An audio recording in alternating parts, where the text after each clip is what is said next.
Hello everyone, this is Fanfic Audiobook. Here you find original fan made audio stories. Greek myth. A nymph defied the Olympian gods. Part 1. I, Uranus, the sky, lay down a curse. Cronus, king of the gods of the new generation, you are destined to be like me, your throne will be overturned by your son. The angry voice, which resounded through the sky and the earth, gradually faded as the sky rose higher and higher, leaving the embrace of the earth.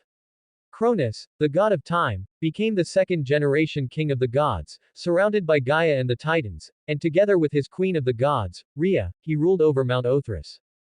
Helios the sun god, with golden hair and golden eyes, drove the sun chariot across the sky, casting brilliant light upon the sea. Amidst the gorgeous coral reefs, a dazzling sphere exuding an oceanic aura began to change under the illumination of the sun. Blinding white light radiated from the sphere, causing the fish and shrimp that were quietly swimming nearby to be startled and flee. As the light gradually faded, a completely naked female took the place where the sphere had been.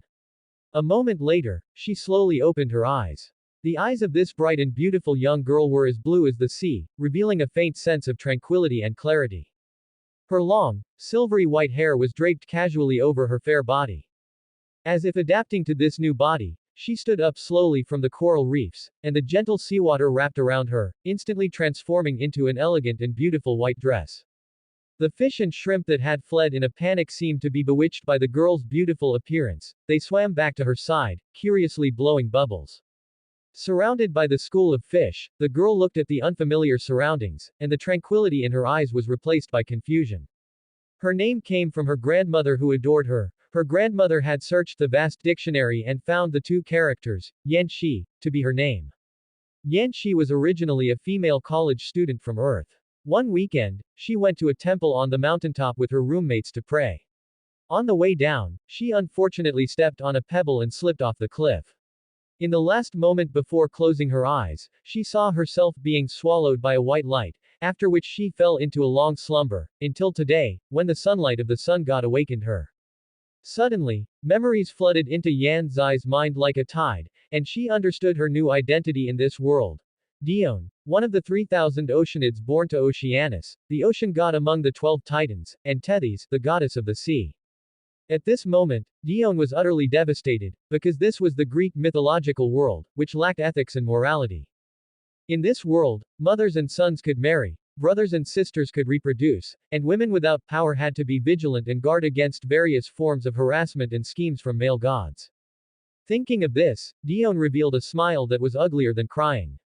She secretly made up her mind to work hard to become stronger. She absolutely would not become a plaything for any male god. While Dione was deep in thought, a group of beautiful nymphs swam out from the deep sea, accompanied by wonderful singing and joyful laughter, and surrounded Dione.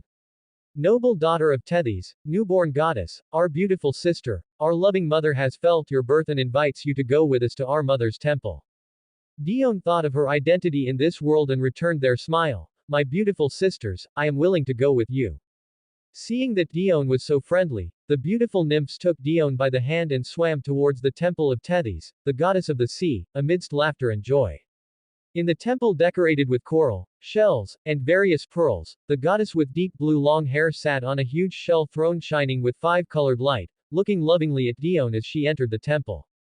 Dione looked at the goddess in front of her with trepidation. This was the first time she had seen her mother in name in this world, and she did not know how to interact with this powerful goddess.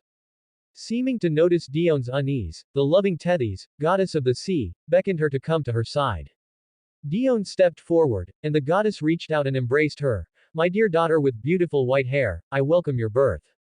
In the goddess's embrace, Dione's nervous mood relaxed, and she looked at the loving goddess before her and said, Great Tethys, goddess of the sea, my loving mother. The goddess smiled at Dione and called for the nymphs to bring treasures from the sea, beautiful coral, countless pearls, magnificent gemstones, and all kinds of treasures were all gifted to Dione. Amidst the reluctance of the goddess and the nymphs, Dione bade farewell to her mother and sisters. Leaving Tethys' temple, the gentle waves sent Dione to the sea area where she was born, and surrounded by layers of waves, Dione stepped onto land for the first time. This was a small island near her birthplace. The island was not large, the edge of the island was a golden beach, and in the center was a dense forest with a clear spring. Dione walked to the spring in the forest and took out the pearls and gemstones she had received from her mother, spreading them on the bottom of the water. Under the sunlight, the spring water radiated a dazzling and magnificent luster. Dione couldn't help but sigh that she was now a rich woman. However, in the Greek mythological world, no amount of wealth is real, only powerful strength can truly allow one to gain a foothold. Dione was currently just a nymph, an existence at the bottom of the Greek mythological world. Nymphs are born from trees, flowers, plants, springs, and all of nature. They are naturally beautiful but have no power. Gods with even weak divine power can kill them at will, and their alluring appearances often make them targets for male gods to hunt. As one of the 3,000 Oceanids, although Dione was a child of the Titans, her strength was only slightly better than that of naturally born nymphs.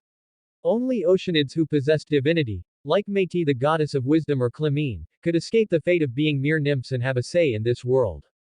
Sitting on the beach, the warm sunlight made Dione's white hair emit a golden radiance. She looked at the sea in front of her, pondering how to obtain divinity. But obtaining divinity was not that easy. After several days of thinking, Dione still had no clue, so she decided to put aside her anxiety and adjust her mood. In the dense forest, Dione took out a bag of seeds. This was something she had discovered while organizing the treasures gifted to her by her mother, and she couldn't wait to know what kind of plant these seeds belonged to. Dione sowed the seeds into the soil, and with the help of her talent as a nymph, she drew the spring water from the island and injected a trace of weak divine power to water the soil. Under the catalysis of the divine power, the seeds began to take root and sprout, growing branches, leaves, and buds. As the buds bloomed, in an instant, a fresh and elegant fragrance permeated the small island. It turned out that these seeds belonged to white lilies. Breathing in the floral fragrance in the air and looking at the lilies before her, the nerves that Dione had kept tense while searching for the path to godhood in recent days finally relaxed. The scent of lilies permeating the island was carried by the sea breeze to the nearby waters, where a giant octopus surfaced, greedily sniffing the enchanting floral fragrance. It was one of the many sea monsters, the Phorcyids, born to the danger of the sea, Ceto, and her brother, the wrath of the sea, Phorcys. It swam toward Dione's island, following the scent, and its tentacles churned the calm sea surface, stirring up huge waves. Dione, who was admiring the sea of flowers, sensed the turbulent waves in the nearby waters by utilizing the innate affinity for the ocean that nymphs possess. Dione closed her eyes and channeled her meager divine power into the seawater. Through the feedback from the water, she knew that a giant creature was swimming toward the small island. The flat island was completely exposed with no cover, and it would not be long before the sea monster discovered it. Not knowing if the visitor was malicious or benevolent, Dione looked at the island and fell into deep thought, wishing there was something that could conceal the island from being discovered. Suddenly, a flash of inspiration struck, and Dione proclaimed to the laws of the world, "I am Dione, daughter of the sea goddess and the ocean god. I am the weaving of mist. I shall spread mist over the sea, covering the ocean with a veil. I shall use the mist to hide every secret that does not wish to be discovered and protect every island that does not wish to be found. I am the veil of the sea, I am the goddess of the mist on the sea." The solemn oath echoed over the small island, and the supreme laws of the world cast their gaze upon it. A gray divinity descended into Dione's hands. Dione was overjoyed and merged the divinity into her soul. With a tingling sensation, Dione became a goddess possessing faint divine power. Dione used her divine power to communicate with the divinity and familiarized herself with her abilities. She immediately went to the edge of the island, raised her hands, and began weaving gray mist. Thick fog soon enveloped the island, completely isolating it from the outside world. The sea monster, which had been following the scent of lilies, suddenly could no longer smell the floral fragrance and had to give up the pursuit, swimming into the deep sea. Through her connection with the mist, Dione sensed a group of nymphs appearing outside the fog. They had been attracted by Dione's oath and wanted to come and see this sister who had become a new god. Dione commanded the mist to open a passage, and the curious nymphs followed the guidance of the mist onto the island. "My sisters, welcome to my island," Dione said with a smile to the nymphs. Among the nymphs who were looking around curiously, an elegant and beautiful nymph said, "Our beautiful sister, the veil of the sea, the goddess of the mist on the sea, Dione, please forgive our presumptuous visit. We rejoice in your ascension, please accept our gifts." As she finished speaking, the nymphs brought out the gifts they had prepared, beautiful gems, garlands made of flowers, and sweet honey, and presented them to Dione. Oh, goddess of the sea mist, we crave your protection and hope to become your followers. Although Dione had just ascended to a goddess of faint divine power, compared to the nymphs, she was already powerful enough to provide them with protection. Having ascended from the nymphs herself, Dione knew well what dangers the beautiful nymphs faced. She accepted the gifts from the nymphs and said, "My sisters, I am willing to provide you with protection. You may move to my island, and I will use the mist to shield you from all covetous gazes." The nymphs became Dion's followers. They each chose a dwelling on the island and used their abilities to build a beautiful temple for Dione beside a spring in the woods. Spring water surrounded the temple, beautiful lilies covered the ground, and various gems and corals adorned the temple, emitting a brilliant glow. Dione looked at the temple before her, thinking that she finally had a home of her own in this world. In the days that followed, Dione exercised her abilities. She engaged in weaving mist and spreading it over the sea, listened to the prayers of the nymphs, and used the mist to hide their dwellings. In the process of using her abilities, Dion's connection with her divinity became increasingly tight, and the divine power she possessed slowly increased. Gradually, a new divinity was born. It was completely transparent. If not for the fact that this divinity belonged to Dione, she would not have been able to discover its existence. Dione used her divine power to communicate with the new divinity in her soul. It turned out to be the divinity of secrecy, birthed from the power of the mist to isolate connections and protect secrets. Dione was overjoyed. She merged the divinity of secrecy with her soul, and a sense of joy transmitted from her soul. Her divine power increased rapidly. Dione felt her divine power growing continuously. She broke through the faint divine power and became a goddess of weak divine power. The divinity of secrecy enabled Dione to conceal her form so as not to be discovered by other gods. Of course, given her current strength, deities with intermediate divine power would be able to sense her existence. However, as her strength improved, the ability of secrecy would also become stronger. Although the mist also possessed the power of secrecy, it was ultimately not as good as the ability of the divinity of secrecy. She now truly possessed a certain degree of self-preservation power. Dione murmured, "Only now do I truly have a place of my own in the Greek world." She was now the goddess of mist and secrecy with weak divine power. After ascending to a lesser deity, Dion's understanding of her divinity became clearer, and her control over her divine power grew more refined. As she did every day, Dione was using her divine power to gather the abundant water vapor above the sea, her fair hands weaving the vapor into patches of gray mist that she scattered across the ocean surface. Looking at the surrounding water vapor, a bold idea occurred to Dione. If water vapor could be weaved into mist by divine power, could it not be taken a step further and weaved into clouds? To test her hypothesis, Dione dispersed the mist she had condensed in her hands and gathered the water vapor together once more. Using her divine power to compress and shape the concentrated vapor, a snow-white cloud was born from Dion's hands, dancing around her. Dione looked at the cloud before her with great delight, surprised that her idea had actually succeeded. Dione followed suit, and before long, large patches of white clouds filled the space around her. The water vapor in the air became increasingly abundant, and gradually, the white clouds turned into a hazy gray mist. As the vapor became more dense, the clouds grew heavy, unable to bear the weight. The excess vapor transformed into a solid state, and transparent droplets fell from the clouds, unexpectedly forming a curtain of rain around Dione. Dione was surprised by this unexpected joy. Inspiration struck her like lightning. She used her divine power to lift the surrounding clouds and rain up into the sky. Soon, large amounts of rain fell upon the calm sea, creating ripples, and many marine creatures, drawn by the rain, surfaced to experience its arrival. In the midst of the curtain of rain, Dione declared to the supreme laws of the world, "I am Dione, goddess of mist and secrecy. I shall gather water vapor to weave clouds, and I shall use these clouds to bring down rain as a gift to the ocean." The laws of the world listened to Dion's words, and a sense of joy transmitted into her mind. It turned out that the laws of the world determined that rainfall was beneficial to the world, and it bestowed upon Dione a gift. An azure divinity of rainfall appeared before her. The divinity of mist, which shared the same origin as the divinity of rainfall, was attracted to it. It slowly flew to the side of the divinity of rainfall, and the two merged. Gray and blue intertwined, finally forming a deep blue, and a new divinity flew from the deep blue pillar of light into the depths of Dion's soul. Dione communicated with this new divinity using her divine power and instantly understood that it was the divinity of the water cycle. The emergence of the divinity of the water cycle awakened the essence of water. It opened its gates to the goddess of the ocean without reservation, and countless knowledge and truths about water were absorbed by Dione. Dione sensed that her connection with water had become increasingly intimate.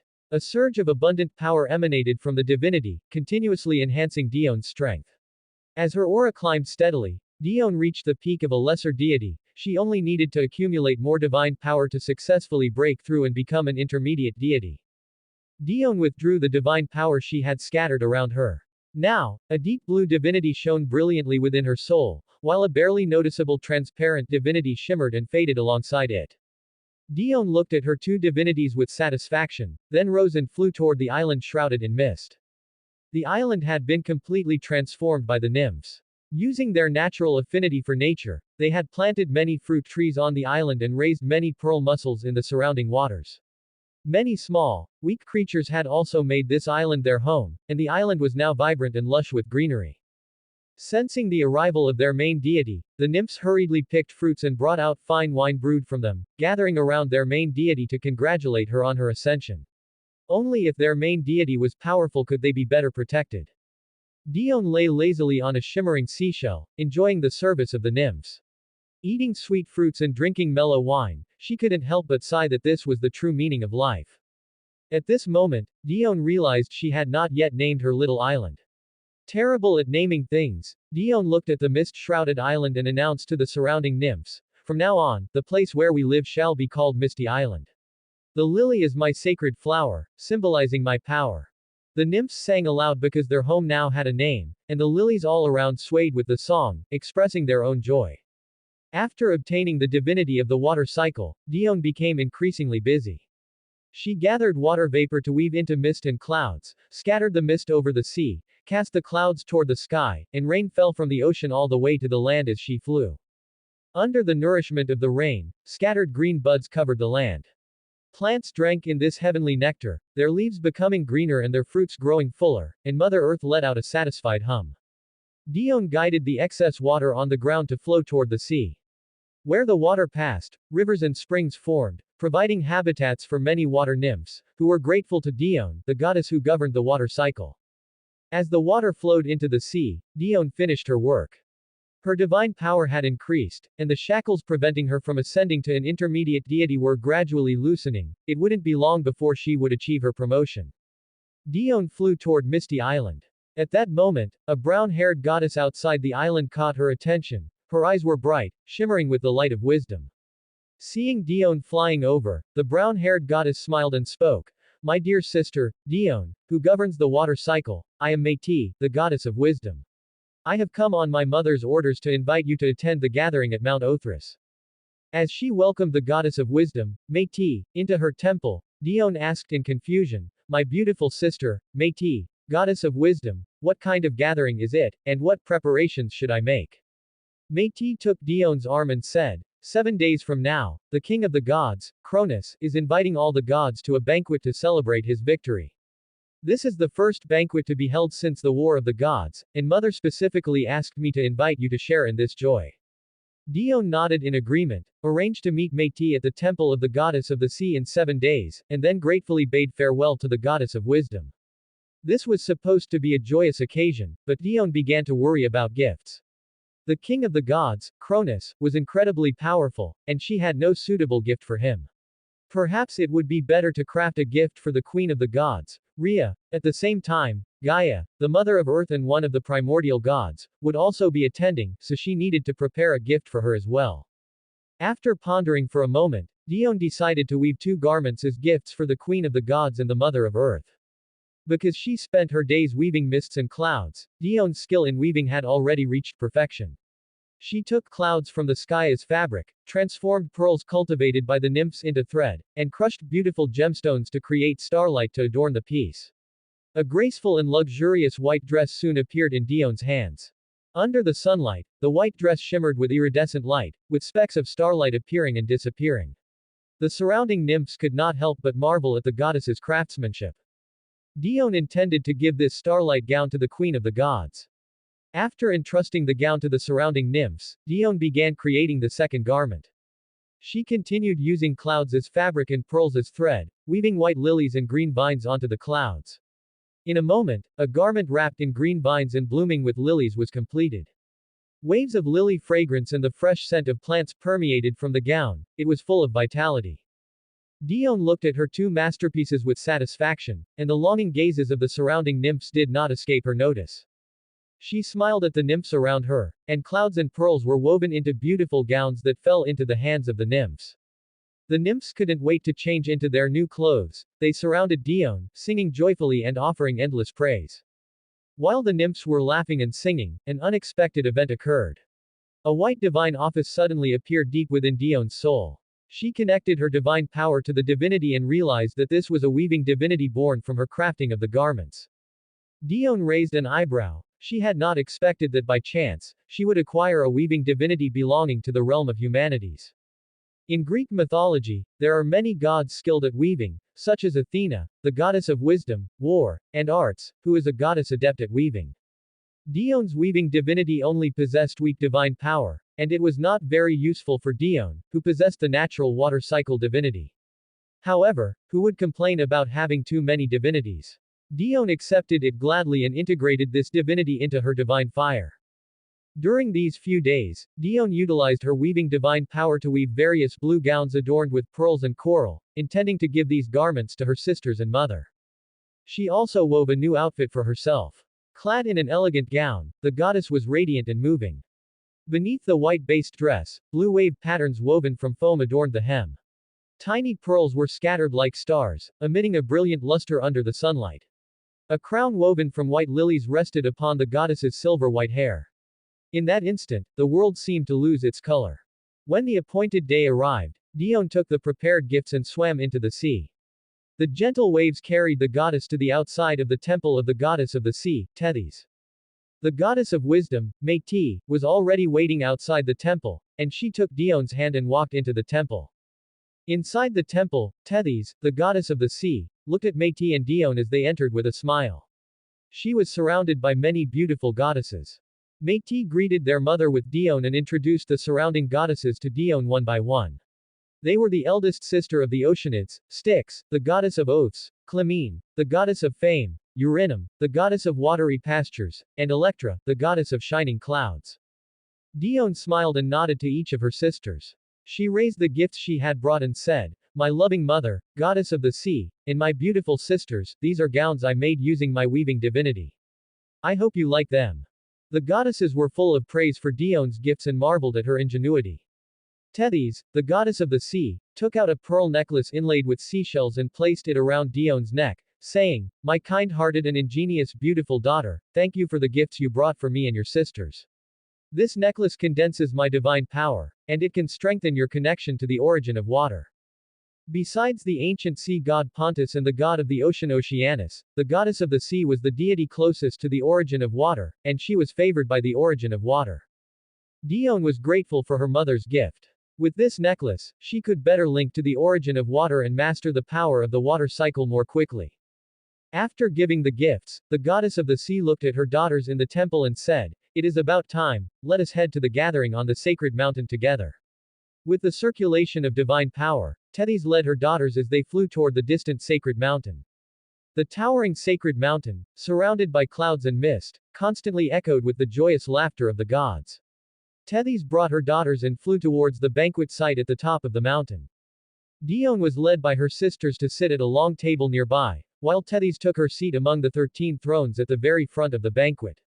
Seated on the 2 thrones below the highest one were the king of the gods, Cronus, the god of time, and the queen of the gods, Rhea, the goddess of time.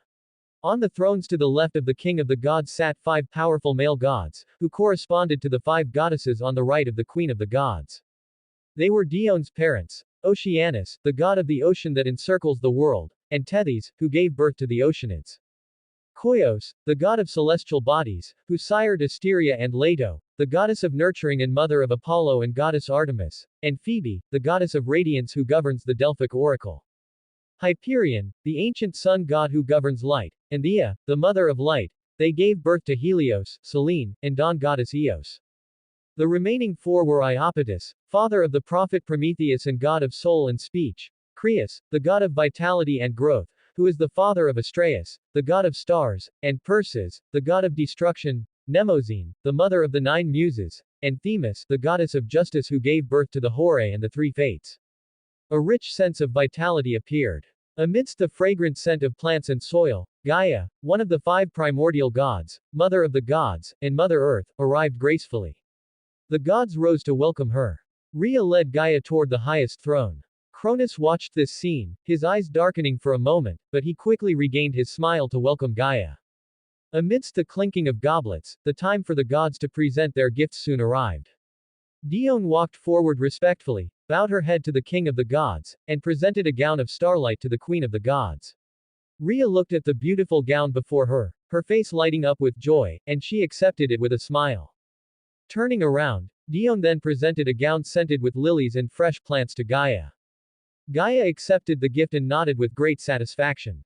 Gaia was the embodiment of the earth, and the dew that Dione sprinkled brought rich vitality to the land, which made her feel kindly towards this goddess of the water cycle. Gaia took out a golden apple and gave it to Dione. Daughter of Tethys, Dione, goddess of the water cycle, the dew you sprinkle nourishes my body, and the vitality you bring fills my form. This golden apple is my return gift to you. The golden apple is a famous treasure in the Greek mythological world. It was originally a fruit borne by the golden apple tree that Gaia gave as a wedding gift to Zeus and Hera. It was one of the 12 labors of Heracles in the beginning of the Trojan War. The small golden apple contained abundant divine power. Dione happily accepted Gaia's gift, nodded to express her gratitude, and returned to her seat. Métis, Clymene, and the others were overjoyed that their sister had received such a precious treasure, and they raised their glasses to drink with Dione. Oceanus and Tethys, seated on their thrones, saw their daughters getting along harmoniously, exchanged glances, and could not help but drink their wine as well. The banquet of the gods lasted for several days. Dione's foodie nature suddenly awakened, the mellow wine made her cheeks flush, and the various exotic fruits provided different taste experiences that satisfied her palate. Beautiful nymphs danced gracefully on the dance floor. The dual enjoyment of sight and taste made Dione sigh, as expected of the Greek mythological world, which pursues ultimate pleasure. While Dione was admiring the beautiful dance of the nymphs, Leto, the goddess of nurturing and daughter of Koios and Phoebe, came to Dione's side. She radiated maternal brilliance, and her long golden hair made her look even more divine. Leto nodded slightly to Dione. Goddess of the water cycle, please forgive my presumptuous visit. The aura of secrecy upon you has drawn me to greet you. It turned out that Leto, also a minor deity, held the divinity of the dark night. This divinity branched into the abilities of stillness and concealment, allowing her to sense the same origin in the aura around Dione, which led her to feel a sense of kinship and approach to greet her. Following Leto's words, she also sensed the hidden divinity aura on Leto. Dione couldn't help but sigh, as expected of the goddess who governs stillness and concealment. If I did not have the divinity of secrecy, I would have thought Leto was merely a goddess of nurturing. As the goddess who would later give birth to the powerful sun and moon twins, Dione intended to befriend her. Moreover, the maternal brilliance radiating from Leto also earned Dione's favor. She nodded in return to Leto, and the two goddesses praised each other, quickly establishing a friendship. The banquet of the gods drew to a close.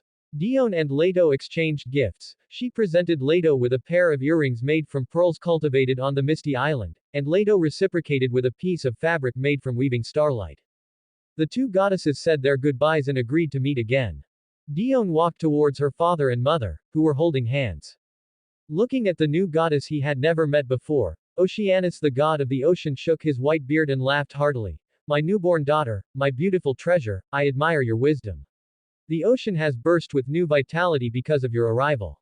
Dione smiled and said to her father, my heroic father, god of the ocean that encircles the world, my contributions are insignificant compared to yours. Oceanus nodded with a smile, chatted with Dione for a moment, and then returned to the edge of the world to fulfill his duties.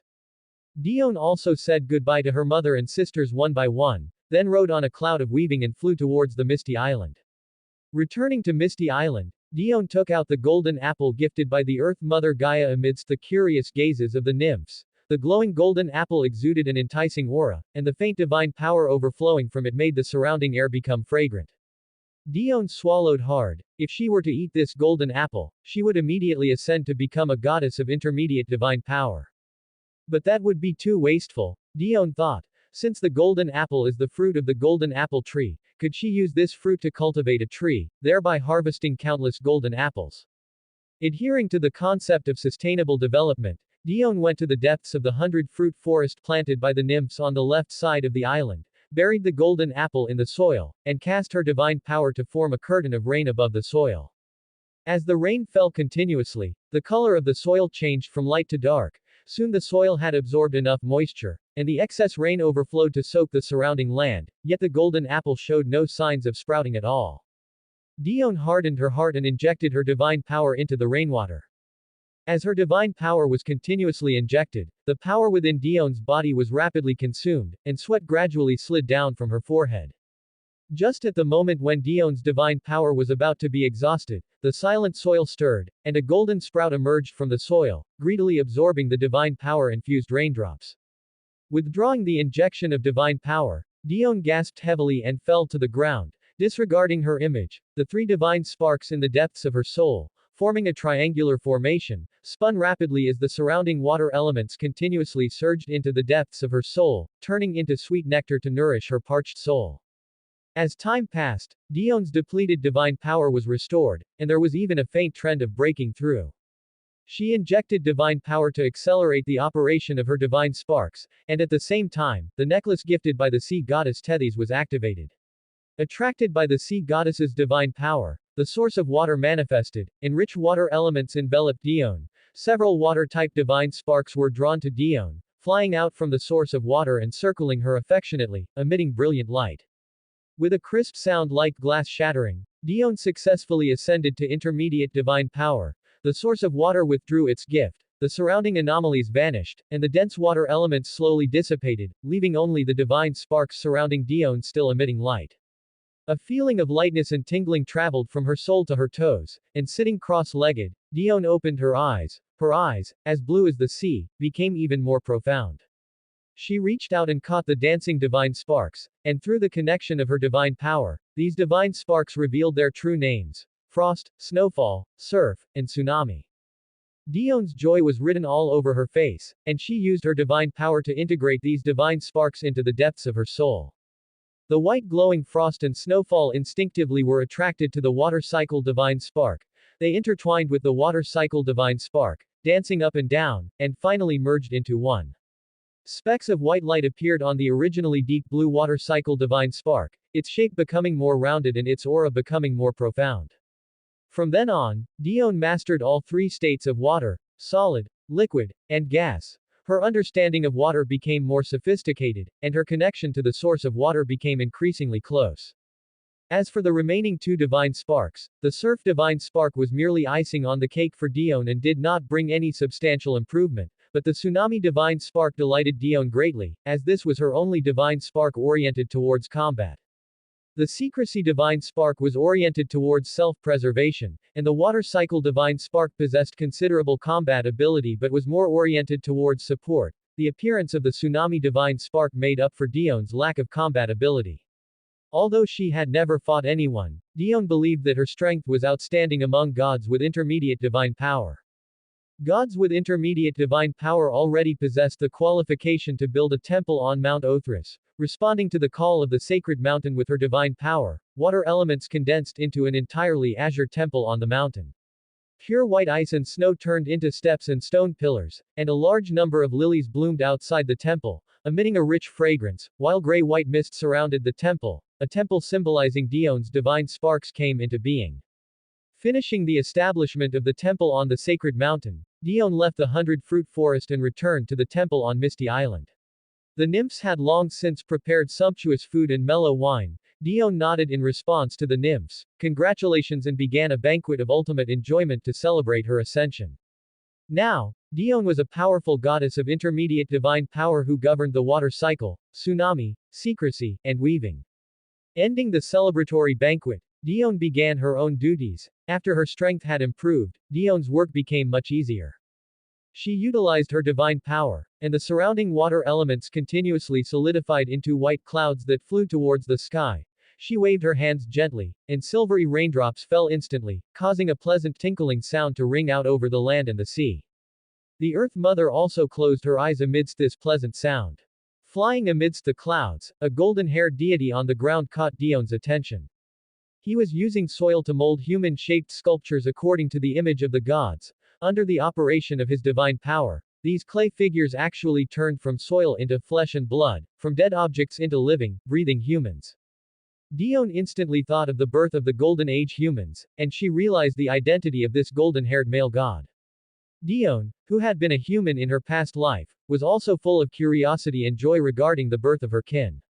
She descended from the clouds to the side of the male god, and she bowed to pay her respects to the busy male god before her. Greetings to you, stranger deity.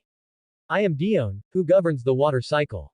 I exercise the divine office of bringing rain, yet I was attracted by your miraculous creations. Could you tell me your name? Looking at the bright goddess before him, the blonde male god put down the clay in his hands and bowed in greeting. Greetings to you, goddess who governs the water cycle. I am Prometheus, son of Iapetus, the god of soul and speech among the 12 titans, and your sister Clymene, the goddess of fame. Dione smiled back on the surface, but her heart was in turmoil. In a sense, the prophet Prometheus, who created humanity, was actually her nephew in name. Pushing aside the increasingly wild thoughts in her head, Dione asked with feigned curiosity, Prometheus, what kind of creatures are these that you are creating? Prometheus looked at his first creation with satisfaction and replied, he is a perfect masterpiece I have created, he is called human. Under Dion's curious gaze, Prometheus endowed the clay sculptures with souls. Perhaps because these humans were created in Prometheus's own image, the newborn humans were all male. They were completely naked, looking at this strange world with curious eyes. The humans of this era were called Golden Age humans. This generation of humanity seemed favored by the laws of the universe. They lived in an era of abundant resources, beautiful environments, and a climate where it was always spring. They enjoyed a carefree life like the gods themselves, without heavy labor, distress, or poverty. The earth provided them with all kinds of fruits, and sheep and cattle flocked upon the lush meadows. They did not age, their limbs maintaining the strength of youth, and they were free from disease, enjoying grand feasts and happiness throughout their lives. Everything was perfect. Even when facing death, everyone was calm and composed. When they felt their time coming, they would sink into a peaceful, long sleep. Looking at the pale flesh before her, even Dione, who had seen much in her previous life, blushed. She turned her head away, and her weaving divinity emitted a dazzling light. Clouds fell from the sky, wrapping around the naked humans and transforming into pieces of clothing under the weaving of Dion's divine power. Turning back, Dione looked at her masterpiece with satisfaction. She spoke loudly to the humans before her. Newborn humans, I am Dione, the goddess of weaving. This thing I have woven is called clothing. It can cover your bodies and protect you from the cold wind. It is not just clothing to cover yourselves, it is the spark of civilization. After speaking, Dione bestowed the skill of weaving upon the humans. The weaving divinity in her soul shone brightly, unexpectedly becoming a divinity of weak divine power. Watching Dion's actions, the light of wisdom flickered in Prometheus's eyes. The Golden Age humans touched the clothes on their bodies and sensed the rich knowledge in their minds. The first Golden Age human created knelt on the ground. Gratitude to you, great creator Prometheus, you are our father and our great prophet. He then turned to Dione and said, Great goddess Dione, thank you for the gift of clothing and the knowledge of weaving. Humanity will forever remember your blessing. She had originally come to perform her routine duty of rainfall, but she hadn't expected to gain such a huge advantage. Dione replied to the humans with a smile. Newborn humans, if you encounter any insurmountable difficulties, please pray to me, and I shall bring you protection. From then on, the earth was occupied by the Golden Age humans, who lived and worked upon the land. Having established a good relationship with humanity, Dione bid farewell to Prometheus and the Golden Age humans and returned to her temple. Having become a deity of intermediate divine power and possessing a certain degree of influence in this world, Dione used the excuse that one can only grow stronger with a beautiful mood to completely transform into a literal shut-in goddess. Aside from her daily duties of the water cycle, Dione spent her days playing with the nymphs or meditating on the origin of water alone in her temple. Such peaceful days were interrupted by a sorrowful wail echoing from the sky. The scene shifts to the divine mountain. Shortly after the banquet, Queen of the Gods Rhea felt new life gestating within her body. She gently stroked her belly, both looking forward to the child's arrival and fearing that angry curse that had resounded through the heavens. As the consort of the god king Cronus, the queen of the gods clearly understood the god king's thoughts. Although he appeared deeply affectionate on the surface and acted as if he didn't care about the curse left by the previous god king, in reality, he was extremely wary of the birth of new life. As god king Cronus watched Ray's belly grow day by day, the vicious curse from his father, the previous god king of the sky, always echoed in his mind. A dangerous thought gradually took hold of his heart. Time passed, and the new life seemed eager to enter the world. Amidst Ray's soft moans, a blonde baby girl was born from her body. Rhea named her Hestia. As a child of the god king, the laws seemed to favor her. Hestia was born accompanied by a divinity. The divinity of the hearth made her a goddess of weak divine power from birth. Rhea held Hestia lovingly, surrounded by the glow of motherhood. God King Cronus looked at his eldest daughter, and his racing heart eased slightly, but the evil thought still swirled in his mind. Cronus sighed slowly, pretending to be a loving father, and smiled at the queen of the gods and Hestia. He took the newborn Hestia from the queen's arms on the pretext of wanting to hold the child. Under the queen's shocked gaze, Cronus's loving face turned hideous. He opened his mouth wide and swallowed the ignorant Hestia into his stomach. Queen of the gods Rhea watched the scene before her in disbelief. A heart-wrenching cry burst from her lips, resounding through heaven and earth. The divine power within her gradually turned violent, and the scattered power of time ravaged the land. Affected by the divine power of the goddess of time, the plants on the earth grew wildly as if an acceleration button had been pressed until they withered. The once vibrant land suddenly became desolate.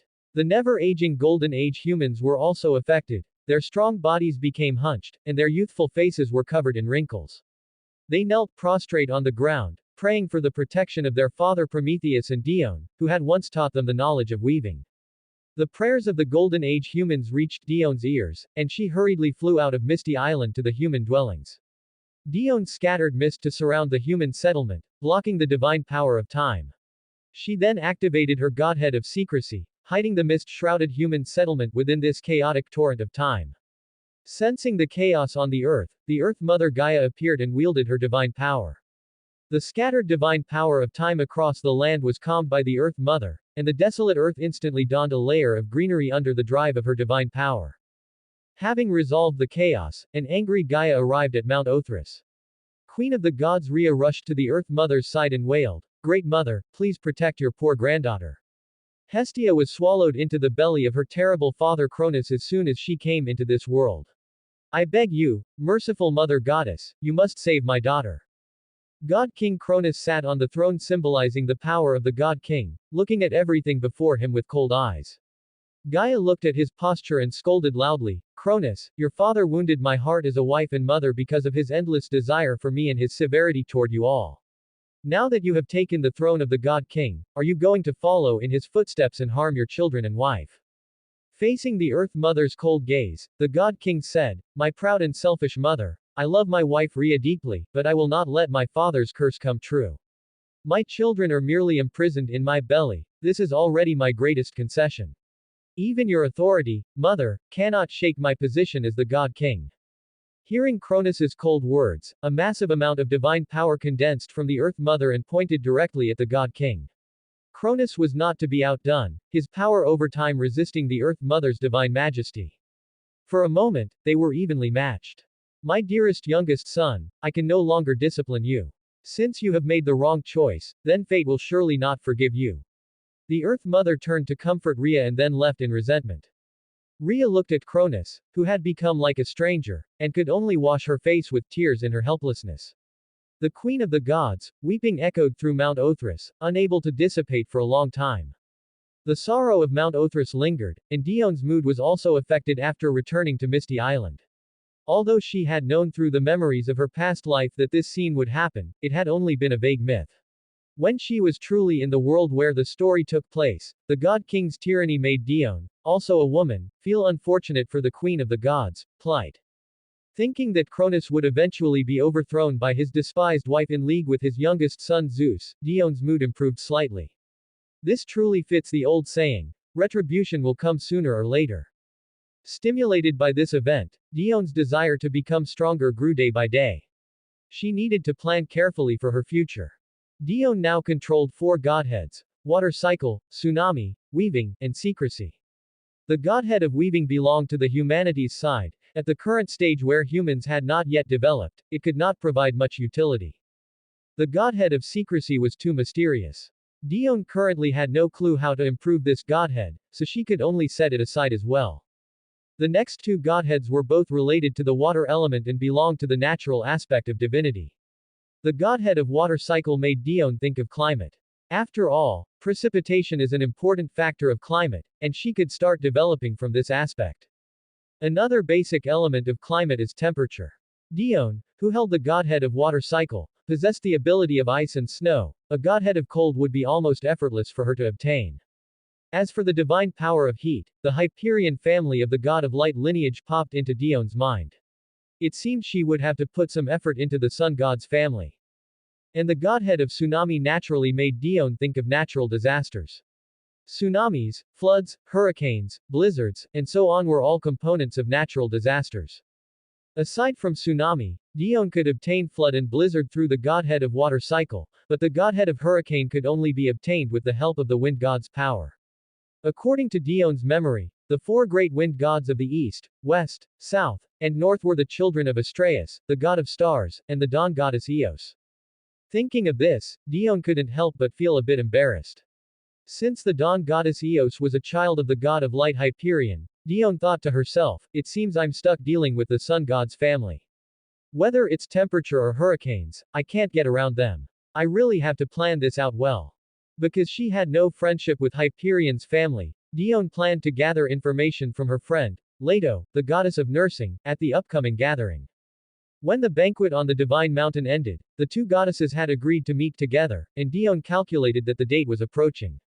As the daughter of the celestial god Koios and the elder sister of the goddess of shooting stars Asteria, Leto was also a deity who exercised functions in the sky, and Leto's family was on very good terms with the sun god's family. Having cleared her thoughts, Dione couldn't help but sigh that it was a long and arduous road. She summoned the nymphs on the island and instructed them to prepare for the upcoming banquet. Upon the vast sea, an island perpetually shrouded in fog welcomed its first visitor. The blonde-haired, dark-eyed nurturing goddess Leto appeared at the outskirts of Misty Island. The gray mist parted to both sides as if it were alive. Silver-haired Dione led the nymphs out to welcome this rare visitor. The beautiful nymphs sang out loud, and amidst the sweet singing, Dione affectionately took Leto's hand and welcomed her onto Misty Island. The banquet was held in the beautiful Lily Valley on the right side of Misty Island. This valley had originally been filled with jagged rocks and overgrown with weeds. The industrious nymphs had used their divine power to clear away the excess stones and sowed lily seeds collected from beside the spring at the center of the island. The pure white lilies soon took over the valley, forming a beautiful sea of flowers. Weak creatures were also attracted by the fragrance. Butterflies, hummingbirds, and other life forms made their homes there. Golden wine emitted an enticing aroma from cups made of seashells. Leto took a small sip, and the rich fruit flavor spread across her palate, stimulating her taste buds. A trace of subtle divine power flowed from the wine into Leto's soul, nourishing her godhead. She couldn't help but praise, "Dear Dione, what is this wine made of? It is sweeter than the wine on the divine mountain, and its magical effects are quite unexpected." Dione looked at the serving nymphs around them with a smile and said, "This is brewed by the clever nymphs of my island using the sweet fruits from the orchard, combined with the magical golden apples." During this time, the golden apple tree, cultivated from the golden apple gifted to Dione by the Mother of the Earth, had already flowered and borne fruit. Since the tree was still in its infancy, only 5 golden fruits hung from the golden branches. Dione had collected 3 of them for other uses, and the remaining 2 golden apples were bestowed upon the nymphs. To her surprise, the clever nymphs used these 2 golden apples and various fruits to brew wine with a rich fruity aroma. The magical golden apples also gave the wine the ability to replenish divine power. Though the effect was slight, it was incredibly unique. Leto also marveled at the nymphs' ingenuity. Amidst the beautiful dances of the nymphs, the 2 goddesses conversed while drinking together. Happy times always pass quickly. Nyx, goddess of night, draped a black cloth over the sky, and the earth was shrouded in darkness. The gathering of the 2 goddesses was also drawing to a close. Indulging in the fine wine, Dione remembered her plan. She turned to Leto and said, "My close friend, I wonder if you are familiar with the family of Hyperion, who rules over light. I wish to make a trade with them, but I do not know what to offer in exchange." Leto lowered her eyes and thought for a moment. "My sister Asteria, the goddess of falling stars, is on very good terms with Selene, the goddess of the moon. I heard from her that Helios the sun god has recently been troubled by the search for a way to ascend to a great divine power. If you wish to trade with them, this might be a breakthrough." Dione nodded and thanked Leto for the information. She brought out a beautiful long dress she had woven during this time using the starlight fabric Leto had gifted her and presented it to Leto. Leto took the starlight shimmering dress, stroked it gently with a satisfied smile, and could not wait to change into the new clothes. The elegant dress sparkling with starlight complemented her brilliant blonde hair. The goddess radiated a dazzling light in the night. After Leto finished admiring her own beauty, she took out a bottle of multicolored, brilliant stardust and a piece of fabric woven from moonlight and starlight to give to Dione in return. The two goddesses bid each other farewell, looking forward to their next meeting. After saying goodbye to Leto, Dione returned to the temple and calmed her mind to recall the stories of Greek mythology from her previous life. She hoped to find a clue within them that could help the sun god take a step further. After a night of contemplation with no leads, Dione could only walk out of the temple in frustration and stare blankly at the starlit sky. The beautiful dawn goddess Eos scattered the morning light to dispel the night, and Helios drove the sun chariot across the sky to bring light to the world. Looking at Helios on the sun chariot, an idea appeared in Dione's mind. In the mythological stories of her previous life, the sun chariot could automatically travel along a prescribed path. The rising in the east and setting in the west of the sun was already a part of the world's rules. But now, the sun chariot still relied on Helios's driving to travel along its established orbit. If the sun chariot could travel automatically and form a fixed rule like in her previous life, the laws of the world would surely bestow a gift upon the sun god. Thinking of this, Dione smiled. She truly admired her own clever brain. Although Dione knew this idea had great feasibility, she did not know if the sun god would accept this bold idea with an unpredictable outcome. Dione reluctantly decided to part with another golden apple from her collection. A method to ascend to a great divine power plus a golden apple that could greatly increase divine power in exchange for a weak divine power godhead. No matter how Dione thought about it, she felt the other party was getting a huge bargain. Had the godhead of temperature not been extremely important to Dione, she would not have made this trade that was clearly unfair to her. Having formed a plan, Dione contacted her friend Leto, hoping she could help her send a request for a visit to the light god pantheon. After receiving an affirmative answer and the location of the Temple of Light from Leto, Dione flew toward the eastern mountains. In the east, surrounded by mountains, Dione lost her way while traveling through the clouds. Although she knew the direction of the Temple of Light, who would have thought the eastern land was so vast? The layered mountain ranges confused Dione's eyes. Feeling the cold origin within her water cycle godhead calling out to the hot origin, Dione knew the Temple of Light was nearby. She flew over peak after peak but still couldn't find her way. Sensing that night was approaching, the exhausted Dione decided to wait where she was for the appearance of Selene, the moon goddess. The supreme primordial god, Nyx of the night, spread the thick blackness of night across the entire earth, and the world fell into darkness. Wearing a radiant crescent crown and clad in a white robe, Selene drove her moon chariot, pulled by two divine bulls, racing through the night sky. The holy radiance of the moon shone upon the earth. From deep within the eastern mountains, Dione flew up to the heavens and followed the bright moonlight to arrive before Selene. Selene stopped her racing moon chariot and looked at this goddess she had met once before, who had been praised by Gaia the earth goddess at the banquet of the gods.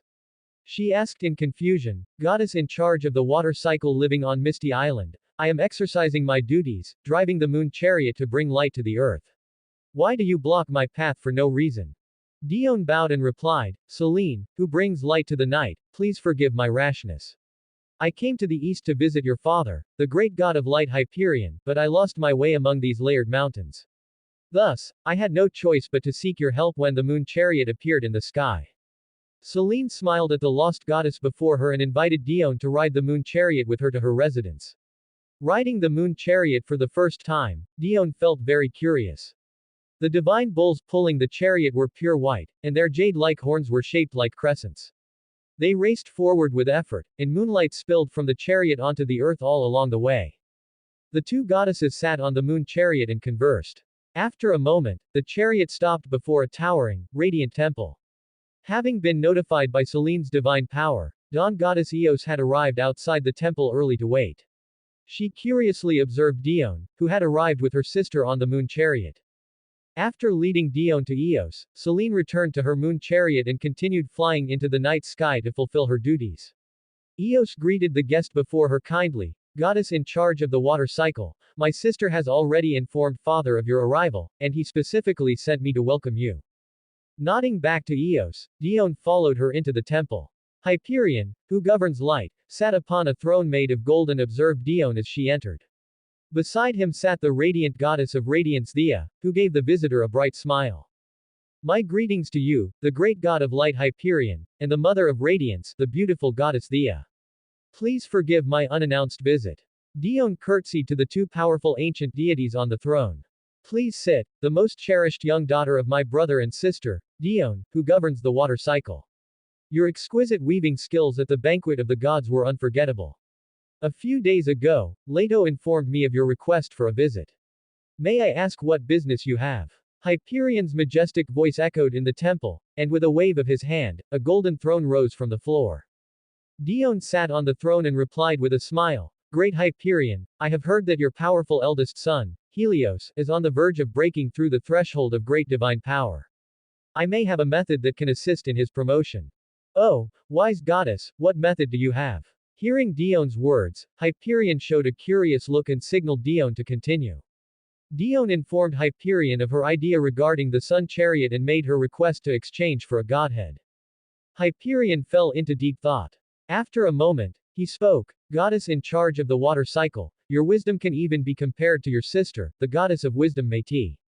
You have indeed brought us a wonderful proposal, but its feasibility is still up for debate." Having anticipated this, Dione timely produced the prepared golden apple. "I believe that with the help of this golden apple, which contains great divine power, the sun god's promotion will surely be more certain." Hyperion did not know that Dione had already successfully planted the golden apple tree. He thought this was the single golden apple that mother had bestowed upon Dione.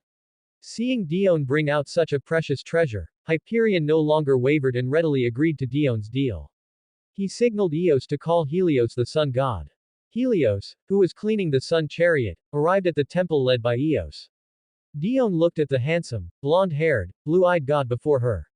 She repeated what she had told Hyperion and presented the golden apple to him. The handsome god looked at Hyperion on the throne. Seeing his father nod, he took the golden apple and activated his divine power. Under the operation of divine power, the sun godhead deep in Helios's soul emitted a dazzling light. He separated the hot godhead from it, and the light of the sun godhead dimmed slightly, its origin inevitably suffering some damage. Stopping the flow of divine power, Helios handed the separated godhead to Dione. Dione accepted this hot godhead, her heart surging with excitement. Her plan was half successful. Once the dawn goddess Eos gave birth to the Anemoi, her scheme for the calamity godhead would also succeed. The deal completed, Hyperion rose and apologized to Dione before leaving. He needed to make preparations for his eldest son's promotion. The kind goddess of radiance Thea was very fond of Dione and invited her to hold a celebratory banquet together. Having settled a major concern, Dione happily accepted. The temple of the god of light in perpetual daylight emitted a blinding brilliance. The gods held golden cups, enjoying rich wine. Cheerful music flowed from the fingertips of tree nymphs holding harps, while veiled mountain nymphs danced with graceful forms to the rhythm. Everything was wonderful and joyous.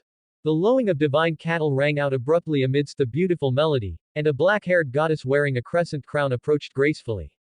Having fulfilled her duties, the goddess of the moon joined the banquet. A tall male god, clad in a purple robe and wearing a solar golden crown that emitted countless rays of light, watched the nymphs dance. His lips were tightly shut, and he radiated an aura that warned others not to approach.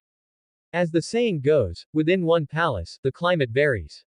Compared to the taciturn sun god, the beautiful goddesses were getting along famously, with laughter and chatter constantly drifting from their long table. While chatting with the goddesses, Dione turned her head and saw the lonely sun god. She couldn't help but complain internally. Who would have thought that the deity in charge of the scorching sun would be a total introvert? He's more like a block of ice than a sun. Wearing a saffron robe and radiating a smile as beautiful as the dawn, dawn goddess Eos saw Dione staring blankly at Helios. She teased, "Dear Dione, I see a burning sun in your azure eyes." Realizing her scrutinizing gaze had caused Eos to misunderstand, Dione's face flushed crimson in an instant. Seeing the blushing goddess, Selene showed a mischievous smile. "How did I not notice sooner? Beautiful Dione, who presides over the water cycle, you and my brave and handsome brother, the sun god, are truly a match made in heaven." Hearing Selene's inflammatory words, Dione lowered her gaze, wishing there were a hole she could crawl into. Dione's heart was in a turmoil. "Great creator god Chaos, please hear my prayer and save poor Dione." She only wanted to complain about the sun god's introverted nature, she hadn't expected such a massive misunderstanding. Looking at the embarrassed Dione, the benevolent goddess of radiance, Thea, raised the golden cup in her hand and said, "My lively daughters, stop your teasing at once. Let us all raise our glasses to welcome our guest from afar." Rescued, Dione looked gratefully at the radiant mother and raised her golden cup to drink the mellow wine with the gods. The joyous banquet reached its end. Dawn goddess Eos and Helios the sun god had to go perform their duties, bringing daylight and brightness to the earth. Dione bid farewell to the deities of the god of light's pantheon one by one. Knowing that Dione was the goddess of weaving, Eos and Selene gave her gifts to her liking: fabrics woven from morning light, magnificent gems condensed from the dawn, dew gathered from moonlight, and long silks woven from moonbeams. Dione thanked the two goddesses and promised to use the fabrics she received to weave beautiful clothes as return gifts for the two friendly goddesses. In the dawn light symbolizing hope, a well-rewarded Dione returned to Misty Island. Inside the island shrouded in gray mist year-round, Dione, sitting cross-legged on a seashell, took out a scorching divinity. She connected with it using her divine power, and a heatwave surged toward the depths of her soul. The water cycle divinity, emitting a blue-white light, spun gently, and a cold divinity flew out from it. The cold aura immediately blocked the rushing heatwave. Under the mutual attraction of their origins, the divinity of heat and the divinity of cold intertwined. Enduring the alternating sensations of heat and cold in the depths of her soul, Dione urged the divine power within her to envelop the two divinities. The red and blue lights quickly blended under the influence of her divine power, and a brand new divinity of two colors, red and blue, was forged. Dione looked at her masterpiece with satisfaction. The water cycle divinity was already restless under the influence of the temperature divinity, and a piercing blue light occupied Dione's soul space. Dione carefully channeled her divine power, making the divinities of temperature and water cycle fly up and down under its guidance. Dione shattered the two divinities. Their original powers turned into two light spheres and flew out. Under the shaping of her divine power, the two spheres merged continuously, and a gray-white divinity surrounded by clouds and mist was born in the depths of Dione's soul. Inside Dione's soul, the climate divinity, surrounded by clouds and mist, flew high above. Various weather phenomena like frost, sunny days, and rain surfaced within the divinity in turns. The three divinities of tsunami, secrecy, and weaving revolved around the climate divinity. Feeling a sudden realization, Dione, sitting on the seashell, stood up and declared loudly to the laws of the world, "Supreme laws, please hear my declaration. I am the daughter of Oceanus and the sea goddess Tethys. Temperature and the water cycle are driven by me. Wind, rain, ice, and snow shall fly from my fingertips. From now on, various climates shall manifest in the world. I am the creator of climate, the queen of climate." The laws of the world heard Dione's oath and judged that climate would be of great benefit to the world. Generous gifts flowed from the world's laws into Dione's body. Her divine power climbed steadily to the peak of intermediate divine power. Dione became an existence second only to the 12 titans. A breeze flew from Dione's hand, scattering the clouds and mist. Helios, pulling the solar chariot, revealed himself as warm sunlight bathed the earth. Today was a clear day. After becoming the goddess of climate, what delighted Dione most was her mastery over the power of wind. As long as she strengthened her understanding of the origin of wind by exercising her duties, the godhead of hurricanes would be within her grasp. Once the godhead of natural disasters condensed, Dione could merge it with the godhead of climate. By doing so, she would control the authority of the sky and become an existence with great divine power. However, the existence of the sky god, Uranus, was a massive obstacle for Dione. On her path to controlling the authority of the sky, she would inevitably clash with Uranus. Although the former god king's strength had regressed and he had fallen into a deep slumber because Cronus had severed his masculine symbol, he was still not someone the peak intermediate divine power Dione could contend with. But there was always a turning point. The former god king's mother and wife, the earth goddess Gaia, would likely grant her assistance. After all, Gaia was the one who least wanted to see the sky god awaken. Dione shook her head, casting aside the unrealistic thoughts in her mind. The road ahead was still long, focusing on the present was the correct choice. At Dion's call, the breeze lightly brushed against the earth. She transformed into a wisp of fresh wind, merging into the omnipresent winds around her. The plants on the ground received the wind's gentle caress, displaying boundless vitality, and the tranquil water surfaces rippled at the wind's arrival. Transformed into the wind, Dione wandered across the vast land. Unknowingly, she arrived at the dwelling of the Golden Age humans. A male god with the same hair color as Dione caught her eye. A handsome youth with silver hair and black eyes had a pair of pitch-black wings on his back. The powers of tranquility and death were interwoven within him as he gently waved his hands to take away the souls of the deceased humans one by one. It turned out that due to the previous riot of Ray's divine power, a group of Golden Age humans had been forced to undergo the baptism of time. They gradually grew old and slowly stepped into death. Dione revealed her form within the wind. The silver-haired goddess, wearing a lily crown and a sea-wave dress, appeared before the male god. She curtsied in greeting. Greetings to you, Thanatos, who governs death. I am Dione, the creator of climate. I came with the breeze and stopped my steps because of your actions. O god of death, where will these human souls go?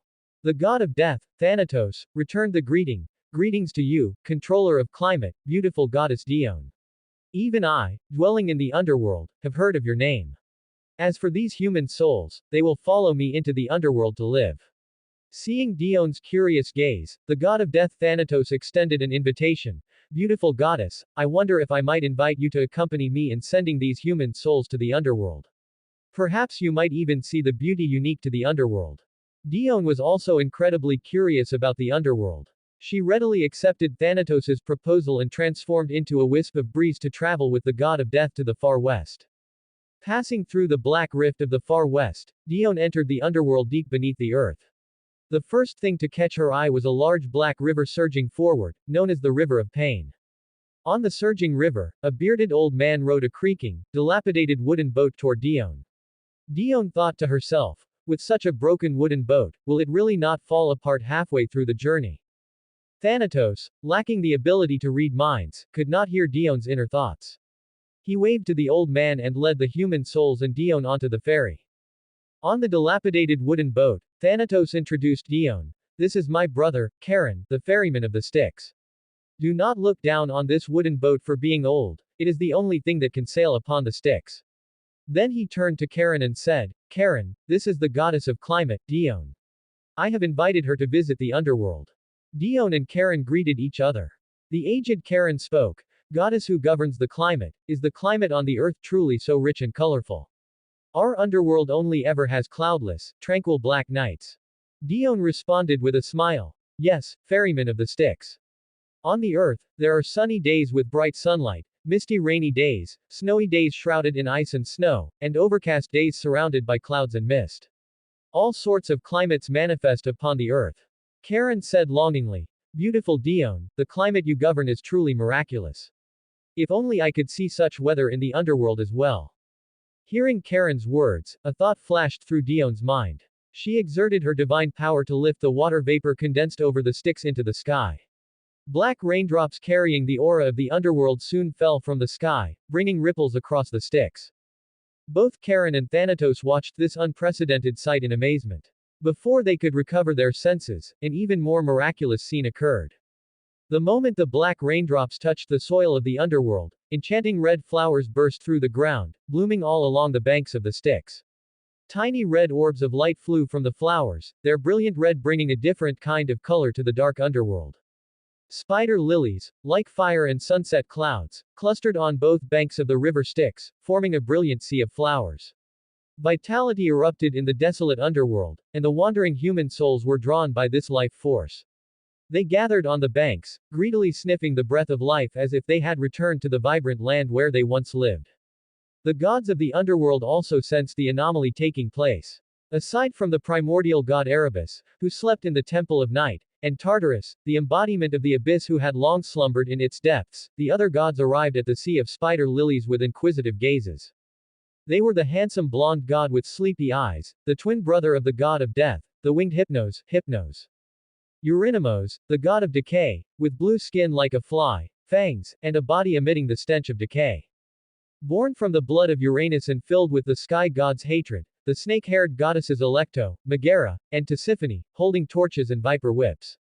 And one of the 5 primordial gods, the essence and embodiment of night, dressed in a black robe and wearing a veil symbolizing the night, Nyx, goddess of night. Under the watchful eyes of the gods, Dione, who had caused a massive stir in the underworld, stepped off the dilapidated wooden boat. Looking at the gods of the underworld with a smile, her heart was not as calm as she appeared.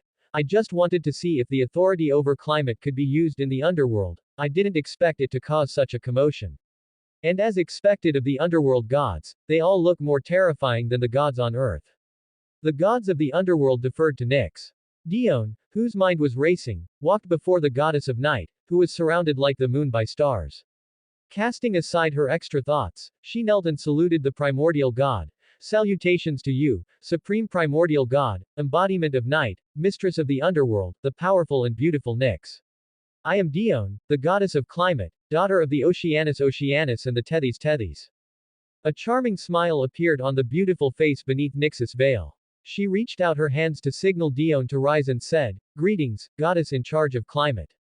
Your wondrous feat is truly admirable." Hearing the goddess of night's words, Dione gave an embarrassed smile and said timidly, "Mistress of the underworld, I did not know my actions would bring such a great change to the underworld.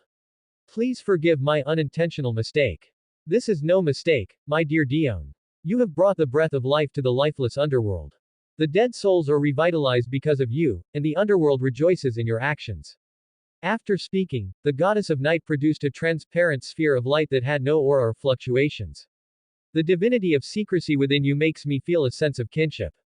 This is an ability of secrecy I have partitioned from the power of night. On behalf of the underworld, I grant this to you as a token of gratitude for the vitality you have brought." As it turned out, as the embodiment of night, the ability of secrecy was originally a part of Nyx's divinity. Due to the unique nature of the mist, Dione had also condensed a divinity of secrecy. As Nyx was the most powerful ruler in the domain of secrecy, her gifting this portion of power to Dione was undoubtedly a precious gift. Amidst Nyx's smile, Dione accepted the power of secrecy from the goddess of night's delicate and fair hands. Under the goddess's friendly introduction, Dione greeted the gods of the underworld one by one. Although many gods of the underworld had terrifying appearances, they were very friendly to this goddess of climate. After all, besides the 3 primordial gods, only the offspring of Nyx and Erebus, along with human souls, lived here. The gods on earth did not like to step into the sunless underworld, and they hadn't seen an outside god for a long time. At this time, our diligent and hard-working Hades, king of the underworld, had not yet been born, and the systems of the underworld had not yet been established. The souls brought back to the underworld by Thanatos, the god of death, wandered aimlessly across the vast plains. Because the number of Golden Age humans who had died was very small, the underworld was not yet as busy as it would be under Hades' rule. The enthusiastic gods of the underworld invited Dione to a banquet. Because Dione wanted to return to digest the divine power gifted by the goddess of night, and because there was a legend from her past life that eating the food of the underworld meant never being able to return to Earth, she politely declined their invitation. She left behind gifts that could only be obtained from the ocean: colorful corals, pure white pearls, uniquely shaped shells, and beautiful long dresses created through her weaving. These never-before-seen specialties from the ocean immediately captured the hearts of the underworld gods, especially the beautiful long dresses left by Dione, which were cherished as treasures by the Erinyes. After all, every female loves beautiful things. Dione's image grew tall in their hearts, and the Erinyes declared Dione their best friend. Bidding farewell to the gods of the underworld, Dione returned to Misty Island with a wonderful mood. Under the care of the nymphs, Misty Island gradually became like a paradise. The 100-fruit forest, planted with various fruit trees, produced all kinds of fruits every day. The Lily Valley, surrounded by butterflies, became the nymphs' favorite place. The spring on the island continuously expanded under the influence of Dione's divine power, and the scattered spring water formed clear streams on the island. Furthermore, a group of beautiful sirens settled in the waters around Misty Island with Dion's permission. They often sat on the reefs in the sea in the form of mermaids, humming soul-stirring songs with ethereal voices. In the waters east of the Misty Island, the beautiful nymph Thalassa, responsible for pearl cultivation, was working diligently. Her sea blue hair flowed like a waterfall, swaying gently with the movement of the seawater. She reached out her slender, fair fingers to tap on a shell. At the nymph's touch, the pearl oyster opened its tightly closed shell, revealing a round, multicolored pearl. Collecting the pearl into her bosom, Thalassa swam toward the next oyster while singing a melodious song. The seawater carried her wonderful voice into the depths of the ocean. Singing joyfully in the sea, she had no idea that danger was quietly approaching. A male god with deep blue hair as dry as seaweed was stalking Thalassa, casting covetous glances at her. He was Phorcys, the son of the ancient sea god Pontus and the mother of the earth, Gaia, representing the wrath of the sea. Phorcys, the wrath of the sea, was also known as the father of sea monsters. He was lecherous and had fathered many sea monsters, collectively known as the Phorcides, with his sister Ceto, the danger of the sea. Living in his deep-sea temple, he was drawn by the beautiful singing. He followed the voice all the way and finally discovered Thalassa gathering pearls. The beautiful and bright Thalassa immediately caught the male god's eye, and the lecherous deity treated her as prey. The cunning god transformed into a black and white venomous sea snake. At the moment Thalassa leaned down to pick up a pearl, he lunged and bit her ankle. Sharp fangs easily pierced her flesh, and venom was slowly injected through them. In an instant, Thalassa lost consciousness. The evil god reverted to human form. He caught the unconscious Thalassa and carried her back to his deep-sea temple in delight. Also drawn by Thalassa's song were the sirens living around the Misty Island. A siren with a human torso and a fish tail had intended to sing along with Thalassa. Just as she was about to greet her, she witnessed the scene of Phorcys transforming into a sea snake. The timid siren hid among the brilliant coral reefs, trembling in fear as she watched Thalassa being abducted by Phorcys. Once she was certain Phorcys had left, the siren emerged from the coral. She immediately swam to the outskirts of the Misty Island and began to pray to Dione. Sitting atop a seashell and preparing to assimilate the power of secrecy, Dione felt the siren's prayer from outside the Misty Island. Perplexed, she dispersed the mist and flew to the siren's side. Upon seeing the mistress of the Misty Island, the siren immediately informed the powerful goddess of Phorcys' atrocity. A raging fire burned in Dione's heart. She had promised to protect these beautiful nymphs from the harassment of male gods. Phorcys' actions were practically dancing on her minefield. Dione burned her divine power and swam swiftly toward Phorcys' temple. She kept accelerating, hoping to rescue the beautiful nymph before any dire consequences occurred. Using all her strength, the goddess arrived at Phorcys' temple in just a few moments. She activated her tsunami divinity, and endless seawater surged toward the temple. At this time, Phorcys was planning to enjoy his prize. He had just placed his hand on Thalassa's cheek when he felt the world shake. The sturdy deep blue temple collapsed under the immense force of the waves. Phorcys had no time to worry about the unconscious Thalassa. His lower body transformed into octopus tentacles. Holding a sharp trident, he swam before the perpetrator of it all, Dione. Daughter of Oceanus and Tethys, I have no grievance with you. Why have you overturned my temple? Phorcys shouted angrily at Dione, pointing his sharp trident directly at her. Lecherous god, you harbor ill intentions and have abducted my attendant. Your villainy is appalling, prepare to face my wrath. Without waiting for Phorcys to respond, Dione's violent divine power raged in the seawater. The surrounding water transformed into thousands of ice arrows, shooting toward Phorcys. Phorcys was not to be outdone. He brandished his trident, knocking down the incoming ice arrows. Simultaneously, he channeled his divine power, forming a hard shield of seawater around him. The ice arrows struck the shield continuously, making a clinking sound. Seeing that her attack was ineffective, Dione decisively dispersed the ice arrows. She continuously poured divine power into her tsunami divinity, which emitted a dazzling light. The calm seawater turned into waves that crashed against Phorcys. Phorcys operated his divine power, and the surrounding seawater transformed into shields under his control to block Dione's assault. Meanwhile, the tentacles beneath him churned the water into blades, striking at Dione. For a moment, the two were evenly matched. While attacking and defending, Dione realized that as two sea deities at the peak of mid-level divine power, neither could overcome the other within the ocean. However, besides being an oceanid, she also held authority over the sky. Dione continuously infused divine power into the seawater, and waves surged from all directions toward the defending forces. Layers of waves stacked their power, constantly depleting Forces' divine energy. Forces' tentacles stopped churning the water, 8 tentacles danced around him, continuously breaking apart the formation of the waves. Taking advantage of Forces' focus on the waves, Dione channeled her divine power, and the seawater formed a gushing pillar beneath him. Caught off guard while concentrating on the surrounding waves, Forces was blasted to the surface by the sudden water column. Dione quickly flew out of the water. Her climate divinity shone brightly, and frigid air erupted, freezing the sea in an instant.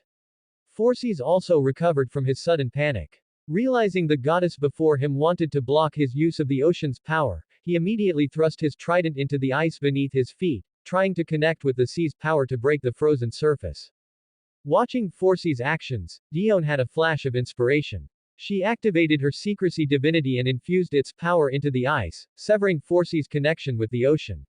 Simultaneously, she operated her climate divinity. The cloudless sky turned into a murky gray, and violent snow and ice fell from the heavens, attacking Forces.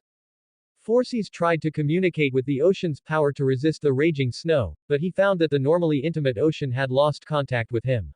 He panicked for a moment and was instantly covered in snow and ice, coated in a layer of frost. The battle ended, and Dione emerged as the ultimate winner. The battle on the surface also caught the attention of the gods. They saw Forces' defeat from the clouds or beneath the waves. The sleeping ancient sea god Pontus was also awakened. Sensing his son's situation, he was about to use his divine power to activate the ocean's strength when he was stopped by a smiling Tethys. The protective goddess smiled and said to Pontus, "Ancient sea god, this is a battle between Dione and Forces, we should not interfere." Sensing the divine power gathering beneath Tethys' gentle smile, Pontus remained silent and returned to the deep sea to continue his slumber. Tethys breathed a sigh of relief and turned her gaze toward her beloved daughter. Greek gods are immortal, and the slaying of a god is not permitted by the laws of this world. For a deity, the most severe punishment is to be imprisoned in the pitch-black Tartarus, just like Cronus who was overthrown by Zeus, to endure eternal loneliness and pain. Although she dearly wanted to kill Forces, Dione felt the pressure of the world's laws above and the complex relationships within the oceanic pantheon below. She could only helplessly disperse the terrifying ice and snow, releasing Forces from his frozen state. However, Dione's rage was not so easily appeased, and the harm Thalassa suffered needed to be compensated. The goddess of climate looked at Forces coldly and said, "Forces, though the laws of the world and the camaraderie of the sea gods prevent me from killing you, you must pay the proper price for your actions. Otherwise, regardless of the ancient sea god's prestige, I will freeze you and imprison you within Misty Island for eternity." Forces also understood that he had bitten off more than he could chew this afternoon. Without paying a price, this matter would not end well. He steeled himself and severed the godheads of waves, whirlpools, and undercurrents from the source power of his own divinity. His aura, which had been at the peak of mid-tier divine power, plummeted all the way to the middle level of mid-tier divine power. Enduring the agonizing pain that felt like a knife twisting deep within his soul, Forces knelt and offered the 3 radiant godheads to Dione. His raspy voice rang out, "Goddess of climate, please accept my reparation. In the name of Forces, son of the ancient sea god Pontus and the earth mother Gaia, I declare, I shall unconditionally grant 3 requests to Dione, daughter of Oceanus and Tethys, and I shall never harm any living being on Misty Island for all eternity." The laws of the world responded to Forces' oath. From then on, should he ever violate his word, he would be punished by the laws and cast into Tartarus to suffer forever. Forces had paid a heavy price. Seeing her goal achieved, Dione spoke sternly to the male god before her, "Forces, seize wrath, I hope you can keep your oath. Thalassa is currently lying unconscious in your temple, wake her immediately and return her safely to Misty Island." Forces nodded in agreement and turned to swim into the ocean as if fleeing. The war between Forces and Dione ended with the goddess's victory. The gods watching from the surroundings also gained a new understanding of her power. The male gods who previously harbored indecent thoughts about the beautiful Dione restrained themselves. This powerful goddess was not someone they could easily manipulate. In this Greek world devoid of morality and ethics, only fists were the true logic. Sensing the prying eyes of the gods in the sky and the sea, Dione gave a cold snort. Her peak mid-tier divine power aura instantly expanded. Standing between the sky and the sea, her solemn and majestic voice rang out, I am Dione, daughter of Oceanus and Tethys. I hereby swear that I will protect all women in this world. Anyone who forces a woman to do something against her will shall face my endless wrath, even if I must pay with my life. From this day forth, I am the protector of all women. All the goddesses and nymphs heard Dione's oath, and their hearts surged with emotion. Some nymphs even shed tears. From now on, they would no longer have to endure harassment or fear being harmed. A golden godhead of the protector of women descended from the sky and flew into the depths of Dione's soul, as the light of femininity shone brilliantly at that moment. Withdrawing her divine power, Dione returned to Misty Island amidst gazes of respect, resentment, or curiosity. By then, Thalassa had returned safely to the island. Seeing the goddess's return, she knelt on the ground, thanking the goddess for her protection through uncontrollable sobs. Dione helped the weeping Thalassa up, wiping away her tears with her fair hands. She placed the godheads of waves, whirlpools, and undercurrents into Thalassa's palm and said, Cry no more, beautiful Thalassa, a smile suits your lovely face best. Today, because of my anger, Phorcys paid a heavy price. However, only your own strength is your true reliance. Please accept Phorcys's reparation, and continue to increase your strength to better protect yourself and your sisters. Hearing Dione's words, Thalassa stopped crying. She accepted the godheads, her voice sounding confident and determined, I will certainly work hard to become stronger. One day, I will have the ability to protect every sister on Misty Island, just like the goddess. Dione smiled. After this incident, she realized that her protection alone was not enough. She needed to improve the strength of the nymphs on Misty Island. The godheads of rain, snow, clouds and mist, frost, and mist were separated from Dione's climate godhead. She bestowed these godheads upon the 5 nymphs who had contributed the most to Misty Island, and she promised the remaining disappointed nymphs that she would surely increase their strength in the future. From then on, Dione also had her own subordinate gods, Carol of weaving clouds and mist, Chris who brought rain, Cynthia who brought frost, Mia who spread mist, Iris who brought snow, and Thalassa who stirred waves, created whirlpools, and guided undercurrents. The presence of so many goddesses made Misty Island a force that could not be ignored in the Greek world. Countless nymphs regarded Misty Island as a holy land, hoping to serve the powerful protector of women, Dione. The ethereal and pure songs of the sirens echoed across the waters surrounding Misty Island. Having assigned the duties of climate to her subordinate gods, the now leisurely Dione sat upon a shell throne rich with water elements. She finally had time to properly digest the hidden divine power gifted by Nyx, goddess of night. An inconspicuous, colorless, and transparent orb of light entered the depths of Dione's soul. The flickering divinity of secrecy revealed its form, sending out ripples from within. The orb, drawn by its origin, began to orbit and dance around the divinity of secrecy. As the divinity of secrecy spun rapidly, divine power was stripped from the orb bit by bit. The scattered divine power quickly found its way out, continuously merging into the secretive divinity and accelerating the divinity's absorption of the power. The colorless divinity of secrecy became increasingly simple and unadorned, losing its sense of presence as if it had completely vanished from Dione's soul, only its steadily rising aura attested to its existence. With the catalysis of Dione's divine power and the passage of time, the secretive aura shrouding the depths of Dione's soul vanished into thin air, and the divinity of secrecy lost all trace of its location. At this moment, Dione was just like the divinity of secrecy. Her entire aura was restrained, and the divine power within her seemed to have vanished. She looked no different from an ordinary human. As Dione opened her eyes, a transformation occurred in the temple on Mount Othris. The azure temple and the vast fields of lilies blooming around it gradually became transparent.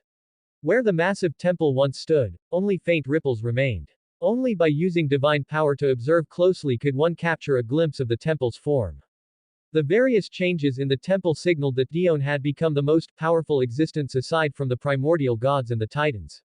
She had officially stepped into the ranks of great divine power, becoming the first second-generation titan to ascend to the realm of great power. The transformation of the divine mountain naturally could not be hidden from the eyes of Cronus, the king of gods, and the other titans.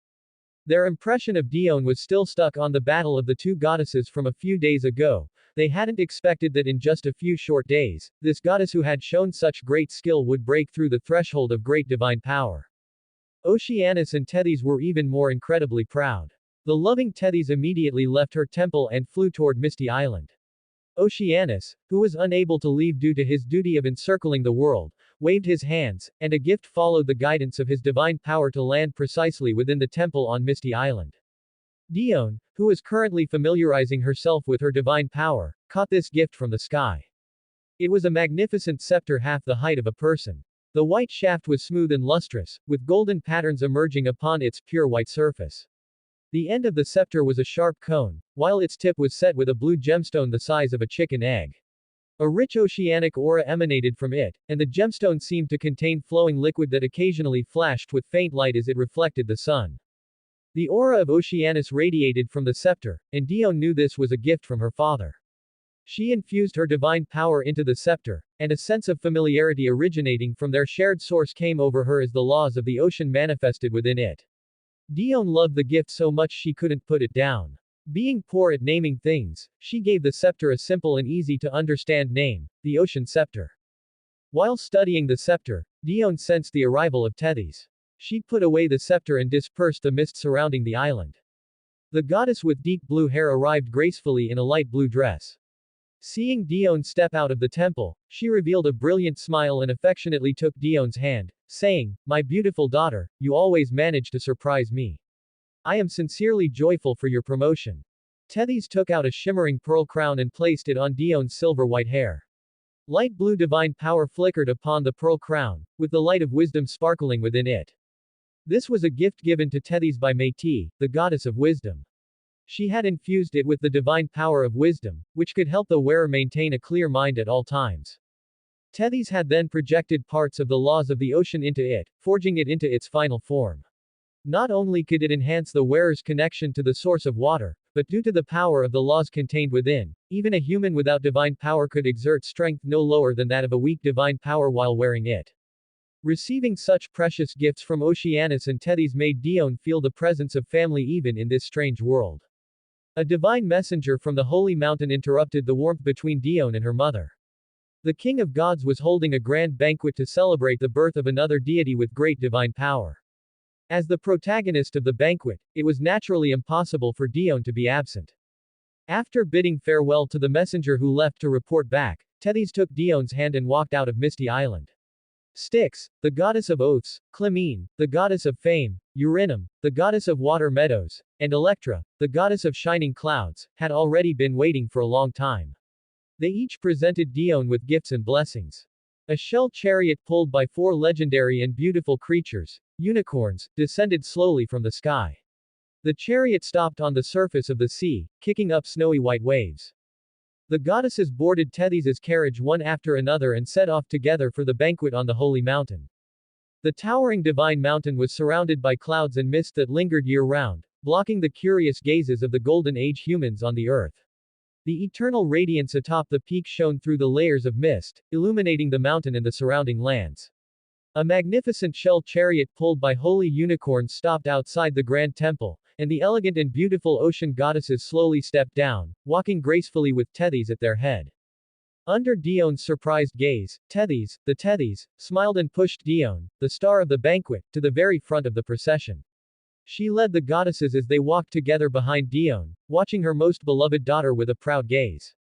Aside from the celebration after Cronus ascended to the throne of the god king, it had been a long time since such a grand banquet had been held on the divine mountain. The gods all abandoned restraint, drinking joyfully from golden cups, while nymphs wove through the long tables, serving fine wine and delicacies. Amidst the laughter and chatter of the gods, the ocean goddesses, led by Dione, entered the temple. Dione wore an elegant long dress, its subtle golden lily patterns appearing and disappearing under the candlelight. Her slender yet strong arms, like jade lotus roots, were entwined with vines crafted from the branches and leaves of the golden apple tree, with flowers made of pearls and gemstones blooming upon the golden vines, emitting a brilliant light. As she moved with graceful steps, the soft and flowing fabric of the dress outlined Dione's exquisite figure. The goddess's skin was like the purest snow, fair and translucent, shimmering with a slight luster under the candlelight as if she were a piece of fine and delicate porcelain. Her lips were as soft as petals, their unique crimson hue intoxicating. A radiant crown of pearls rested upon her cascading silver white hair, and her deep blue eyes, like the ocean, revealed confidence and majesty. The aura of secrecy that she inadvertently exuded made the goddess appear both mysterious and beautiful. Unintentionally, Dione, who had been the center of attention these past few days, became the focus of the entire room. Under the infatuated gazes of the gods, Dione slowly walked before the god king and the queen of the gods. She bowed elegantly and spoke softly, "My greetings to you, great god king and beautiful queen of the gods." Looking with satisfaction at the powerful goddess before him, the majestic voice of God King Cronus rang out, "The youngest daughter of my elder brother Oceanus, your ascension has added another powerful goddess to the divine mountain. Quickly, take your seat and enjoy this banquet prepared for you."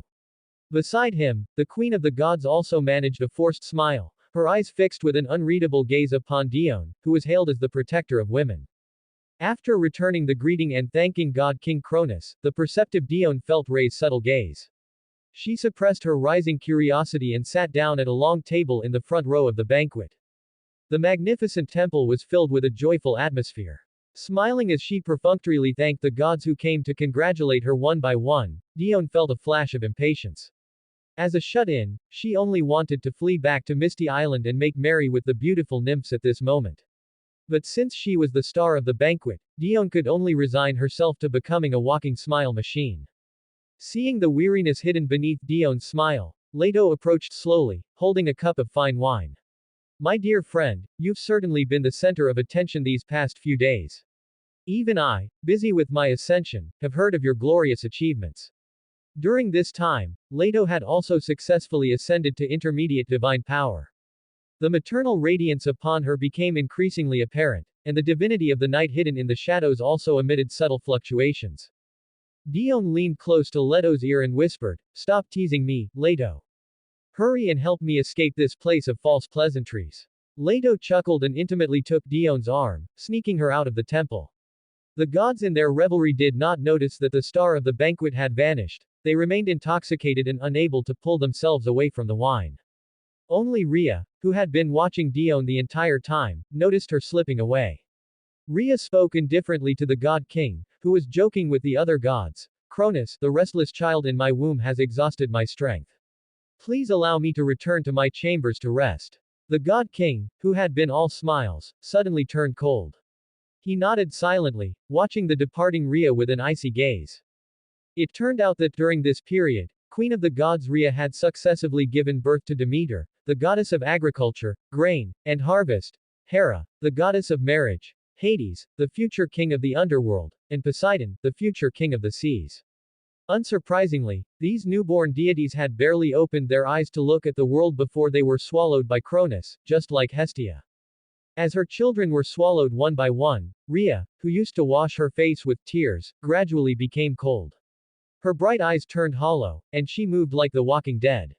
Now, a new life was gestating in Ray's womb. She was not very invested in this child, who was about to repeat the fate of its brothers and sisters. To her, pregnancy had become synonymous with grief and parting. However, Dion's solemn vow on the sea a few days ago had caused Ray's hollow eyes to spark with light for the first time in a long while. The moment Dione ascended to great divine power, Rhea felt as if she saw a final hope.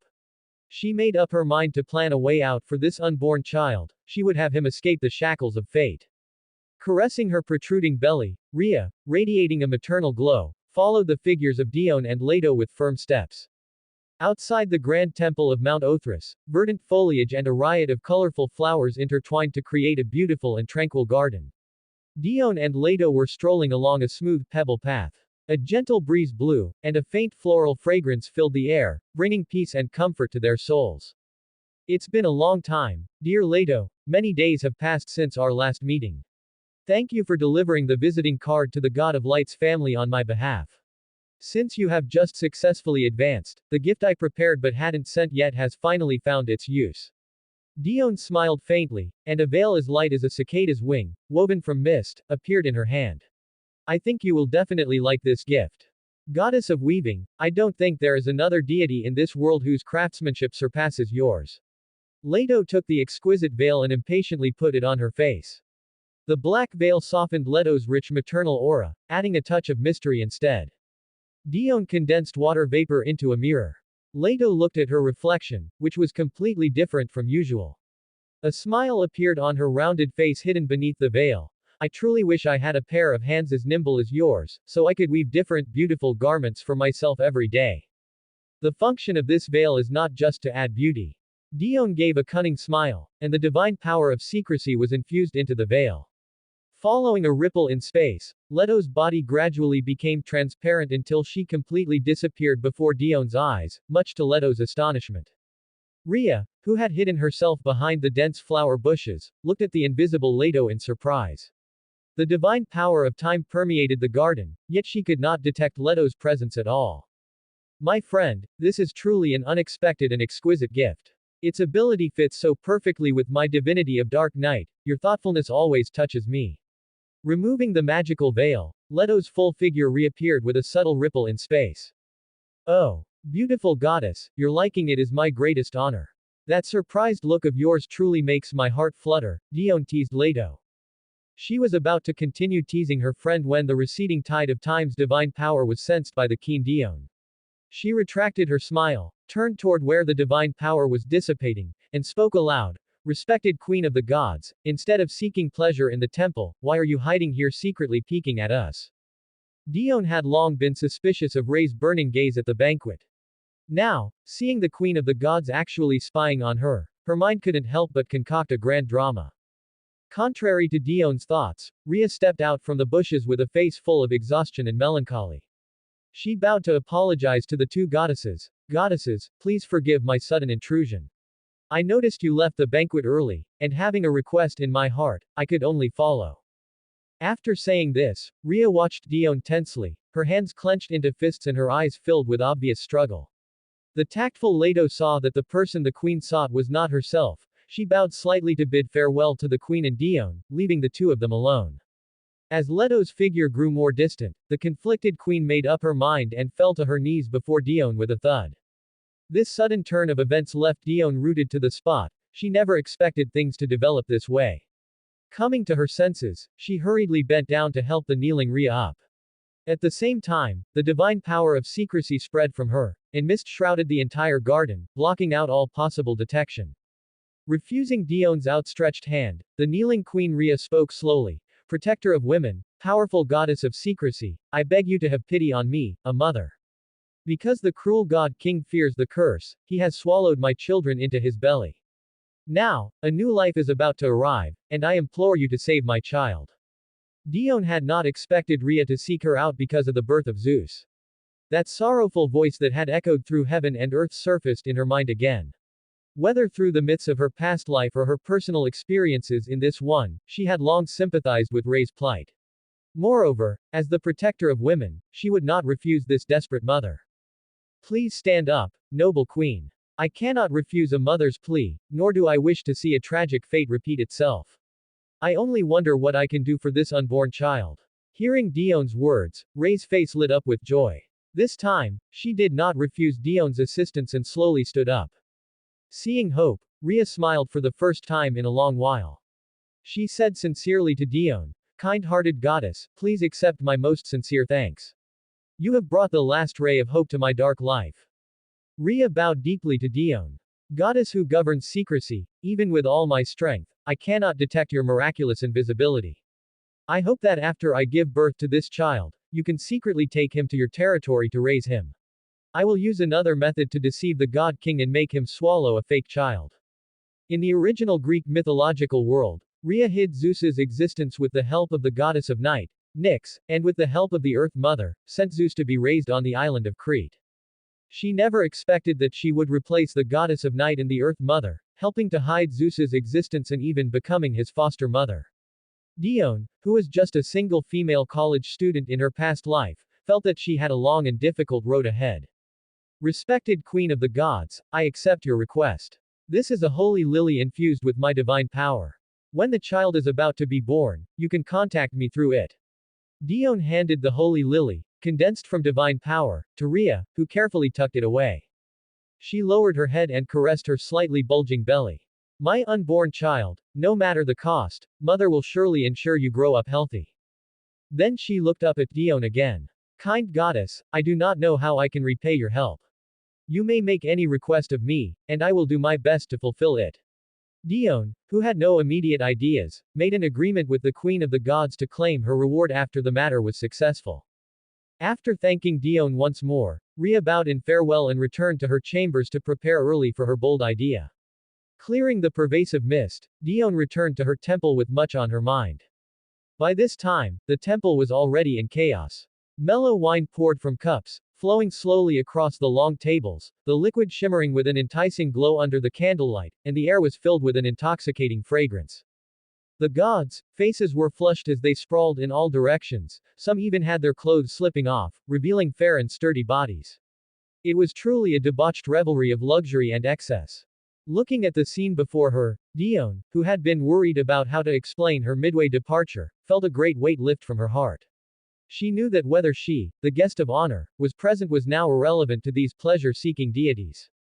Unwilling to linger in this decadent place, Dione transformed into a gentle breeze and flew from the divine mountain toward the earth. She wanted to continue her comprehension of the power of wind. Dione flowed silently, bringing vitality to the earth.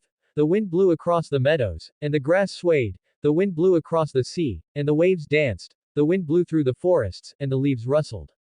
Unknowingly, she had completely mastered the mild and gentle aspect of the wind. The climate divinity rotated slightly, and the faint wind grew increasingly violent at some unknown point. Wild winds swept up sand and stones, raging across the earth as if to swallow the entire world. A massive storm roared and howled over the sea like an out-of-control beast, tearing at the waves and churning them into endless billows. Suddenly, the surrounding storm came to a screeching halt, and tranquility once again enveloped the land and ocean. Dione, who had turned into wind, manifested her form, and the green hurricane divinity, filled with the sound of roaring, appeared in her hand. The most difficult hurricane divinity was now in her possession, and everything else followed naturally. With a flash of blue light, the magnificent sea god's scepter appeared in Dione's hand. She raised it high, and as her divine power flowed, a piercing light radiated from the gemstone at its tip. The exquisite pearl crown on Dione's head also shone brilliantly. With the enhancement of the two oceanic artifacts, the origin of water appeared intimately in the depths of Dione's soul, generously revealing different water-based divinities to her. Communicating with the power of the origin through her divine power, the flood and blizzard divinities that Dione needed flew out from among hundreds of others, emitting joyful vibrations within her soul. Cutting off the connection with the water origin in one smooth motion, Dione drew the divinities of tsunami, hurricane, flood, and blizzard together with her divine power to merge them. Lights of green, blue, and white alternated within the merging divinities. As the fluctuations of light stabilized, a gray divinity filled with violent power gradually formed. Different natural disasters appeared in turn. The natural disaster divinity had been successfully condensed. Dione beamed with joy, her hypothesis had finally succeeded. Just as Dione was rejoicing, an unexpected change occurred. The newborn natural disaster divinity sensed the presence of the climate divinity. Both belonging to the sky authority, it flew uncontrollably toward the climate divinity, and the two divinities showed a tendency to merge into one. Dione, startled by the change in the two divinities and unsure what to do, suddenly felt her own aura locked onto by divine power belonging to the sky. A name flashed through her mind: Uranus, the god of the sky. It turned out that Uranus, slumbering in the heavenly realm, felt the authority of the sky being tampered with. His heavy eyelids opened slightly, and the divine power of the sky began to circulate as he sought to find the thief who dared to steal his authority. Realizing she was in big trouble, Dione frantically activated her secrecy divinity. A continuous flow of divine power was injected into it, and gray mist transformed into a giant cocoon, wrapping Dione completely without leaving a trace of her aura. The power of secrecy temporarily blocked the sky god's gaze. At this time, the Greek gods were still lost in their revelry on Mount Othryss, and Dione had no wish to challenge the authority of the former god-king alone. The secrecy divinity exerted its power again, and an endless gray mist enveloped the two divinities, preventing them from sensing each other's presence. The disturbance in the sky was also sensed by Gaia, the mother of the earth. She did not understand why Uranus would suddenly awaken from his slumber. Gaia's figure appeared in the heavenly realm. Power belonging to a primordial god surged wildly toward Uranus. Under the influence of Gaia's divine power, Uranus fell back into a deep sleep. After dealing with Uranus, the divine power of Gaia, the mother of the earth, spread throughout the world. She wanted to find the reason for the sky god's awakening. Under the influence of the secrecy power, Gaia did not discover the culprit, Dione. She set aside her doubts, attributed the matter to an accident, and returned to her temple. Unaware of Gaia's appearance and sensing that the sky god's aura had dissipated, Dione, having escaped a disaster, flew out from the giant cocoon. Fine beads of sweat seeped from her smooth, fair forehead, and trembling with fear, she fled back to Misty Island. Under the astonished gazes of the nymphs on the island, Dione swiftly returned to the temple. The godhead of secrecy spun rapidly like a top, causing the mist that originally shrouded the island to become even thicker. With a ripple in space, Misty Island completely vanished from the surface of the sea. The startled Dione let out a sigh of relief. Mentally exhausted, she finally truly relaxed. She decided to stay out of the limelight for a while, avoid appearing in the outside world, and become a complete shut-in living in her shell at home. The beautiful sirens who were singing loudly on the reefs fell into a panic as they watched Misty Island disappear. They prayed incessantly to Dione in their hearts, wanting to understand the current situation. The fragmented prayers of the sirens rang in Dione's ears, and she realized she had forgotten to hide the sirens living around Misty Island along with it. Between laughter and tears, she comforted the panicked sirens. The godhead of secrecy exerted its power again, and the sirens were carried onto Misty Island by a gray mist that appeared out of thin air. The sirens were pleasantly surprised to find they had truly entered the domain of the powerful goddess. At Dione's signal, her subordinate goddess, Carol, who weaves the clouds and mist, led the sirens, who were curiously observing their surroundings, to the beach on the southern side of the island. At this time, the rain goddess, Chris, and the wave goddess, Thalassa, also arrived at the beach. The three goddesses used their divine power to reshape the island's terrain. The flat beach recessed inward, hills rose along the curving coastline, and seawater poured in as the terrain changed. A beautiful bay was formed in just a few moments. From then on, the sirens officially settled in this bay created by divine power. Their ethereal singing echoed through the long, narrow bay. Thus, Dione named this bay on the south side of the island Echo Bay. Time gradually passed. 3 days had gone by since Dione became the goddess of calamity. At this moment, Dione was standing in the 100-fruit forest on the east side of the island, looking expectantly at the golden apple tree before her. Under the meticulous care of the nymphs, the golden apple tree had grown to a height of 100 feet. Its canopy blotted out the sky, its trunk was round and thick, and over a dozen blooming flowers were hidden among the dense golden leaves. Dione summoned wind and raindrops condensed from divine power poured down. Under the catalysis of divine power, the blooming flowers quickly withered, and golden fruits took their place, gradually filling out. A dazzling light emanated from the fruits, dyeing the eastern sky golden. The golden apples swayed on the branches like little suns, warm and bright, as an enticing fragrance wafted from the fruit. With a wave of her right hand, 13 golden apples fell accurately into the fruit basket in her hand. Misty Island welcomed its second great harvest from the golden apple tree. Setting aside 4 golden apples in the basket, Dione now had a stock of 6 golden apples. She summoned her subordinate goddesses and, under their grateful gazes, bestowed 1 golden apple to each of the 6, hoping these treasures containing divine power would help them increase their strength. As for the final 3 golden apples, she bestowed 2 to the nymphs on the island and gave 1 to the new residents of the island, the beautiful sirens. As for how to use them, that was up to their own will. With the help of the golden apple, the bright Thalassa took the lead among the subordinate goddesses to become a goddess of intermediate divine power. This was within Dione's expectations. After all, Thalassa's desire to become stronger was so intense. She had mastered the power of 3 godheads in a short time, and her promotion had simply lacked a catalyst.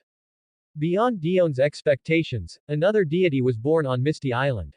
The leader of the sirens, a beautiful siren named Iris, successfully condensed a godhead with the help of the golden apple, becoming a goddess of weak divine power known as the Singer of the Sea. On the flourishing Misty Island, the beautiful sirens transformed into human forms one after another. They were like a collection of brilliant pearls of different shapes, each exuding a unique charm. The sirens headed toward the beautiful 100-flower valley while adapting to walking on their awkward legs. The lily valley was filled with beauties. The pure nymphs and the gorgeous sirens formed 2 distinct yet equally beautiful sights. A banquet to celebrate the promotion of Thalassa and Iris began at Dione's signal. The new residents of Misty Island gradually became acquainted with the nymphs amidst laughter and conversation.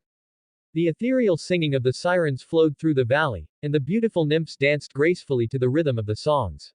A large number of butterflies flew out from the lily bushes, circling the dancing nymphs as if adding special effects to the dance. Dione tasted the sweet fruit and drank the mellow wine.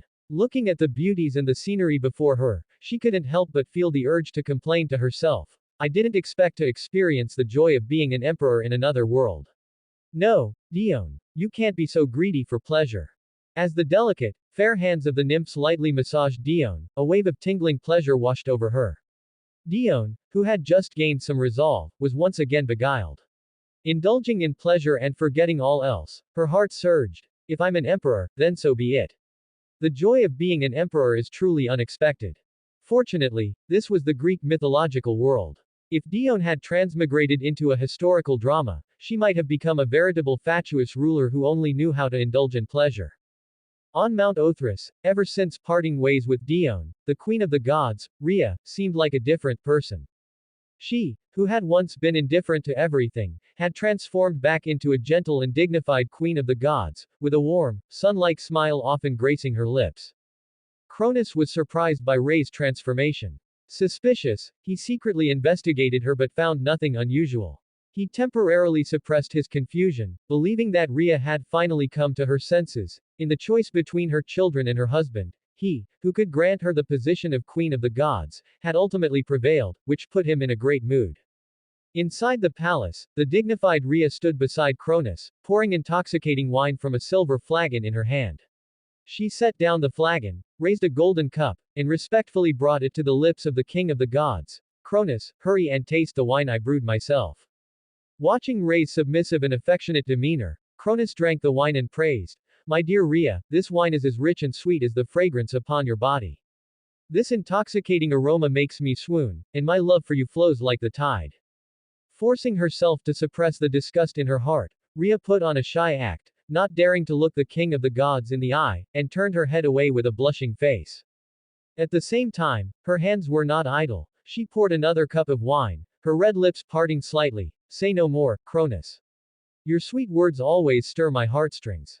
Please, drink this cup of wine, which symbolizes my deepest love. Watching the blushing Rhea, desire burned in Cronus's heart. With another cup of wine down, he began to feel slightly intoxicated.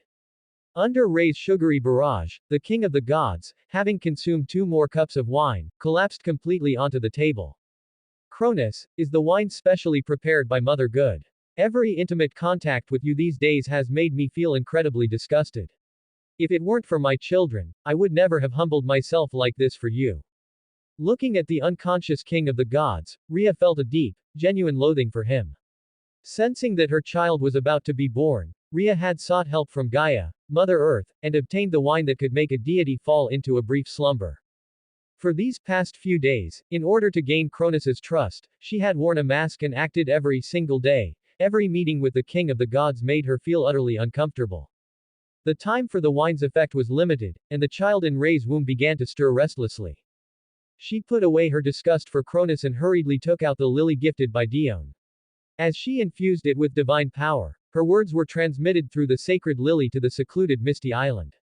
On a quiet afternoon, Dione was lying peacefully on a bench in the palace courtyard, enjoying the tranquility. Her long, silvery white hair was as smooth as silk, draped gently over her shoulders, and her elegant, off-white dress fluttered slightly in the breeze, resembling a blooming lily. Her eyes were as clear as autumn water, revealing a touch of laziness and comfort. Dione turned to her side and took a grape from the hands of the nymphs attending to her. The crystal-clear grape danced on her fair fingertips. She parted her red lips slightly and elegantly placed the grape into her mouth. The sweet and sour juice of the grape burst forth, transforming into a refreshing sweetness that slowly slid down her throat, leaving an endless aftertaste. Dione's face was filled with satisfaction and pleasure. Suddenly, a strong fluctuation of divine power shattered this beautiful picture. Rhea's voice rang in Dione's ears. Dione, my child is about to be born, and Cronus has already fallen into a brief slumber. Please, come quickly to Crete and help me. Having received Rhea's plea for help, Dione rose from the bench, not caring about her disheveled appearance. Channeling her divine power, she transformed into a swift wind and flew toward Crete. Inside a cave on the island of Crete, waves of pain from her womb made Rhea cry out. Dione, who had followed the scent of the lily, had just entered the cave when she saw Rhea wailing. She hurriedly summoned Mist to isolate the cave. Ray's painful groans made Dione flustered. Having never been in love, she had never seen such a situation before. At a loss, she could only comfort Rhea on the side while taking out a golden apple, turning it into juice, and letting it flow into Ray's mouth. With the replenishment of the golden apple's divine power, Ray's pain improved.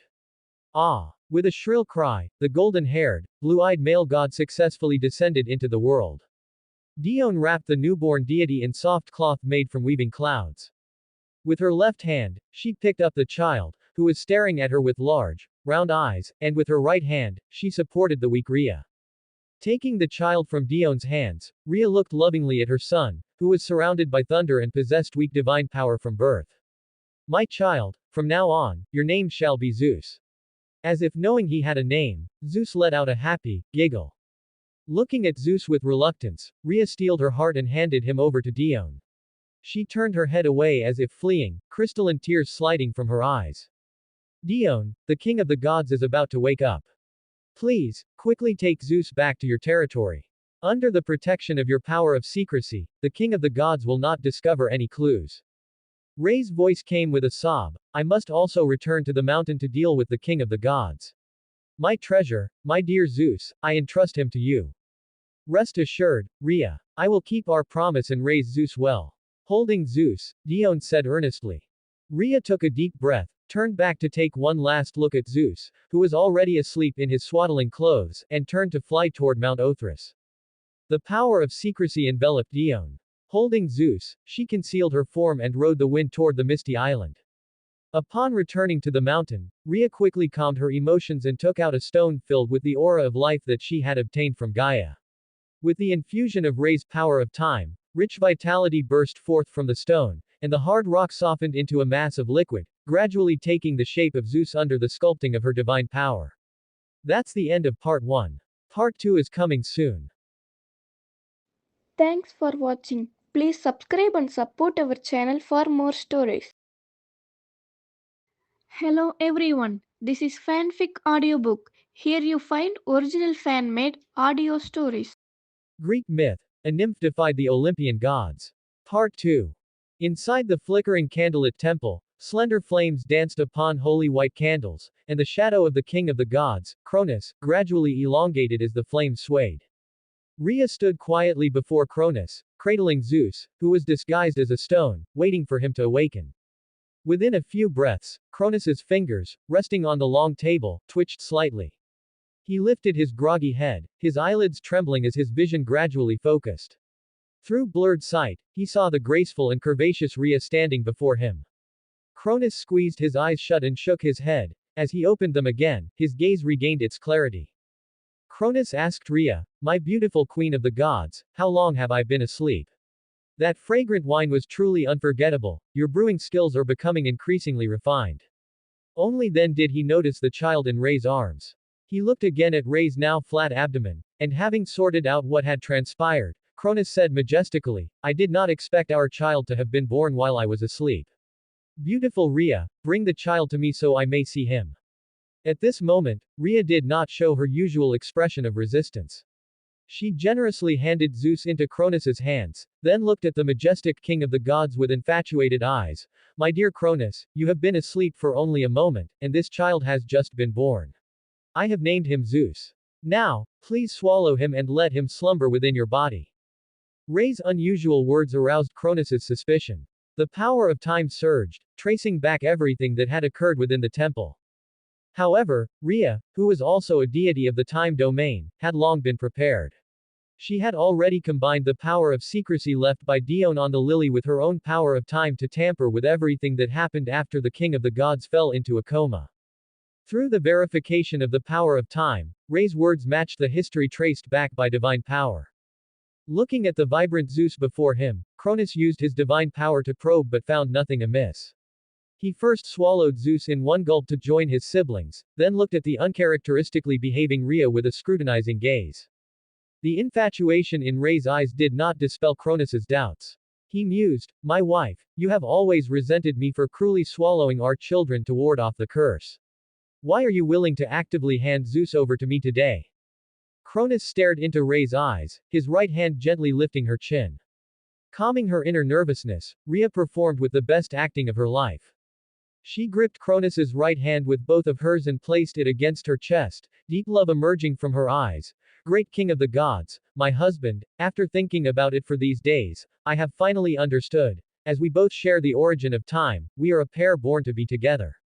Only you are the only one in my life. I am willing to abandon our child to save you from the fate of the curse. Besides, I have not been the queen of the gods for long, and I do not want to hand over my position as queen of the gods to anyone else. Rhea's reasoning, intertwined with love and self-interest, and the love she had shown for him these past days did not seem fake. Cronus chose to believe the queen of the gods. He pulled his right hand from Rhea's grip, opened his arms, and embraced her. It is for the best that you have come to understand. I swear by the laws, Rhea, you are the only wife of my, Cronus's, life, and you are my eternal queen of the gods. Hearing the promise of the king of the gods, Rhea's fair cheeks flushed crimson. She shyly leaned against Cronus's chest, seemingly savoring this beautiful tenderness, unaware that a cold sneer flashed through Rhea's complex inner heart. While Rhea on the holy mountain had dispelled Cronus's suspicions, Dione on the misty island was troubled by how to raise Zeus. Under the curious gazes of the nymphs and the sirens, Dione walked into the misty island, cradling the peacefully sleeping Zeus in his swaddling clothes. The nymphs and sirens swarmed forward. Seeing the golden-haired, blue-eyed child sleeping sweetly in Dione's arms, their hearts were filled with shock. The main deity who lived with them day and night had never had any rumors with male gods, nor had she any close companions. How could Dione have brought a child home after being out for only a short while? The lively Thalassa was the first to be unable to resist her curiosity. She looked at the beautiful Dione and asked in a low voice, Main deity, what is this cute child's name, and which powerful deity are his parents? Unable to reveal Rhea's affairs, and to avoid unnecessary trouble, Dione braced herself under the inquisitive gazes of the nymphs and sirens and said, This is my child. His name is Zeus, and he is the deity who governs thunder. After speaking, Dione's eyes turned slightly. Not knowing how to raise a child, she had a good idea. Without giving Thalassa a chance to ask, she spoke again, Now you have a new task, which is to help me take good care of him as he grows up. Dione cheered for her own wit. Leaving the matter of raising him to the nymphs and sirens, she only needed to be a hands-off manager and teach Zeus at the appropriate time. Dione handed Zeus to Thalassa, who had asked the first question. Fearing being asked who the child's father was, she hurriedly fled back to the temple. Taking Zeus in a daze, Thalassa had not yet recovered from Dione's shocking words. Zeus is Dione's child. This news caused a huge uproar among the nymphs and sirens. They gathered around Zeus, whispering and guessing who the child's father could be. On the sea, the mist-shrouded island had lost its usual tranquility and peace, and the ethereal songs of the sirens had vanished. At this moment, the nymphs and sirens were gathered excitedly around Thalassa, who was holding Zeus, as they discussed him in hushed tones. I bet Zeus's father is Prometheus. I once saw him creating humans, and the goddess was by his side. They must have been together since then. No, no. I see that Zeus's golden hair is exactly like that of the dazzling gods of light. His father must be Helios the sun god. You're all wrong. If you ask me, this child must be the son of the god of death from the underworld. Look at how much his fair skin resembles a deity of the underworld. You fools, look at the power of thunder surrounding this child. His father must be a deity with great divine power. The originally low-voiced discussion grew increasingly heated amidst the arguments of the nymphs and sirens. As the volume continued to rise, the soundly sleeping Zeus was awakened by the surrounding noise. Wah, wah, wah, wah. Zeus's cries interrupted the nymphs and sirens who were eagerly gossiping. They were momentarily thrown into a panic. Thalassa, who was holding Zeus, hurriedly rocked her arms in hopes of coaxing him back to sleep, but to no avail. Not only did Zeus's crying not stop, it showed signs of growing even louder. The stunning Iris showed off her voice, and an ethereal, beautiful lullaby echoed across the small island, but it was drowned out by Zeus's increasingly loud wails. Even she, known as the singer of the sea, was defeated. The nymphs and sirens each used their own special methods on Zeus, but all were in vain, and they ended up half dead from exhaustion instead. As Zeus's emotions became more intense, dark clouds gathered in the sky over Misty Island, with golden light flickering within them as peals of thunder echoed from the heavens. Dione, who had originally wanted to enjoy her leisure as a hands-off boss, was also forced out of the temple by Zeus's crying. She hadn't expected such a loud sound to come from Zeus's tiny body.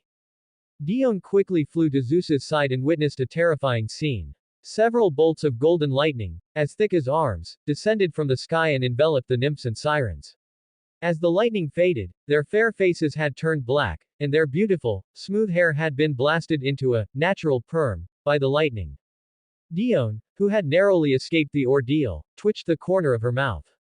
Her climate divine power surged, dispersing the celestial phenomenon. She took Zeus from the soot-covered thalassa, and her secrecy power activated, temporarily shielding everyone from his earth-shattering cries. Having never had any experience in childcare, Dione turned to her attendants, who were busy using divine power to restore their beauty, and said, "Everyone, think of something quickly. Why on earth is Zeus crying, and how can we stop him? Otherwise, we're all going to have a hard time." At that moment, Nia, who was in charge of the pasture on Misty Island, said hesitantly, "Great goddess, in the pasture I manage, newborn animal young often cry to get their mother's milk. Do you think it's possible that Zeus is just hungry?" Dione thought about it carefully and couldn't help but feel ashamed. Feeling guilty, Dione muttered softly, "Oh no, it's been half a day since Zeus was born, and I really don't seem to have fed him anything at all." Remembering from the myths of her past life that Zeus grew up on the milk of Amalthea, Dione decided to follow suit. She ordered Nia to bring a nanny goat. Sucking on the goat's milk, Zeus stopped his crying. As his chubby little belly slightly bulged, the now full Zeus let out a lazy yawn and fell back into a deep sleep. Zeus's quiet and cute appearance made the nymphs and sirens show motherly smiles. Enraptured by Zeus's sleeping face, they had already forgotten that the adorable Zeus before them was the same little devil who had just summoned lightning to ruin their beautiful looks. Watching this scene, Dione couldn't help but press her hand to her forehead and sigh, as expected of the most philandering man in Greek mythology. Even though he's just a child, he's already able to charm the well-traveled nymphs and sirens on this island. What will happen when he grows up? I must properly educate this scoundrel so he doesn't go around chasing women every day like in the legends of my past life. The soundly sleeping Zeus had no idea that he had already been labeled a scumbag by Dione. The continuous, dulu dulu, snoring sound seemed to indicate that he was falling into a beautiful dream. The pure white, soft wool provided by Nia flew up and down in Dione's nimble hands, and soon a fluffy garment appeared on Zeus's body. It was a white onesie with a hood. With a bit of mischief, Dione had used weaving to create two short little goat horns on the fluffy hood, and a ball of fur at the rear served as a tail. Zeus in his swaddling clothes looked just like a sleeping little lamb. Looking at her masterpiece with satisfaction, Dione then took branches from the golden apple tree, clouds from the sky, and snow-white sea foam. Soon, a cradle that could rock automatically took shape in Dione's hands. She placed the cradle among the lilies outside the temple. Dione placed the sleeping Zeus into the soft cradle. As the cradle gently swayed, Zeus turned over contentedly. After instructing the nymphs to take good care of Zeus, Dione complained inwardly, "Raising a child really isn't easy." She decided to return to the temple and have a good sleep. Beautiful Iris, you are like the morning light left on earth by the dawn goddess Eos. You are like a miracle created by Taumas, the wonder of the sea. Your smile is as brilliant as the flowers upon the divine mountain. This eternal flaming red rose symbolizes my undying love for you.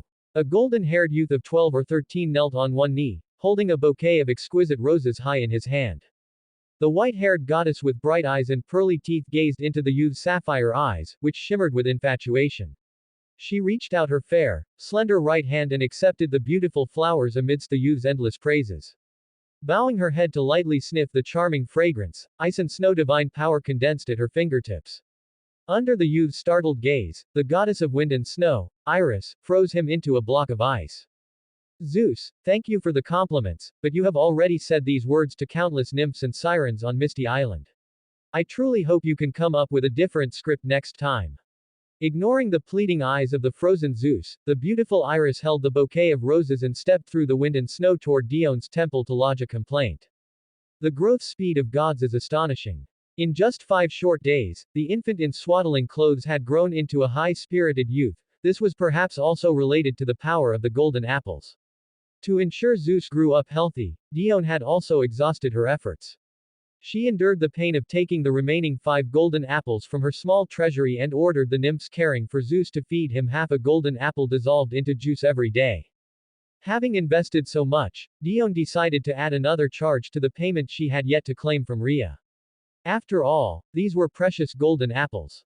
Including the one Rhea ate during childbirth, that was a total of 6 golden apples. Purple gold lightning power flickered around his body, yet the hard ice remained motionless. Pouting, Zeus watched Iris's departing figure with resentment, secretly resolving to properly refine his sweet talk. Dione, who was meditating inside the temple, was awakened by Iris's shouting. She opened the temple gates, and Iris, carrying the roses, handed Zeus's gift to Dione. She showed a helpless smile. Chief goddess, these are the flowers Zeus gave me. This is already the 3rd time he has come to confess to me. He is currently frozen by me on the north side of Echo Bay. Dione helplessly held her forehead as 3 invisible black lines appeared on her brow. This was already the countless victim who had come to complain to her. Relying on his handsome face, Zeus often flirted with the nymphs and sirens on the island, and even several of Dione's subordinate gods had not been spared. Because they had watched him grow up with their own eyes, and out of respect for Dione, the victims who were bothered beyond endurance could only frequently come to Dione to complain. He's such a scumbag at such a young age, what will happen when he grows up? The myths of my past life were written too conservatively, the real Zeus is far more fickle than in the legends. Dione, complaining wildly in her heart, decided to properly educate Zeus. She could not fail raise expectations and let this little seedling grow crooked. Led by the goddess of wind and snow, Iris, Dione arrived before Zeus in a huff, riding the wind. She lightly waved her right hand, and the ice covering Zeus's mouth was dispelled. Looking at Iris, who had an expression of watching a good show on the side, Zeus understood the situation in an instant. A look of grievance immediately appeared on his face. Mother Goddess, please release me quickly. Iris's divine power is like cold knives piercing my body. Every breath I take feels cold to the bone. Dione would not be deceived by Zeus. Having eaten so many golden apples, his body was robust and his divine power was overflowing. How could he be unable to resist the power of ice and snow? Seeing that playing for sympathy was useless, Zeus immediately changed his face. Mother Goddess, the best Mother Goddess in the world. I know I was wrong. I shouldn't have harassed the older sisters on the island. I will definitely correct my mistakes. I won't dare do it again. At the same time, he said to Iris on the side, Kind Iris, please, for the sake of the flowers I gave you, plead with the Mother Goddess for me. I truly know I was wrong. Looking at Zeus, who looked exactly like a well-behaved baby admitting his mistakes, Dione sighed helplessly. As expected of the next king of gods, he knows how to judge the situation and act accordingly even at such a young age. All right Zeus, put away your hypocrisy. Do you think I can't see through your little thoughts? I hope you will listen carefully to what I say next. Your mother, as the protector of women, her greatest wish is for the women of this world to be free from the oppression of others and to be able to decide their own feelings. Yet you have repeatedly flirted with the women on Misty Island, treating emotions as a game. Watching Zeus put away his mournful face and adopt a serious expression, Dione nodded and continued, You must know that true love is not your hypocritical sweet talk, nor is it a promise or confession of a single moment, but the years walked together afterward. True love needs to be nurtured with the heart. I hope you can put away your mischievous heart, properly reflect on your recent actions, and think carefully about what love truly is. Amidst Zeus's contemplation, Dione turned and left. She did not dispel Zeus's ice seal, but instead made an agreement with him. If Zeus could give Dione a satisfactory answer in 3 days, then Dione would release him. Otherwise, as punishment, Zeus would be frozen here for half a month for reflection. Dione sincerely hoped that Zeus could calmly think about her heartfelt words during these few days. Hearing that Zeus had been punished by the main deity, the nymphs and sirens, though they too had been teased by him and were glad to see Dione discipline him, could not help but feel pity for the newborn god. Some even came to the temple to plead for his mercy. Having raised the child herself, Dione was inevitably soft-hearted and conflicted. However, to correct Zeus's bad habits and help him grow, she hardened her heart and ordered that no one be allowed to visit him, insisting he reflect on his actions alone. Hemera, the goddess of day, pulled back the black veil of her mother Nyx that shrouded the world. Dawn goddess Eos scattered the morning light with both hands, staining the sky a brilliant rose red. Helios the sun god drove his chariot to bring light to the world, and a new day arrived as scheduled. 3 days had passed since the appointed date with Zeus. Wearing a pearl crown and an elegant long dress, Dione arrived at the peak on the northern side of Echo Bay as promised. Watching Dione approach gracefully, Zeus managed a smile that looked worse than crying. Mother Goddess, during these 3 agonizing days and nights, I have missed the island's free air, the sweet and juicy fruits, the beautiful nymphs and sirens who keep me company, and most of all, I have missed your arrival every single moment. The taste of being frozen is truly unbearable. Already immune to Zeus's flowery words, Dione spoke, enough, Zeus. You must understand that everyone must pay the price for their mistakes. Now, please tell me the result of your reflection. Respected Mother Goddess, during these 3 days of contemplation, I have deeply realized my errors. My previous teasing of the nymphs and sirens makes me feel ashamed. What were playful actions to me were disrespectful to them. I wish to apologize to each of them and do my best to earn their forgiveness. Zeus cast a sincere look at Dione. She nodded, agreeing with his approach, and gestured for him to continue. Mother Goddess, please forgive my ignorance. I have not yet grasped the true meaning of love. To me, love is as elusive as the weaving mist you create. I have never felt the impulse to give my heart away. Perhaps in my brief life, I have not yet met the lover I wish to spend my life with. Therefore, I have not reached an answer. Zeus's sincere words successfully moved Dione. Her divine power surged, and the ice-freezing Zeus turned into a trickling stream that flowed into the bay. Zeus, I praise your honesty. You did not fabricate lies to deceive me, but spoke your true thoughts. Your confusion about love will be resolved when you meet your destined one. Now, please fulfill your promise and offer your sincere apologies to the goddesses you once harmed. Freed from the ice, Zeus moved his stiff limbs. He raised his arms high to feel the flow of the wind and sniff the scent of freedom. Freedom is truly the most precious treasure in the world. After savoring the beauty of freedom, Zeus bid farewell to Dione, who was watching him with a smile. He flew to the lily valley to gather pure lilies and wove them into beautiful wreaths. With bunches of wreaths strung across his arms, Zeus busily flew back and forth across the island, delivering his handmade apologies to his former victims. Accepting the wreaths, the nymphs and sirens forgave Zeus for his previous reckless behavior. They were delighted that he could turn over a new leaf and regain his freedom. Taking this as an excuse, the banquet-loving nymphs and sirens held a celebratory dinner. Ethereal melodies like heavenly music echoed across the island as the nymphs danced heartily around the bonfire. After a few cups of mellow wine, Zeus wore a happy smile in the dim firelight. With golden hair as dazzling as sunlight draped casually over his shoulders, the handsome god stood on the highest peak of Misty Island, gazing into the distance. His slender build and well-proportioned muscle lines showcased the vitality of youth. His deep gaze seemed to pierce through the gray mist shrouding the island, extending all the way to the beautiful world beyond. As time passed, Zeus's height shot up like bamboo shoots after rain, and he took on the appearance of a young man of 17 or 18. The young deity, who had lived on Misty Island since birth, developed a strong curiosity about the outside world. He often sat alone in a daze, imagining what the world outside looked like. Zeus's changes naturally could not be hidden from Dione's eyes. Previously, to prevent the god king Cronus from noticing anything, Dione had kept Misty Island hidden on the sea. Aside from the subordinate gods who needed to perform their climate duties, no one else had entered or exited Misty Island. No unusual movements had come from the divine mountain during this time, and a goddess in charge of the climate giving birth to a deity who controlled thunder was not something anyone could find fault with. Dione thought it was time to lift the invisibility and let Misty Island reappear in the world, satisfying Zeus's intense curiosity.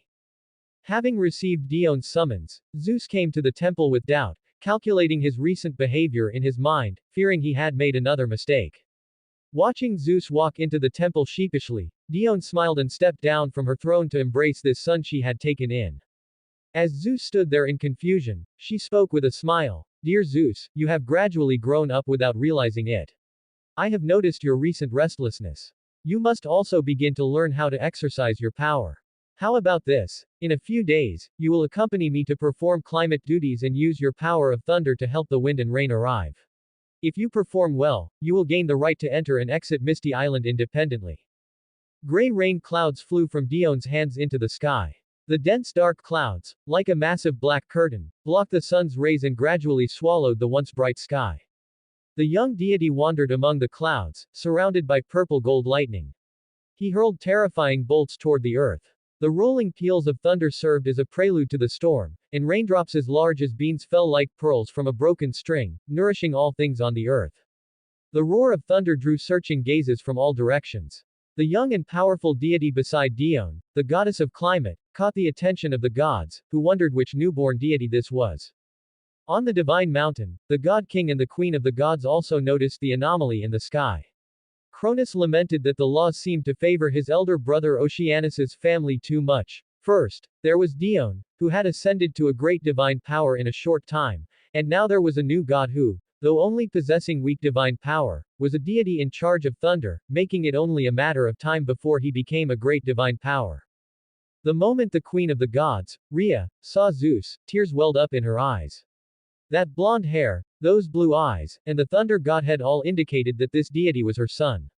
Even she, skilled in disguise, could not help but lose her composure for a moment before the god king. Noticing the queen's abnormality, Cronus asked in confusion, "My dear Rhea, why are you suddenly so sad?" Looking at the newborn deity, I cannot help but think of Uranus's malicious curse. I truly hope that one day we can find a way to break the curse so that our children can grow up normally. Seizing the opportunity, the sorrowful Rhea leaned against Cronus's shoulder and sobbed softly. My dear Rhea, I am searching for a way to break the curse at every moment. Believe me, that day will come soon. Stroking Rhea's long hair, Cronus looked at the sky, his gaze obscure.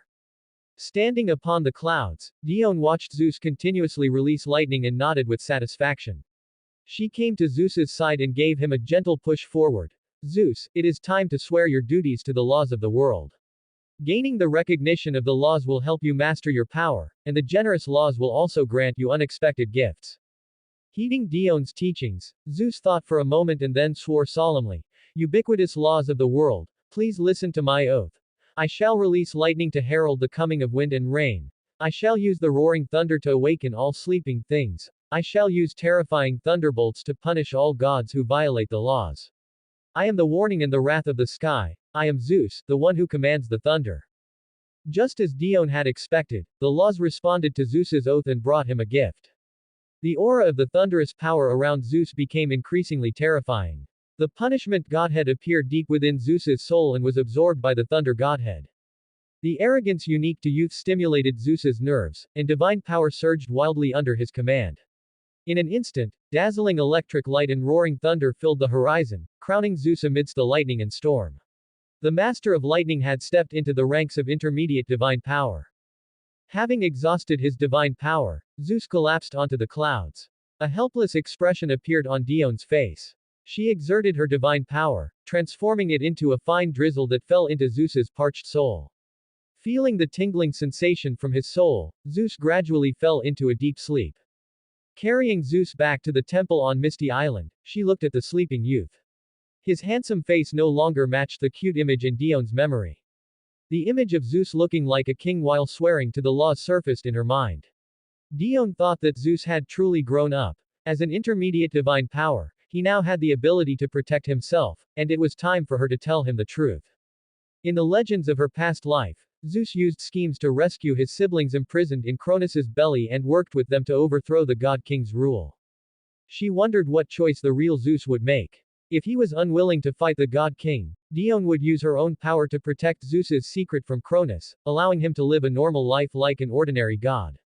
If he followed the guidance of fate, Dione would also provide him with assistance.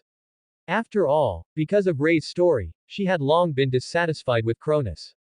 Furthermore, the restlessness of the climate and natural disaster godheads deep within Dione's soul had recently become stronger, even showing signs of breaking the power of secrecy and recombining. She knew it wouldn't be long before she had a real confrontation with the former god king, Uranus. If fate was unavoidable, she could also use this matter to plan for Zeus. When Zeus woke up, the first thing he saw was Dione in deep thought. He thought his mother goddess was still worried about his reckless behavior, so he comforted her softly, "It's all right, mother goddess. Under the influence of your divine power, my soul has regained its vitality. With just a few more days of rest, I will be able to run freely on Misty Island again." Hearing Zeus's words, Dione snapped out of her thoughts. Carrying her concerns, she gave a faint smile. Zeus, you must change your reckless ways. Remember to always leave yourself a way out. That wasn't reckless behavior, because you, Mother Goddess, are my strongest support. I know you wouldn't just abandon me. Zeus's sweet words made Dion's mood improve slightly. She looked at Zeus's bright smile and said without further hesitation, rest well today. Come to the temple hall to find me tomorrow. I have something to tell you. Under Zeus's puzzled gaze, Dione closed the door and left his bedchamber. Inside the solemn temple of Misty Island, Dione, seated upon a shell throne, used the power of secrecy to isolate the interior from the outside world. Looking at the dignified Zeus before her, Dione seemed to fall into a memory. Dear Zeus, before I knew it, you have grown into a vibrant young man. Now that you have ascended to intermediate divine power, you possess the strength to protect yourself. I shall also fulfill my promise. From now on, you may freely enter and leave Misty Island to follow the gods of climate and fulfill your duties. Hearing that he was allowed to go to the outside world, Zeus, who still retained the heart of a youth, could not help but cheer. Thunder rumbled across the originally clear sky, manifesting Zeus's joy. He stepped forward and knelt before Dione, his clear azure pupils reflecting Dione's loving countenance. Stroking Zeus's long golden hair, Dione spoke softly, since you have grown up, there are things I will no longer hide from you. Dear Zeus, in truth, you are not my biological child. The blood of the God King flows within you, you are the child of Cronus and Rhea. Zeus, who had been beaming with joy, lost his smile upon hearing this news like a bolt from the blue.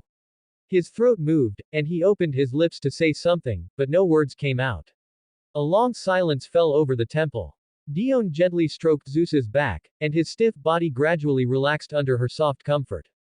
Dione spoke again to break the silence, slowly revealing the hidden truth. Your grandfather, the god of the sky Uranus, left a vicious curse when he was toppled from his throne. Cronus's position as god king is destined to be taken by his own child. To prevent history from repeating itself, your vain and cruel father chose the most wicked path among many. Gazing into Zeus's blue eyes, which were just like hers, Dione continued, your 5 poor siblings were all swallowed into Cronus's belly to sleep forever. Your mother wanted to resist but was powerless, left only to wash her face with tears all day. That you escaped the fate of being devoured was your mother's final struggle made with all her might. She entrusted you to me, who possesses the power of secrecy, to evade Cronus's detection, allowing you to grow up healthy on Misty Island. This is everything I have to tell you, Zeus. Please do not blame Rhea for abandoning you. Compared to me, she is the one who sacrificed the most for you. After a long silence, Zeus took a deep breath. Looking at Dione, who had raised him, he said with a firm gaze, I will not blame my mother, she did what she had to do. Nor will I leave you, kind Dione. I swear to the laws that you will always be my mother goddess. Zeus reached out his arms and embraced Dione. Holding back his tears, he made a solemn promise to her. Dione's heart could not help but be touched by Zeus's actions. She hugged him tightly, immersing herself in this beautiful moment as a warm atmosphere filled the temple. Mottled sunlight shone through the temple gates onto the mother and son. Having calmed his emotions, Zeus fell back into deep thought in Dione's arms. After a moment, he asked Dione, Mother Goddess, please tell me, how can I rescue my siblings? How can I make my mother smile again? The gears of fate began to turn at this moment. The young deity made a choice following his heart, and the unseen power of destiny enveloped Zeus. Recalling the various stories from the legends of her past life, Dione responded to Zeus, in this world, there is no other way but to overthrow the rule of the god King Cronus. A brilliant light flickered in Zeus's eyes as he looked at Dione with determination and confidence, then I shall follow Uranus's curse. I will make Cronus's fear a reality. Zeus, please answer my question. Even if the path you have chosen is filled with endless difficulties, are you certain you want to continue? Under Dione's gaze, Zeus nodded heavily. I respect your choice. However, toppling Cronus from his throne is not something that can be done overnight. Success can only be achieved through careful deliberation. My sister, the goddess of wisdom Métis, will be your best teacher. Zeus, go and get ready, come with me to the temple of the Tethys. Outside Misty Island, Zeus shed his usual laziness. He wore a white and gold robe, and his loose long hair was neatly tied up. A crown woven from golden apple branches and leaves shone brightly in the sunlight. As the old Chinese saying goes, clothes make the man, and a saddle makes the horse. Already handsome, Zeus looked even more dashing after being meticulously groomed by the nymphs.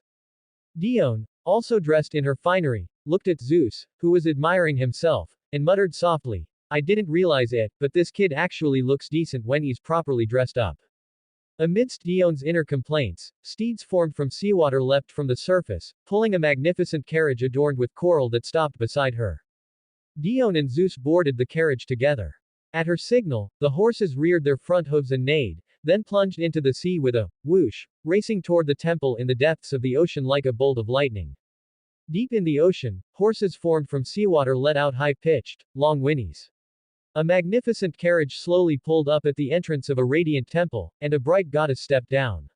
With a heavy thud, the ancient temple's doors slowly opened, and beautiful nymphs emerged in single file. They bowed before the carriage, respectfully greeting Dione. Following Dione out of the carriage, Zeus curiously observed this mysterious and enchanting undersea world. All sorts of peculiar creatures and colorful corals intertwined into an exquisite tapestry, filled with endless mystery and beauty that left one in awe.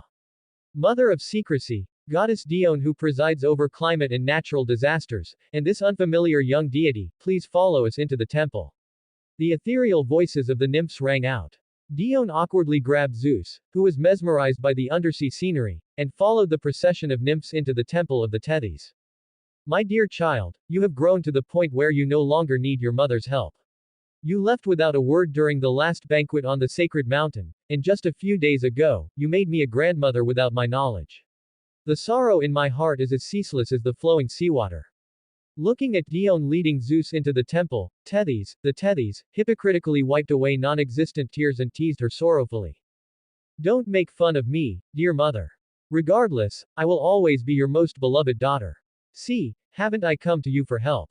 Dione looked at the posturing Tethys with amusement and stepped forward to embrace Tethys. The loving goddess stopped her teasing and, holding Dione, gently kissed her smooth forehead. Zeus, who had intended to offer his greetings, watched the tender moment between the grandmother and mother. He could only retreat timidly to the side. In this vast temple, Zeus's presence felt abrupt and conspicuous. The bewildered Zeus amused Tethys, who was still sharing a moment with her daughter.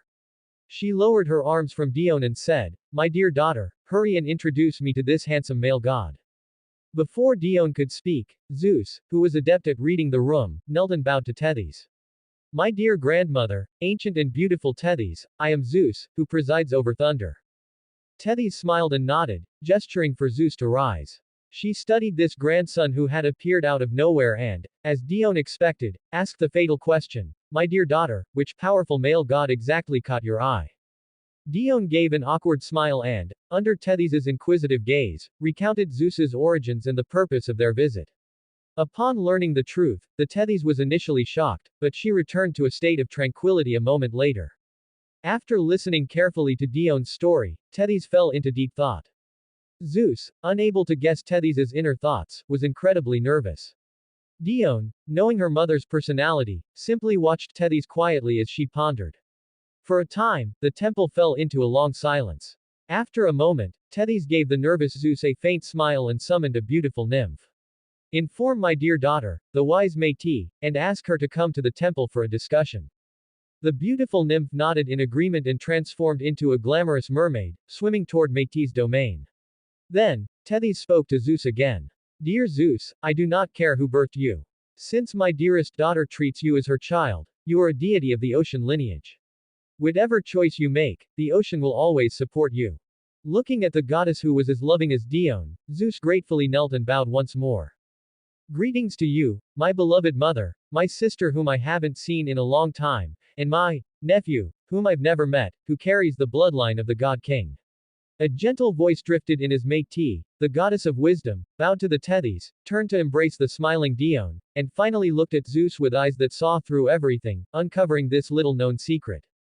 Dione was not at all surprised that Métis knew Zeus's secret, she was only curious as to how Métis knew. She had believed her conspiracy with Rhea was well hidden, deceiving even the great god king. Dione's undisguised curious gaze made Métis chuckle. She began to answer Dione's confusion. Zeus's appearance left even me, who thought I saw through everything, in a state of confusion. But the flowing seawater and the omnipresent wind record everything in time. Everything that happened on Crete was hidden from knowledge due to your power of secrecy, but I saw the figures of you and Rhea leaving one after another through the wind and seawater. However, you needn't worry, only I and the deities of the fate side can discover any clues. Dione was astonished by the power of the goddess of wisdom. Previously, she only had a vague understanding of Métis' divine power. The only thing she had personally experienced was the power from the pearl crown that allowed one to remain clear-headed at all times. My dear sister, the power of wisdom is truly beyond my imagination. It seems I've come to the right person this time. Dione smiled and took Métis' arm, informing the goddess of wisdom of Zeus's choice and the purpose of their trip.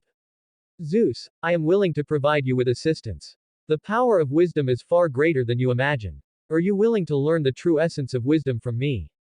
I will train you into a qualified god king. Métis pondered for a moment before speaking to Zeus. Under Dione's encouraging gaze, Zeus bowed to Métis. Powerful goddess of wisdom, I will earnestly learn everything you teach me.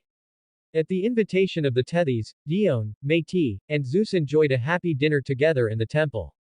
After bidding farewell to a reluctant Tethys and to Zeus, who was to go to Métis' domain to study, Dione returned to Misty Island alone. The isolated island welcomed a once-in-a-millennium guest. Rhea, with her golden hair and bright eyes, had escaped the control of Cronus under the pretext of visiting the Earth Mother Gaia. Having rarely had the opportunity to go out, she arrived at the Misty Island full of hope. My dear Rhea, welcome to my territory. Dione dispersed the mist and led the Queen of the Gods into the temple.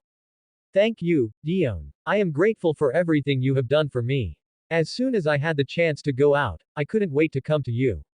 Politely responding to Dione's greeting, Rhea's gaze quickly swept over the surrounding nymphs and sirens, but she did not see the figure she had been longing for day and night, and a flash of disappointment crossed her eyes. Knowing what was in Rhea's heart, Dione smiled and said, My dear Rhea, I have already told Zeus the whole truth. After hearing about his origins, Zeus made his choice. He has decided to follow fate, overthrow the rule of Cronus, and rescue you and your children. Hearing Dione's words, Rhea was first astonished by Zeus's boldness, but soon a warm current flooded her heart. Zeus did not blame her. On the contrary, he was working hard to rescue her and her poor children. Since he has made his choice, if there is anything he needs from me, please contact me through this gemstone. Even if it costs my life, I will help Zeus succeed. Handing the gemstone filled with the power of time to Dione, Rhea spoke again, however, why do I not see Zeus? You know, I dream of reuniting with him every moment. Zeus is currently following my sister, the goddess of wisdom Métis, and learning in her territory. Please wait a moment, and I will have someone call him over. After speaking, Dione looked at the goddess of storms Iris beside her and was about to speak when she was interrupted by Rhea. It is all right, Dione. Knowing that Zeus is doing well is enough for me. I cannot stay here for long, I still have to go visit the Earth Mother Gaia. Do not trouble your subordinate gods anymore. Rhea bowed to Dione again. I sincerely thank you for everything you have done for me and Zeus. I promised you that I would repay your kindness. Now that I have a rare opportunity to meet with you, please do not refuse again, and please tell me what you need. Having a plan in mind, Dione no longer refused and stated her request. In that case, Rhea, I would like to ask you for the divinity of history as my reward. Are you sure, Dione? This is only a weak divinity. I think this is hardly enough to repay your kindness to me. Please change your condition. Rhea was surprised by Dione's trivial request, and in her astonishment, she began to persuade Dione to reconsider. Yes, Rhea. The divinity of history may be insignificant to you, but it is crucial for the improvement of my strength. Hearing that this divinity was of great significance to Dione, Rhea said nothing more. The power of time turned, and the power belonging to history was separated from the divinity by Rhea. The orange-yellow divinity, filled with the heavy atmosphere of history, was handed to Dione. Having repaid Dione's kindness, Rhea exchanged a few pleasantries and left the Misty Island to head to the temple of the Earth Mother. Dione, having obtained what she wanted, returned to her own temple. Enveloped by the power of secrecy, Dione sat on her throne and looked at the spinning divinity of history before her. History records everything from the past. Through history, one can trace all the secrets of the past. For the divinity of secrecy, this was a huge improvement. Secrecy not only represents the power to hide everything but also refers to knowing all secrets. Dione had previously been good at using the concealing power of the divinity of secrecy, but her path of exploring secrets had stalled. Now, with the divinity of history, she finally had the opportunity to take a milestone step on the path of secrecy. Putting aside the thoughts in her mind and calming her agitated heart, Dione circulated her divine power, and the divinity of history flew into the depths of her soul. As soon as the orange-yellow divinity entered her soul, it was attracted by the flickering divinity of secrecy. The gray mist turned into tentacles and wrapped around the incoming divinity of history. As the power of secrecy devoured history, everything from the past reappeared before Dione. In a chaotic world, the infinite cosmic carrier chaos, filled with darkness and light, gradually awakened. 5 balls of light were born from the universe that was his incarnation. The green ball of light transformed into the brown-haired, green-eyed Earth Mother Gaia. She was the first deity born in the Greek world after the creator god. Tartarus of the Abyss followed closely behind, transforming into a black-haired, black-eyed male god. He was the destination for all souls in the world. 2 intertwined black balls of light transformed into Nyx, goddess of night and the god of darkness, Erebus. They belonged to the same source of darkness and were a destined couple. Finally, the incarnation of the love and emotions of all living beings, the ball of light emitting fluctuations of desire, gradually transformed into a human form. Eros, with golden hair and golden eyes, opened his eyes. Suddenly, a shocking change occurred. The 4 primordial gods joined forces to break the peaceful atmosphere. Amidst Eros's screams, the incarnation of desire was shattered by the 4 primordial gods, turning into pink mist that flowed into the world, becoming the ubiquitous desire. Dione, who was watching the past history playing out before her like a projection, let out an exclamation. She had no idea that Eros, one of the 5 primordial gods, had fallen under the combined force of the other 4 primordial gods. The stories of the past continued to emerge like a scroll. Uranus, the god of the sky, and the ancient sea god Pontus were born from within Gaia, while the union of the sky and the earth gave birth to the 12 titans, the Hecatoncheires, and the Cyclops. Then came the fall of Uranus, the succession of Cronus, and that malicious curse. Everything from the past was revealed to Dione in minute detail, no secret could remain hidden. Yet, in different historical reenactments, a green light appeared. It would either appreciate the progress of fate from high in the sky, shroud itself over the gods to push everything forward, or simply enter the bodies of the gods to influence their every word and action. Its light grew brighter along with the development of history, but the gods seemed to have their eyes covered, and from beginning to end, not a single god had ever discovered its existence. Dione, immersed in history with a god's eye view, naturally discovered this special light. Curious, she transformed her divine power into tentacles and reached out toward the green light, observing everything from the high sky. Dione wanted to investigate its mysteries. But when Dione's divine power approached the green light, a miraculous thing happened. The green light transformed into a thin thread and, following Dione's divine power, broke through the limitations of time and space, abruptly flying out from the scroll of history and entering the depths of Dione's soul. Dione was shocked by this sudden move from the green light. Her soul concerned everything about her, and she had no way of knowing if the green light was good or bad. Terrified, she immediately stopped the operation of her divinity of history and injected a massive amount of divine power into her soul, which transformed into a vast net to search for the intruder. Under the carpet-like search, the green thread wrapped around her divinity of secrecy was ferreted out from the depths of her soul. She dared not be careless. Her divinity of secrecy spun rapidly, and vast amounts of fog appeared out of thin air, forming a cage to imprison this touch of green. At first, the green thread darted around in the fog, the dim green light flickering in the gray mist. But as time passed, it seemed to resign itself to its fate, stopping its movement and quietly reforming into a ball of light that exuded eerie fluctuations. Dione carefully transformed her divine power into a thin thread and gently touched this ball of light. Her divine power, however, vanished in an instant like a drop of water into the ocean, while the ball of light, the culprit, remained quietly suspended in the center of the mist just as before.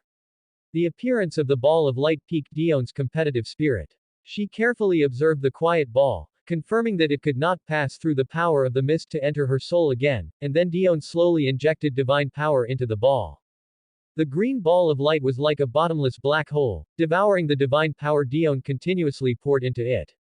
Before long, Dione's divine power was nearly depleted. The pearl crown gifted by Tethys radiated divine power fluctuations, attracting the ubiquitous water elements, and Dione also withdrew the sea god's scepter. Under the blessing of the laws of the ocean, the water elements in the air became increasingly dense, forming a white mist. Exhausted and nearing depletion, Dione greedily absorbed the surrounding water elements, and the divine power converted from the water elements flowed crazily toward the insatiable ball of light. What on earth is this thing? It's almost squeezed me dry. Dione thought, while accelerating the injection of divine power and cursing inwardly. Curiosity killed the cat. If I had known this would happen, I shouldn't have made contact with it. When will this fool thing ever stop absorbing? Amidst Dion's cursing, the ball of light, which had absorbed more than 3 times Dion's divine power, finally stopped its greedy sucking. Having eaten its fill, the ball of light gradually underwent a change. Amidst Dion's surprise, the green ball of light gradually transformed into a divinity that exuded a mysterious aura. Dione could never have imagined that this unknown object that had flown out of the historical scenes along with her divine power would actually be a divinity. Dispelling the mist that wrapped around the divinity, Dion's divine power connected with it, and a massive amount of information flooded into Dion's mind. As she sorted through it with her divine power, the identity of this divinity surfaced. It was the aggregate of the destiny of all living beings in the world. It was the established fixed number and heavenly law. It was an unavoidable, inevitable existence. It was the divinity named Fate. Dione, who had originally only intended to enhance her divinity of secrecy with the help of history, was overwhelmed with joy. This was a divinity of the Fate aspect. It was well known that gods of the Fate aspect were the most mysterious existences in the Greek mythological world, and they controlled the ethereal and elusive fate. Whether it was the goddess Phoebe, who controlled the Delphic oracle, or the Moirai, the 3 goddesses who spun, measured, and cut the threads of fate, all received infinite respect from both gods and mortals. No one dared to challenge fate. After all, no one wanted to experience the feeling of being plagued by bad luck, where even drinking cold water would get stuck between their teeth. Having received such an unexpected joy, Dione hesitated no longer. Under the guidance of her divine power, the divinity of fate entered the depths of Dion's soul. I implore the laws to witness. I am Dione, the goddess of fate. From now on, gods may break the shackles of fate, but they cannot escape the established fate. Fixed numbers and inevitability must be obeyed, and no one has the power to change them. Dion's voice traversed the layers of gray fog of the misty island and resounded throughout the entire world. The supreme laws acknowledged the existence of fate, and amidst the astonishment of the gods, the power of fate shrouded them. Their fixed numbers of destiny converged behind Dion's head, transforming into a constantly rotating wheel of fate. Even the supreme primordial god could not escape the shackles of fate. Although they could not change the final outcome of fate, as the darlings of the laws, the primordial gods could use different costs to influence the process of fate, minimizing the harm. In an instant, the eyes of all the gods turned toward this powerful goddess of fate on the misty island. Terrified by the irresistible fate, they all thought to themselves that they must not make an enemy of this goddess on the misty island. In the gloomy underworld, amidst a sea of fiery red spider lilies, the goddess wearing a pearl crown stood silently, gazing at the surging Acheron River. Charon, rowing his dilapidated wooden boat with a creak sound, noticed the figure standing on the bank. He maneuvered his wooden oar along with the rushing river water and docked beside the goddess.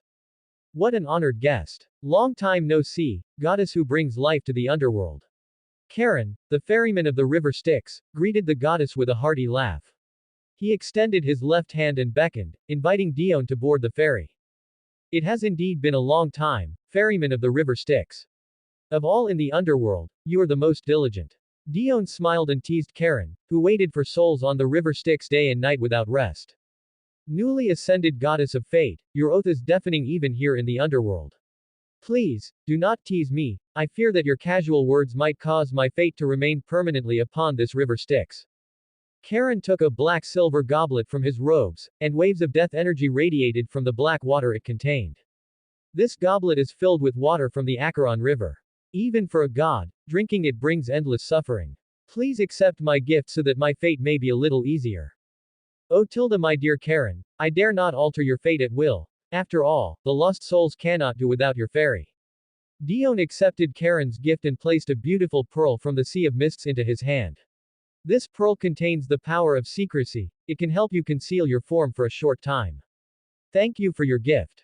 Although my fate cannot be changed, a gift from the goddess of fate will surely bring me good luck. Karen treasured the pearl, which emitted subtle fluctuations, and tucked it into the ragged wooden basket at his waist. Watching Karen's comical actions, Dion couldn't help but laugh. This seemingly fierce underworld deity possessed a humorous heart. Dion composed her smile and asked Karen, "My dear Karen, I have come primarily to visit the supreme goddess of night. Could you convey my request for an audience to her? I am happy to be of service, beautiful Lady Dion." Thick death energy coalesced in Karen's hand into a pitch-black raven, which spread its wings and flew towards the Temple of Night. Time passed quickly amidst the laughter and conversation between Dion and Karen. The dilapidated wooden boat stopped rocking and slowly docked on the far bank of the river Styx. The silver-haired, black-eyed god of death had been waiting there for some time. "Greetings to you, beautiful Dion.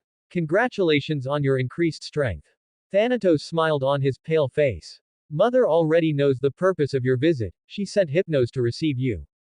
But as you know, my unreliable brother fell asleep on his way here, so I must take you to the temple myself. Long time no see, Thanatos. I am sure that gentle you will be an excellent guide." A faint blush colored Thanatos's pale cheeks. He turned his head away and spread his wings, signaling for Dion to follow him. Crossing the river of lamentation, Cocytus, and a vast asphodel meadows, Dion, led by the god of death, arrived at the temple where Nyx, goddess of night, and Erebus, god of darkness, resided together. And behind this temple built of black marble lay the infamous abyss of suffering, Tartarus. With a creak, the massive stone doors, carved with symbols of night and darkness, were pushed open by the young god of death. Thanatos waved to Dion, signaling, "Dion, mother is waiting inside. I must go to the surface to harvest human souls, so I will not accompany you inside." Dion bowed in thanks, bid farewell to Thanatos, and took a deep breath before stepping through the temple gates. Dim blue candlelight flickered within the dark temple, like stars in the night, waxing and waning, filled with poetry and mystery.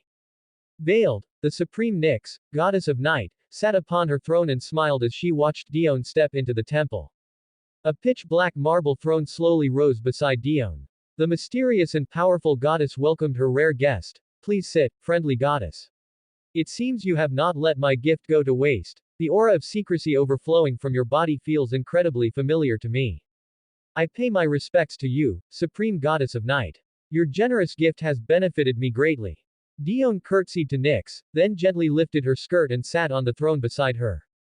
"Goddess of night, please forgive my presumptuous visit. I have come this time to seek your help." Dion stated the purpose of her visit. "Oh, beautiful goddess, what troubles you that you need to seek my help?" Nyx asked, puzzled. "Do you know of any way to make the king of gods, Cronus, disgorge the children in his belly?" Upon hearing Dion's words, Nyx fell into deep thought, and the power of night quietly enveloped the temple. "I, too, have heard of the king of gods' actions. As the one who governs sleep, pain, and aging, I do have a way to save those poor children. But why do you wish to oppose Cronus? Have you formed a grudge against him?" Dion recounted the story of Zeus's origins. Upon learning the truth, Nyx felt a trace of surprise. "I never expected that the god of thunder by your side was actually Ray's child." Her slender fingers tapped lightly against the armrest of her throne. After a moment of thought, she continued, "My dear Dion, although you are on good terms with the gods of the underworld and I admire you greatly, I have no reason to antagonize the current king of gods." Dion understood the goddess of night's concerns. After all, Cronus was not only the most powerful existence beneath the primordial gods, but possessing the throne of the king of gods allowed him, in certain respects, to be on par with a primordial god. If not for knowing the legends from her past life, Dion would not have dared to so resolutely support Zeus's grand ambition to overthrow Cronus. As a primordial god, Nyx was already transcendent above the entire world. Furthermore, she and Erebus jointly ruled the underworld, which was not under the jurisdiction of the king of gods. Thus, it made little difference to Nyx who held the position of king of gods. Fully aware of this, Dion had prepared in advance. She decided to sway this supreme goddess with the prospect of the underworld's advancement. "Respected goddess, I understand your concerns, which is why I have come with the utmost sincerity. You are aware that not long ago, I successfully attained the divinity of fate and became a deity of fate. Through this transcendent fate, I learned of a prophecy regarding the underworld." Hearing that it was a prophecy regarding the underworld, Nyx became interested and gestured for Dion to continue. Through the revelations of fate, I have a premonition that one of Zeus's brothers is naturally attuned to the underworld. His arrival will bring unexpected changes to the underworld, and through this transformation, the underworld will become more complete, and might even be elevated.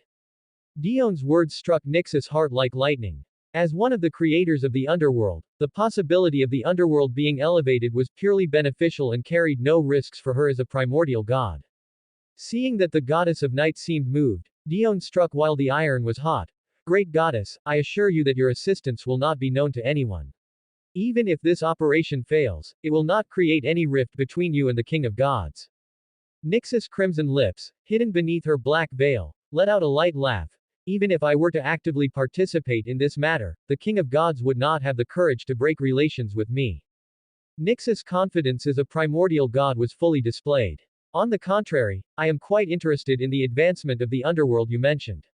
If it is truly as you say, I would be very happy to provide you with assistance. Hearing the willingness in Nyx's words, a smile appeared on Dion's radiant face. I believe fate always guides us toward the correct path, does it not? Then, I wish us a pleasant cooperation, my dear Dione. A silver goblet appeared out of thin air before Nyx and Dione. The two goddesses smiled and drank the wine, which was different from the rich and smooth wine on the sacred mountain. This was a wine exclusive to the underworld, bearing a hint of spiciness. I sense the aura of pain upon you, it must be from the hands of Charon. A puzzled Dione followed Nyx's words and took out the silver cup gifted by Charon, filled with water from the Acheron River. I think, why not use the water of this river of pain as the medium for my power? The goddess of night's immense divine power went to work. Endless wails of pain suddenly filled the temple. Under Dion's curious gaze, Nyx transformed the ceaseless pain into a tangible stream of water and poured it into the silver cup. As the power of pain flowed in, the calm river water suddenly boiled, emitting a hissing sound within the silver goblet. After a while, having injected sufficient power, Nyx withdrew her divine power, and the river water inside the silver cup returned to calm. I have infused the Acheron river water with even more powerful pain. As long as Cronus drinks this cup of river water, he will be unable to endure the excruciating pain and will vomit up the children trapped in his stomach one by one. However, how you get him to drink this cup of river water will depend on your own ability. Nyx, having calmed the fluctuations of her divine power, explained to Dione. Dione looked at the pitch-black river water in the cup, which seemed unchanged, with an inquisitive gaze, unable to believe that it was filled with a power of pain that even the king of gods could not endure. Carefully putting away the silver cup, Dione thanked Nyx. Thank you once again for your help. You are welcome. I am doing this for the underworld, am I not? All right, my dear Dione, I must go and share this good news with the slumbering Erebus. I will not entertain you further. You are free to tour the underworld and meet the gods of the underworld. Since you left those precious gifts last time, the gods of the underworld have been looking forward to your return every day, especially the three goddesses who hold dominion over hatred. I obey your will, great goddess. Then I shall not disturb you further. I also wish to go and see my friends in the underworld. Dione had originally wanted to ask Nyx about the fall of the god of desire she had seen in history, but since the goddess had already issued a dismissal, she could not say anything more and could only hope that Nyx would be able to answer her doubts at their next meeting. Dione rose from the seat, bowed solemnly to bid farewell to Nyx, and left the temple amidst the goddess of night's smiling gaze. The windless, cloudless sky of the underworld was shrouded in a mysterious night, and the lazy Hypnos lay contentedly on his side upon a soft cloud bed, a gift Dione had bestowed upon him. Hypnos poured the 100-fruit wine, a specialty of Misty Island, into his mouth while slowly opening his sleepy eyes. This is truly a rare and exquisite wine. My dreams have become all the more beautiful because of it, he said languidly. As soon as he finished speaking, the sound of snoring rose and fell from Hypnos's mouth and nose. Dione looked at the Hypnos who had already entered a sweet dream and shook her head, placing a bright red pomegranate seed, a specialty of the underworld, into her mouth. Ever since Dione brought that life-giving rain to the underworld, life other than the equinox flowers had slowly begun to appear. The pomegranate was the most prominent among them, and in a short time, the immortal pomegranate trees had occupied every corner of the asphodel meadows. Dione chewed gently, and the sweet juice burst from the pomegranate seed, filling every gap between her teeth and leaving a lingering aftertaste. Having learned from Hypnos that there was no such thing as being unable to return to the surface after eating food from the underworld, Dione enjoyed the underworld's delicacies with peace of mind. Dressed in a fiery red gown, the Irenaeus smiled and curiously asked Dione about what she had seen on the surface. Dione, who had been patiently answering the questions of the three Furies, suddenly thought of something. She stopped answering and turned to ask the Furies, "Goddesses, I wonder if you could gift me some of your power of vengeance." Wearing the gowns Dione had gifted them, the goddesses naturally agreed to her request without asking what she intended to do with the power. Electo, symbolizing unrest, Megara, symbolizing jealousy, and Tisiphone, symbolizing retribution, each drew from their divinity far more power than Dione had requested and bestowed it upon the friendly goddess. Having accepted the three spheres of light that radiated an aura of pure ominousness, Dione raised her wine glass to express her gratitude to the Furies. The banquet ended amidst the laughter of the goddesses and the snoring of Hypnos. Bidding farewell to the gods of the underworld, Dione passed through the pitch-black rift and returned to the far west. The power of secrecy enveloped her form. Having already formed the outline of a plan, Dione took out the time gem that Rhea had gifted her. On the divine mountain, Rhea walked to a secluded part of the temple to answer Dione's call. Rhea's illusory figure appeared on the gem, and Dione smiled as she spoke her thoughts. "I have a preliminary idea on how to save your children. I need you too." Rhea nodded after listening to Dione's brief description, her gentle voice sounding softly, "This plan is highly feasible. Rest assured, Dione, I will certainly follow your arrangements." Having ended the call, Dione crushed the time gem. Gray mist shrouded the scattered gem fragments, causing them to vanish into the air. Having erased all traces, Dione returned to her own territory. Iris, who possessed the power of the wind, had become Dione's exclusive messenger. She transformed into a gentle breeze and flew toward the territory of the goddess of wisdom, bringing back the long-unseen Zeus. Now grown into the appearance of a 20-year-old, Zeus had shed his former playfulness. The light of wisdom flickered in his eyes, and his composed aura made him look more like a majestic king. Dione was surprised by Zeus's transformation and marveled at Métis' ability to educate. She stepped forward and gently embraced the now mature Zeus, exclaiming, "My dear Zeus, it has been so long that I almost didn't recognize you. It seems my sister has taken very good care of you." Zeus, reunited after a long separation, also smiled. "I have missed you too, mother. You are as beautiful as ever. I am also very grateful to the goddess of wisdom. I have benefited greatly from her teachings." Dione smiled and, taking Zeus's hand, flew toward the temple. The power of secrecy transformed into an airtight wall of air, isolating everything from the outside world. Dione's azure eyes flickered with spots of green light, and with the power of fate covering them, she successfully found everything related to Zeus and Cronus amidst the myriad strands of fate. Having seen the outcome arranged by fate in her mind and feeling that everything was foolproof, Dione recounted the plan she had discussed with Rhea to Zeus in detail. After hearing Dione's plan, Zeus remained silent for a long time. The teachings from the goddess of wisdom prevented him from showing joy immediately. Instead, he calmed his mind and carefully calculated the plan's feasibility. "Respected mother, thank you for everything you have done for me and my mother. I will certainly play my part well and ensure our plan is foolproof," Zeus said after deep consideration, thanking Dione for all she had done. He saw the dawn of success in his mother's plan. Dione nodded and produced a silver cup filled with water from the river Styx. "Protect it well. This is the key to whether our plan will succeed." Zeus carefully took the wine cup, and Dione smiled encouragingly. "Do not be nervous, Zeus. I believe you can do everything well. Now you should return to your sleeping quarters to rest and recuperate. Our plan will officially begin in 2 days." Zeus followed Dione's arrangements and returned to his sleeping quarters to prepare properly. Dione also walked out of the temple gate, looked up at the cloudless sky, and muttered to herself, "Oh, God of the sky, may your resentment become a stepping stone on my path to success." Raindrops fell from the overcast sky to the earth, and the whistling wind abandoned its usual gentleness, howling across everything on the land, as if portending that today would not be peaceful. On Misty Island, Dione frowned slightly. The power of climate surged, and the thick clouds dispersed at her wave, allowing the sunlight to shine upon the earth once more, while the violent wind returned to its gentle state. As the master of climate, Dione declared today a sunny day. After all, today was the beginning of the plan she had named. Overthrow Cronus's cruel rule, and as a deity of fate, she wanted to secure a good omen for herself. The tall Zeus also stepped out of the temple, his muscles glistening with a healthy sheen under the sunlight, hot and powerful like molten lava, manifesting an unstoppable aura. Good day, Mother Goddess, may fate bless both you and me. Zeus greeted Dione with a smile. The fluctuations of fate tell me that it will be especially favorable to us today. Confident words came from Dion's mouth. Go and meet your mother early. I am already prepared to raise the curtain on this drama. Zeus nodded slightly and, under Dion's gaze, flew toward Mount Othrys. Watching Zeus's figure grow more distant, Dione took a deep breath to calm her excited heart, and the omnipresent wind lifted the prepared Dione, flying her to the celestial realm. Standing steadily above the clouds, the power of secrecy operated, and Dione removed the transparent barrier between the godhoods of climate and natural disaster.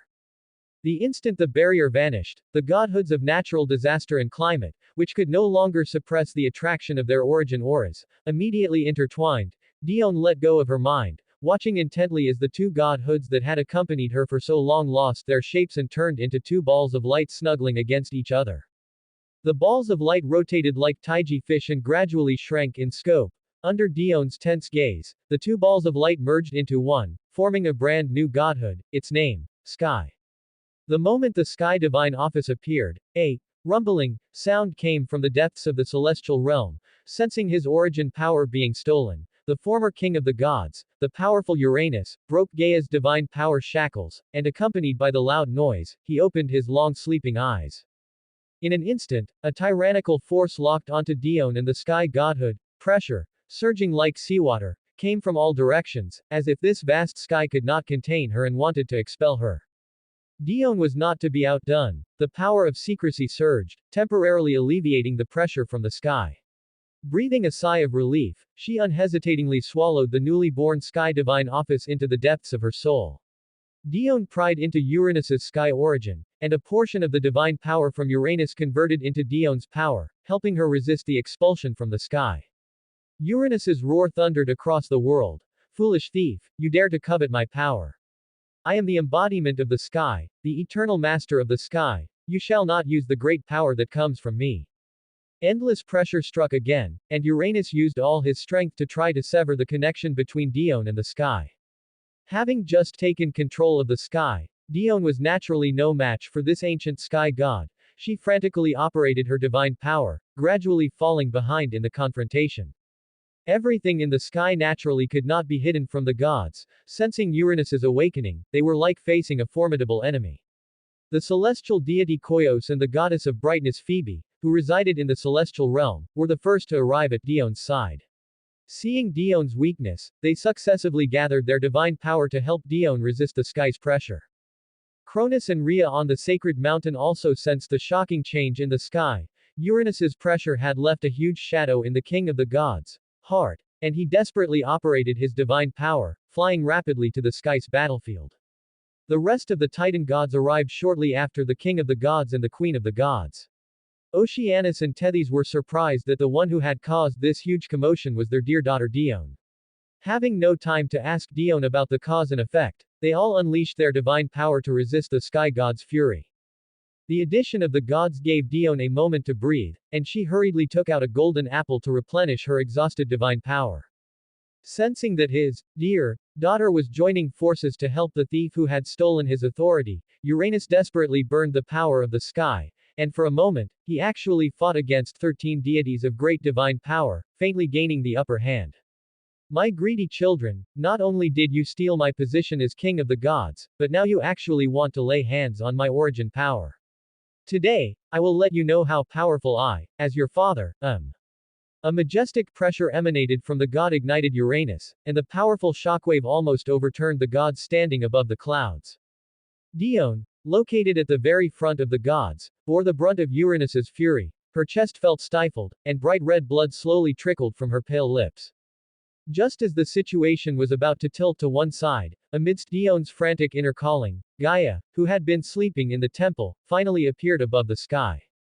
The injection of the Earth Mother's power quickly relieved the pressure on the gods, and when Uranus saw Gaia, who was both his mother and his wife, appear, he fell into a frenzy, and the origin of the sky was ignited by his divine power as if he didn't care about his life. A treasure vase inlaid with various gems appeared in Gaia's hands. Spring water containing a thick aura of life flowed out from the vase, turning into sweet rain. The gods, who were resisting the mighty power of the sky, felt their bodies suddenly become light. their lost divine power not only slowly recovered but also received a temporary boost. The Earth Mother's majestic voice rang out. Dione, tell me why Uranus has awakened without cause, and where did the power of the sky within you come from? Supported by the Earth Mother's divine power, Dione finally had the leisure to respond to Gaia's question. Respected grandmother, mother of the earth, the source of all this is that the godhoods of climate and natural disasters within my body merged under the attraction of their origins, and the authority of the sky was grasped by me. And it is precisely because of this that the sky god has awakened from his long slumber. The Titan gods, upon learning the truth, were in an uproar. Unable to forget the shadow of Uranus's rule, they could not imagine that Dione would actually have the audacity to lay hands on the authority of the sky. A brief look of surprise appeared on Gaia's face, then she seemed to think of something and actually let out a laugh. Good, Uranus. I have long been tired of you constantly wanting to reunite with the earth. You hide in the depths of the sky, and I can only keep using my divine power to force you into slumber. Now, there is finally a long-term solution to this problem. My children, heed my command. Use your divine power to resist Uranus with all your might. And Dione, rest assured and consume the authority of the sky under the protection of the gods. Today, I shall make the Lord of the sky change hands. At Gaia's command, the Titan gods each displayed their unique abilities and attacked Uranus. Strange time, the mighty power of the ocean, dazzling light, the fluctuation of souls, lights of various colors appeared within the clouds. The gods on the earth who lacked the strength to participate in the battle curiously looked up at the fierce fight in the sky. Dione, under the protection of the Titan gods and Gaia, was currently sitting cross-legged on a soft cloud. The godhood of the sky spun rapidly like an unceasing spinning top. Dione, as if risking her life, poured the divine power within her into the depths of her soul. The power of secrecy wrapped around the spinning sky godhood, helping it hide its form while continuously eroding the authority of the sky. A golden-green intertwined wheel of fate appeared behind Dione's head. The invisible power of fate automatically locked onto Uranus. Through the vision shared by the power of fate, Dione saw the angry sky god being unknowingly enveloped by the power of fate. Silently and imperceptibly, Dione had already set the fate for Uranus. As time passed, the gods felt Uranus's resistance becoming increasingly gentle, and the pressure on them became lighter and lighter. Dione, sitting cross-legged on the clouds, abruptly opened her tightly closed eyes. The rumbling sound coming from the sky heralded the change in the position of the Lord of the Sky. Endless power flooded Dione's body. At this moment, she had grasped 70% of the authority of the sky, becoming the true queen of the sky. Under the dual effect of the loss of the sky's authority and the burning of his original power, Uranus could no longer sustain the operation of his divine power, and the scales of victory tipped toward Dione's side. His unwilling voice rang out in the sky. Foolish thief, I will not let you go. Even if you have grasped the origin of the sky, so what? You must know that I am the sky, and the sky can only be me. Dione naturally would not give Uranus a chance to make a comeback. The sky godhood emitted a dazzling white light. Everything in the sky could not escape her eyes. Under the guidance of divine power, Dione discovered Uranus's hiding place. Telling Gaia the location she had detected, the majestic Earth Mother let out a soft laugh. Gods, follow Dione forward. Let us thoroughly resolve this long-standing hidden danger. Dione turned into a guide, flying alone in front of the gods, following the guidance of divine power. Under her leadership, before long, the gods saw the former king of the gods, who had changed from his usual majesty and was now kneeling on the ground, tattered and panting. Uranus, the last time I saw you in such a sorry state was when your position as king of the gods was overthrown. Gaia looked at the defeated former king of the gods and mocked him. Gaia, I love you so much, why must you push me step by step? Uranus raised his lowered head, looking at his wife before him through gritted teeth. Your love is coercion, violence, oppression, and reckless possession. Uranus, after so long, you still haven't realized your mistakes. Gaia coldly responded to the sky god's questioning. Uranus looked at Gaia's attitude and gave a soft, hey. Soon, he noticed Dione, who was standing beside Gaia and radiating the power of the sky. Fooled usurper, you actually still have the audacity to appear before me. Quickly return my authority. Uranus lost his reason. He raised his trembling hand, squeezing out the last trace of divine power in his body to strike at Dione. Just as Dione was about to circulate her divine power, Oceanus, with his snow-white beard, acted first. The blue power of the ocean flew from his hands, dispersing Uranus's death throes. My brutal father, you have once again become our defeated opponent, and it is not your turn to teach my daughter a lesson. Oceanus, as the elder brother of the Titan gods and Dione's father, stepped forward and said solemnly. Uranus, everything you relied on has become the past. Spend the rest of your life in the pitch-black Tartarus. Green divine power issued from Gaia's hands, turning into a huge beam of light that struck Uranus down from the clouds, sending him all the way into the silent abyss to enjoy eternal loneliness and pain. Seeing that everything was resolved, Dione, who was behind Oceanus, gave a subtle nod to Rhea, who was standing in the corner. Rhea received Dione's hint and spoke at the appropriate time. Gods, our father Uranus has already received eternal punishment. Why don't we return to the divine mountain to hold a grand banquet to celebrate this hard-won victory? Hearing the queen of the gods' suggestion, Cronus also nodded. Indeed, everything today is truly worth celebrating. Let us revel to our heart's content on Mount Othrys today. The Earth Mother, having resolved her inner worry, also agreed and said, it has been a long time since there was a grand banquet on the divine mountain. I am going to discuss Uranus's punishment with the god of the abyss, Tartarus. Gods, you go together and enjoy the joy of victory. Gaia bid farewell to the Titan gods and additionally extended an invitation to Dione, the greatest contributor, to be her guest.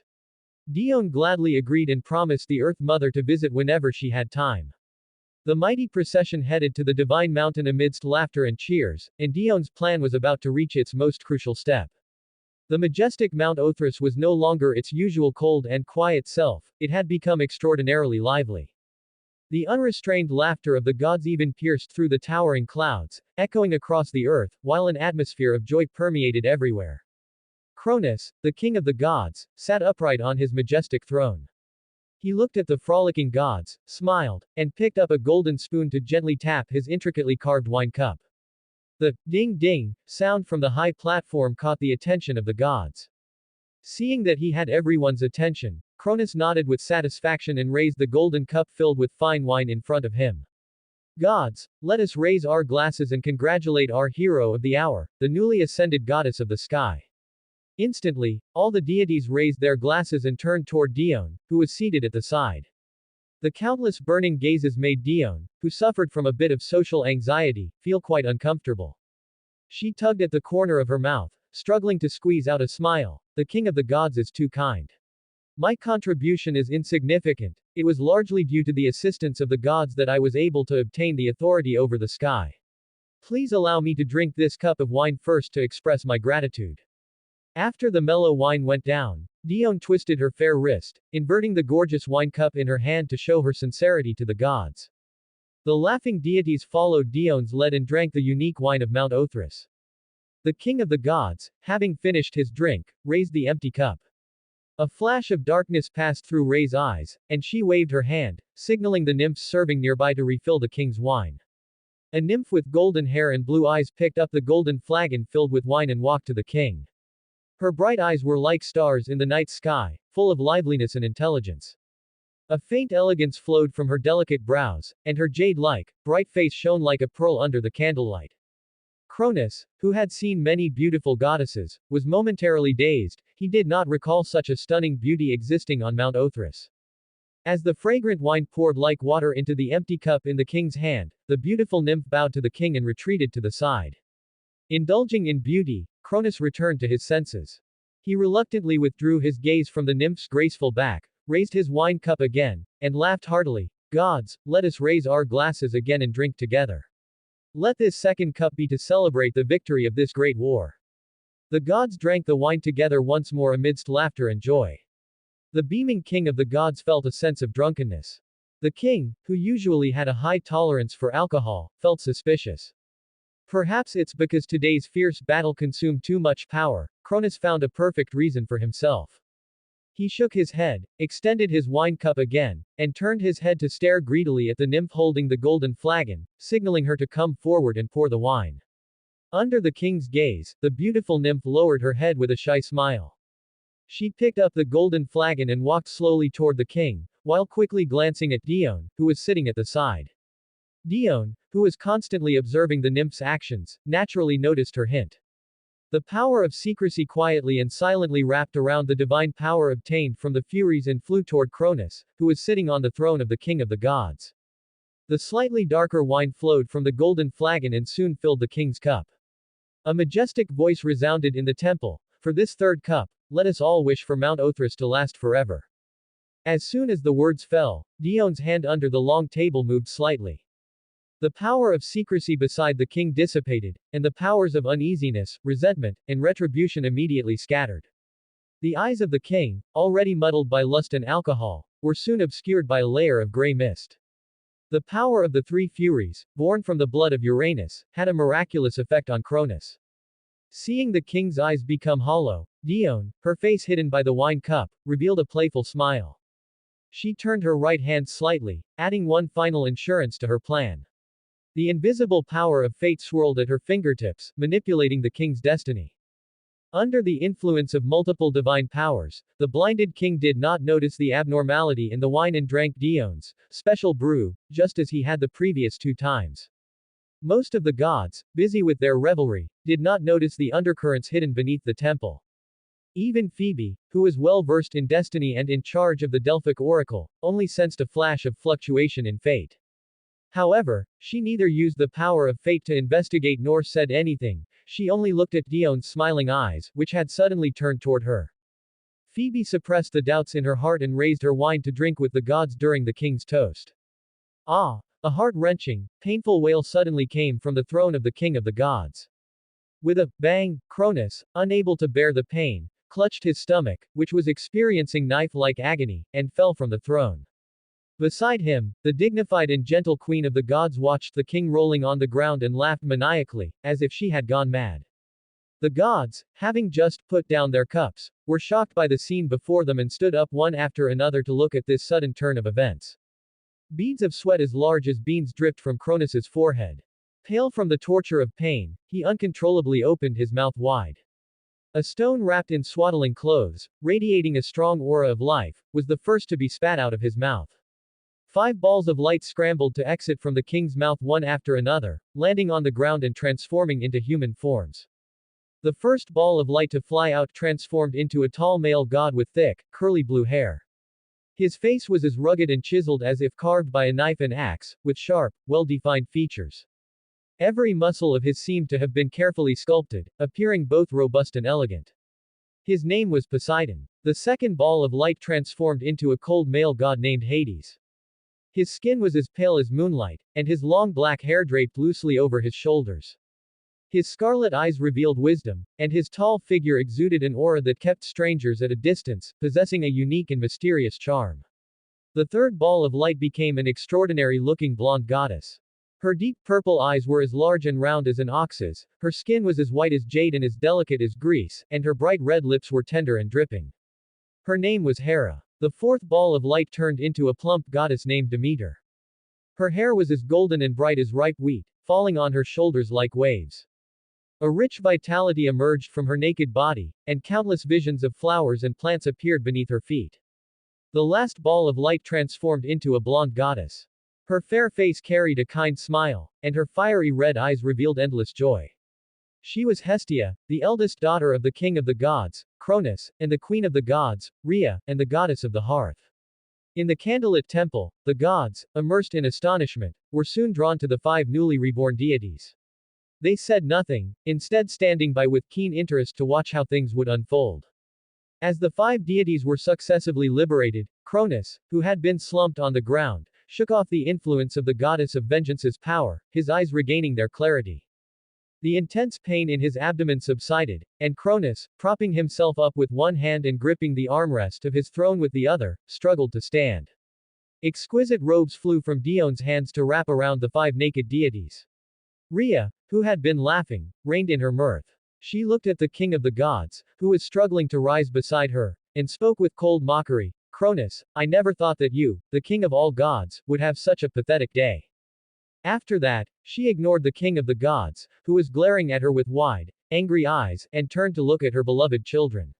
Unable to suppress her excitement, she stumbled down from the throne.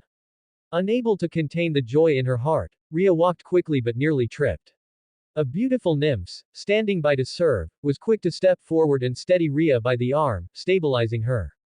As a flash of white light passed, a miraculous scene unfolded. The beautiful nymphs transformed within the white light into a tall, formidable, and handsome male god. Zeus, you are actually Zeus. Tethys, who did not know of Dion's plan, exclaimed. The gods were awakened by her voice, recalling the deity who governed thunder, who had stood beside Dion in the sky not long ago. The unknowing gods wondered what role he played in this drama, while some clever deities quickly thought of the stone that had been spit out by Cronus first, which was different from the other orbs of light.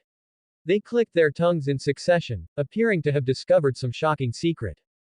The staggering Rhea, supported by Zeus, arrived before the 5 new gods. She reached out her arms to embrace her children tightly one by one.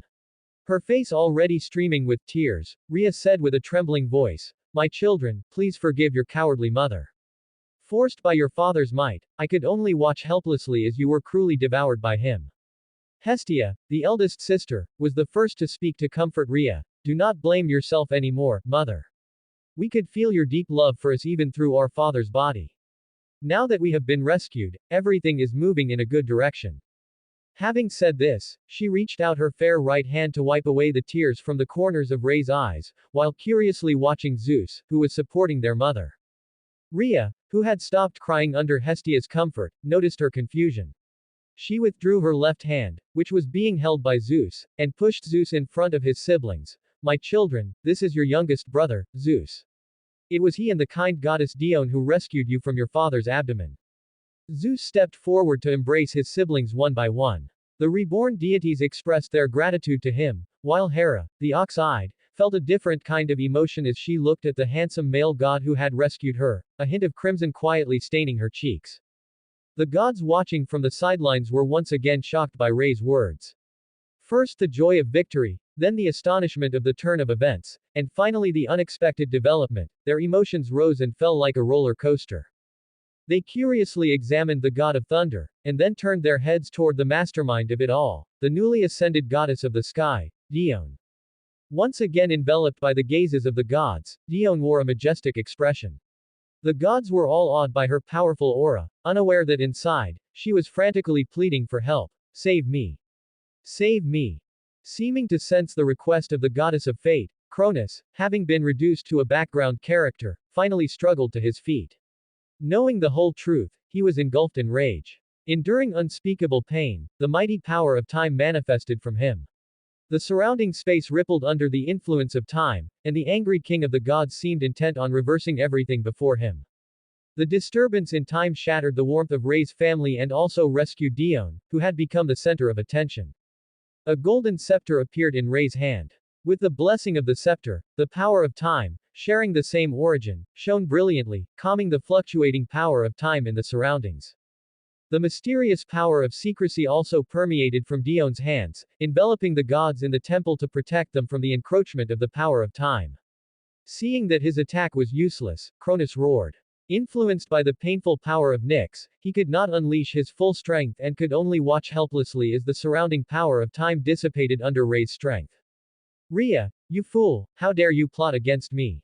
I trusted you so much, yet I never expected that you would defy my will and hide Zeus. You will pay the price for what you have done." Cronus hissed furiously at Rhea.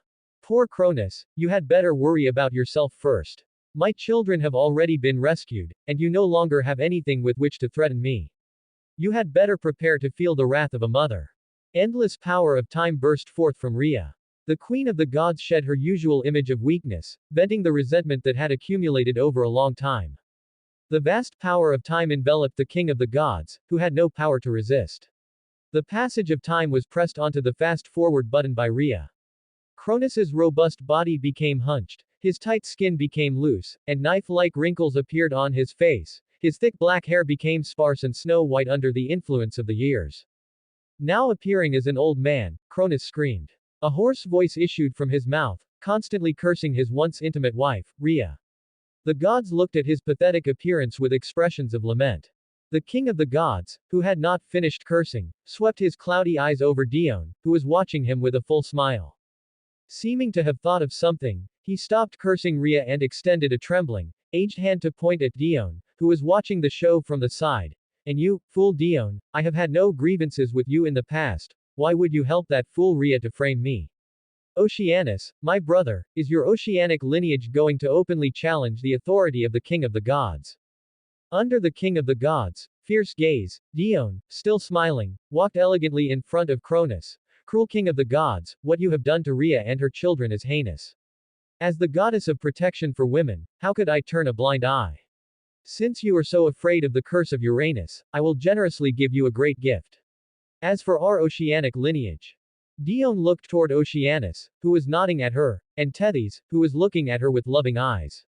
She turned her head and continued to say to the king of the gods, as for our oceanic lineage, from this day forward, we officially secede from your rule and officially declare war on Mount Othrys.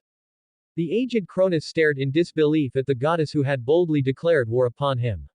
Having occupied the high position of king of the gods for so long, he had not experienced a situation completely beyond his control for ages. Trembling with rage, the king of the gods spoke. Fine, fine, you are very good, Dione. As long as I am the king of the gods for a single day, you shall wait to endure the wrath of the king of all gods. Hearing Cronus's blustering words, Dione let out a scoff. She revealed a cunning smile and said playfully, what a pity, respected king of the gods, your throne might not be yours to sit on for much longer. Flowing winds lifted Dione into midair. She elegantly spread her arms, and the wheel of fate, symbolizing the inevitability of destiny, appeared behind her head. The fates of the gods present were attracted by her divine power, playing out before Dione's eyes like a passing scene. She dispersed the visions of fate, leaving only the thread of fate belonging to Cronus. She intended to fulfill her promise and send the beleaguered king of the gods another grand gift. Dark clouds stained the horizon like spilled ink, gradually devouring the sky and swallowing all the light in the world. The towering Mount Othrys was shrouded in a gloomy atmosphere. Purple gold lightning slithered through the clouds like dragons, and the roar of thunder resounded across the heavens. The candlelight around the temple was extinguished by the gale. Dazzling light bloomed from Dione, who floated in midair, illuminating the pitch-black world. Threads of fate flowed in her hands, and the mysterious wheel of fate turned slowly behind her head. Majestic and solemn words emerged from her lips. I am Dione, the goddess of fate. As the weaver of fate, I make this prophecy here, the curse of Uranus will become reality in the near future. Zeus, the god of thunder, will unite with his siblings to overthrow the reign of Cronus and establish a new order for the gods. Dione's prophecy echoed throughout the world. Whether it was the earth and oceans where all things lived, the dark and gloomy underworld, or even the silent abyss, every living being could hear the voice transmitted directly to their soul. Gaia, in the temple of the earth, showed a surprised expression upon hearing Dione's prophecy. She stood up, intending to fly to Mount Othrys, but thinking of her youngest daughter, poor Rhea, and Cronus's previous insolence toward her, Gaia snorted coldly. She dispatched a divine messenger to Mount Othrys to gather information before sitting back down on her divine throne. The creator of wine imbued with the power of pain, Nyx, goddess of night in the underworld, revealed a satisfied smile. She happily went to awaken her husband, Erebus, the god of darkness. Dione's prophecy heralded the success of their conspiracy, and the underworld would soon welcome a deity who would change everything. Tartarus, in the abyss, had not heard sounds from the outside world for a long time. After opening his eyes and listening carefully, he fell into a moment of silence. Not caring about any of this, he quickly fell back into a deep slumber. On the gloomy Mount Othrys, the thread of fate flew from Dione's hand toward Cronus, the king of the gods. Having recovered a bit of strength, the king of the gods hurriedly exerted his divine power to resist, but it was to no avail. The green thread pierced into his vast soul and hid itself. Cronus's fate was sealed at this moment. The king of the gods fell into madness. He clutched tightly to the throne, which was carved with magnificent patterns and inlaid with various gemstones, and shouted loudly, No! No! The throne of the king of the gods is mine forever. It is mine forever. Having finished her gift, Dione descended from the air and walked toward Oceanus and Tethys. The observing gods, awed by Dione's pressure, sensibly cleared a path for her. Dear father, mother, it has been a long time. Why not accompany me to Misty Island? I have some things I wish to tell you. Seeing Oceanus nod in agreement, Dione looked over at Rhea, who was surrounded by her children with a happy smile. Dear Rhea, Mount Othrys is no longer habitable. Why don't you take your children and come stay in my territory for a while? I think Zeus would also very much like to live with you all. Zeus took up the conversation from Dione and said, "Yes, mother. Misty Island possesses uniquely beautiful scenery, as well as kind and lovely nymphs and sirens. Why don't you and my siblings move there to live?" Rhea and her children naturally had no objections. Ignoring the now crazed king of the gods, Dione and her party left Mount Othryss amidst the various gazes of the gods, some admiring, some scrutinizing, some angry, and returned to Misty Island on the sea. On the pleasant, breezy Misty Island, the scent of lilies permeated the air. Lively nymphs and sirens gathered together to play and frolic. Zeus, appearing every bit the host, led Rhea and his siblings to tour everything on the island. Meanwhile, Dione, who had displayed her great prestige on Mount Othryss, was currently conversing with Oceanus and Tethys in the Azure Temple. "Dear Dione, since we of the ocean lineage have already torn up our relationship with the king of the gods, we must prepare for war with him. However, I do not know how much confidence you have in this coming divine war." Oceanus, stroking his snow-white beard, spoke slowly. Although Dione had made a prophecy, Oceanus, who had never seen the power of fate, could not help but worry about his most beloved daughter. Dione understood her father's worry, and a confident smile appeared on her face. "Dear father, the power of fate cannot be changed by anyone. Since I have already proclaimed Cronus's fate, victory in the war is already inevitable, you need not worry too much." Hearing Dione's words filled with confidence, Oceanus let out a hearty laugh. "In that case, I will convene a meeting afterward to explain this matter to your siblings. I believe they will surely bring much assistance." Tethys, the goddess of the sea, who was nearby, took up Oceanus's words. "However, Dione, if it were only the king of the gods alone, we would certainly have the strength to fight, but we must pay attention to the stances of the various titans and other powerful deities. Your mother is right. Pontus, the sea god who also lives in the ocean, has a deep friendship with our family. Although he harbored some resentment before because of the affair with Phorcys, the fury of the sea, he is wise and understands the importance of the big picture. I will go and persuade him to provide us with assistance. As for the other deities, that will depend on you and Zeus and the others." Oceanus nodded, agreeing with his wife's opinion. He decided to recruit his old neighbor, Pontus. Dione listened to her father and mother's opinions and smiled as she spoke. "I will, father. The help of the gods is essential for us, and rich connections are even more important for Zeus, who wants to ascend to the throne of the king of the gods. After he settles Rhea and his siblings, I will assign him the task of visiting them." Oceanus looked with satisfaction at the thoughtful goddess before him, growing ever more fond of his most powerful daughter. The veil of the goddess of night shrouded the earth, and Selene, driving her ox cart, flew across the sky, casting down the bright moonlight. Holy divine fire flew from Hestia's hand, illuminating the valley in the dark night. Ethereal and joyous heavenly singing emanated from the mouths of the sirens, and beautiful nymphs danced gracefully around the divine fire, their elegant figures taking on a unique charm under the reflection of the flames. The sweet fragrance of fruit wine intertwined with the scent of lilies permeated the air. A small welcome banquet was being held on Misty Island. The three brothers, Hades, Poseidon, and Zeus, gathered together to drink fine wine. The knowledgeable Zeus sorted out the major events and various interesting anecdotes that had occurred for his brothers, who knew nothing about this world. The goddesses sat to one side, enjoying the dance of the nymphs. Hestia, Hera, and Demeter were full of curiosity about everything. They had never experienced such a colorful life before. Slightly tipsy, Rhea looked at her mesmerized daughters and revealed a loving smile. She raised her wine glass to Dione, who was beside her, and greeted her. "Praise to you, my dear Dione, please allow me to express my heartfelt gratitude." Clink. Dione raised the wine glass in her hand and gently clinked it against Rhea's, returning her thanks. As the sirens' singing ceased, the joyful banquet came to an end. Dione looked helplessly at the three brothers, Zeus, Hades, and Poseidon, who were drunk and passed out by the bonfire.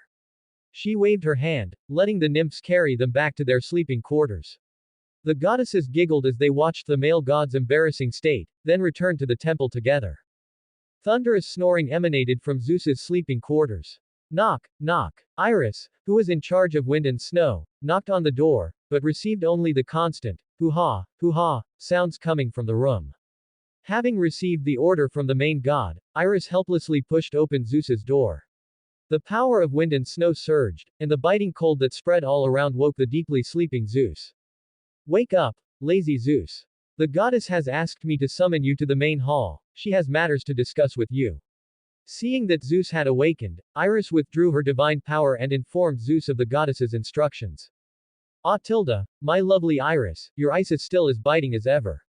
I have already acknowledged Mother Goddess's order, tell her I will be there shortly. A sleepy-eyed Zeus yawned and said lazily. After sending away Iris, who had rolled her eyes at him, he summoned the stream water from in front of the temple to wash his face. Wearing his purple gold robe and having tidied up his appearance, Zeus passed through the elegant corridor and entered the main hall. Good day, dear Mother Goddess. Why have you summoned me in such a hurry? Zeus bowed and greeted Dione, who was sitting elegantly on the divine throne. Good day, dear Zeus. I summoned you here because I have a task to entrust to you. Zeus, having stood up, cast a puzzled look at Dione on the divine throne. Our war with Cronus is approaching, and you must start preparing from now on. Under the guidance of Métis, I believe you already possess sufficient wisdom, yet your strength, as an intermediate divine power, is worlds apart from Cronus. The divinity of the sky, radiating blinding white light, appeared in Dione's palm. You, who govern thunder, have an inseparable connection with the sky. I think handing the divinity of the sky to you is most appropriate. Dione lifted her right hand slightly, and the divinity of the sky, which she had painstakingly plotted to obtain, flew before Zeus. Mother Goddess, this powerful divinity is too precious. I do not wish to damage your strength, please take it back. Zeus looked at the divinity of the sky, which was attracted by the aura of thunder on his body and was circling him, with a look of longing. However, he knew that this was formed from the fusion of Dione's past divinities of climate and natural disasters. Worried that Dione's strength would be greatly diminished without the divinity of the sky, he knelt again, imploring Dione to take back her gift. Dione looked at Zeus before her, his eyes full of worry, and the softness in her heart was inevitably touched. Faced with the choice between strength and family affection, Zeus had chosen the latter, as expected. Thinking to herself that he was truly the child she had raised with her own hands, she smiled and said to Zeus, "Get up, Zeus. There is no reason to take back a gift that has been given. I understand your concerns, but I, who possess the divinities of secrecy and fate, am already strong enough. The divinity of the sky can only play its greatest role in your hands. For the sake of victory in the war, please accept it with peace of mind." Zeus raised his head and, under Dione's encouraging gaze, finally accepted the divinity of the sky. I promise you, Mother Goddess, if the war can be won, I will definitely use the best of everything in the world to repay your help. Looking at the sincere Zeus before her, Dione nodded with satisfaction. Next, she threw a question to Zeus. This war will be jointly led by you brothers and sisters. What method do you have to stand out from your brothers and sisters and ascend to the throne of the King of Gods? Hearing Dione's words, Zeus fell into deep thought. Having an idea, he slowly opened his mouth. I think it is powerful strength. Possessing powerful strength, all things will submit to me, and the throne of the King of Gods will indisputably belong to the most powerful god. Dione smiled and denied Zeus's idea. You are right, powerful strength can enable you to suppress all gods and briefly sit on the throne of the King of Gods. But unless you have absolute strength that crushes everything, if a more powerful god appears, are you just going to hand over your position as King of Gods? Think again about what method can allow you to sit firmly in the position of King of Gods for a long time.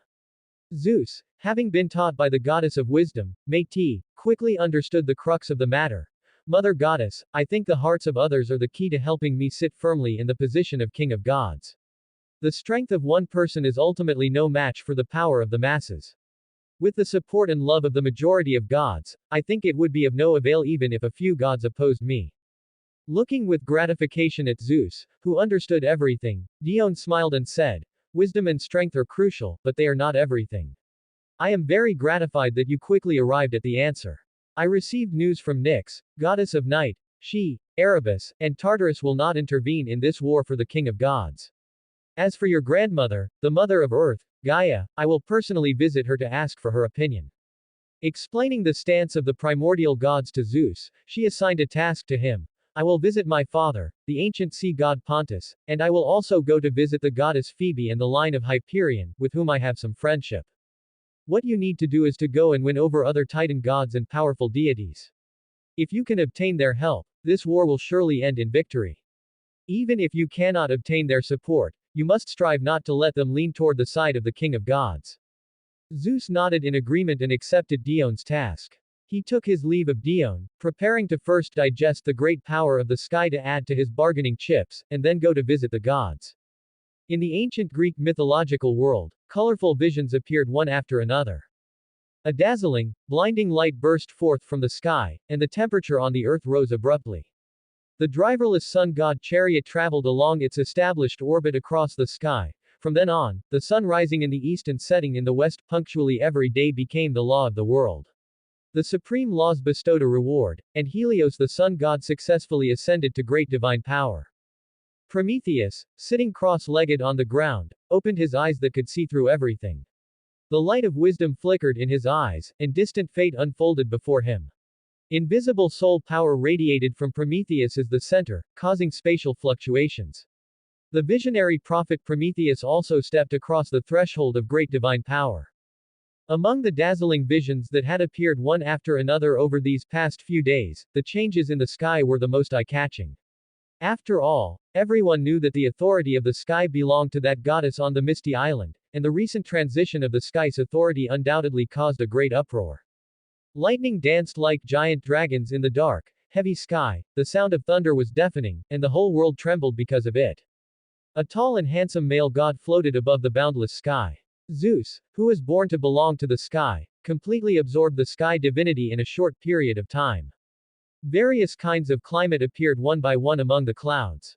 The terrifying lightning turned into a purple gold crown worn on Zeus's golden hair. Endless pressure emanated from Zeus's body.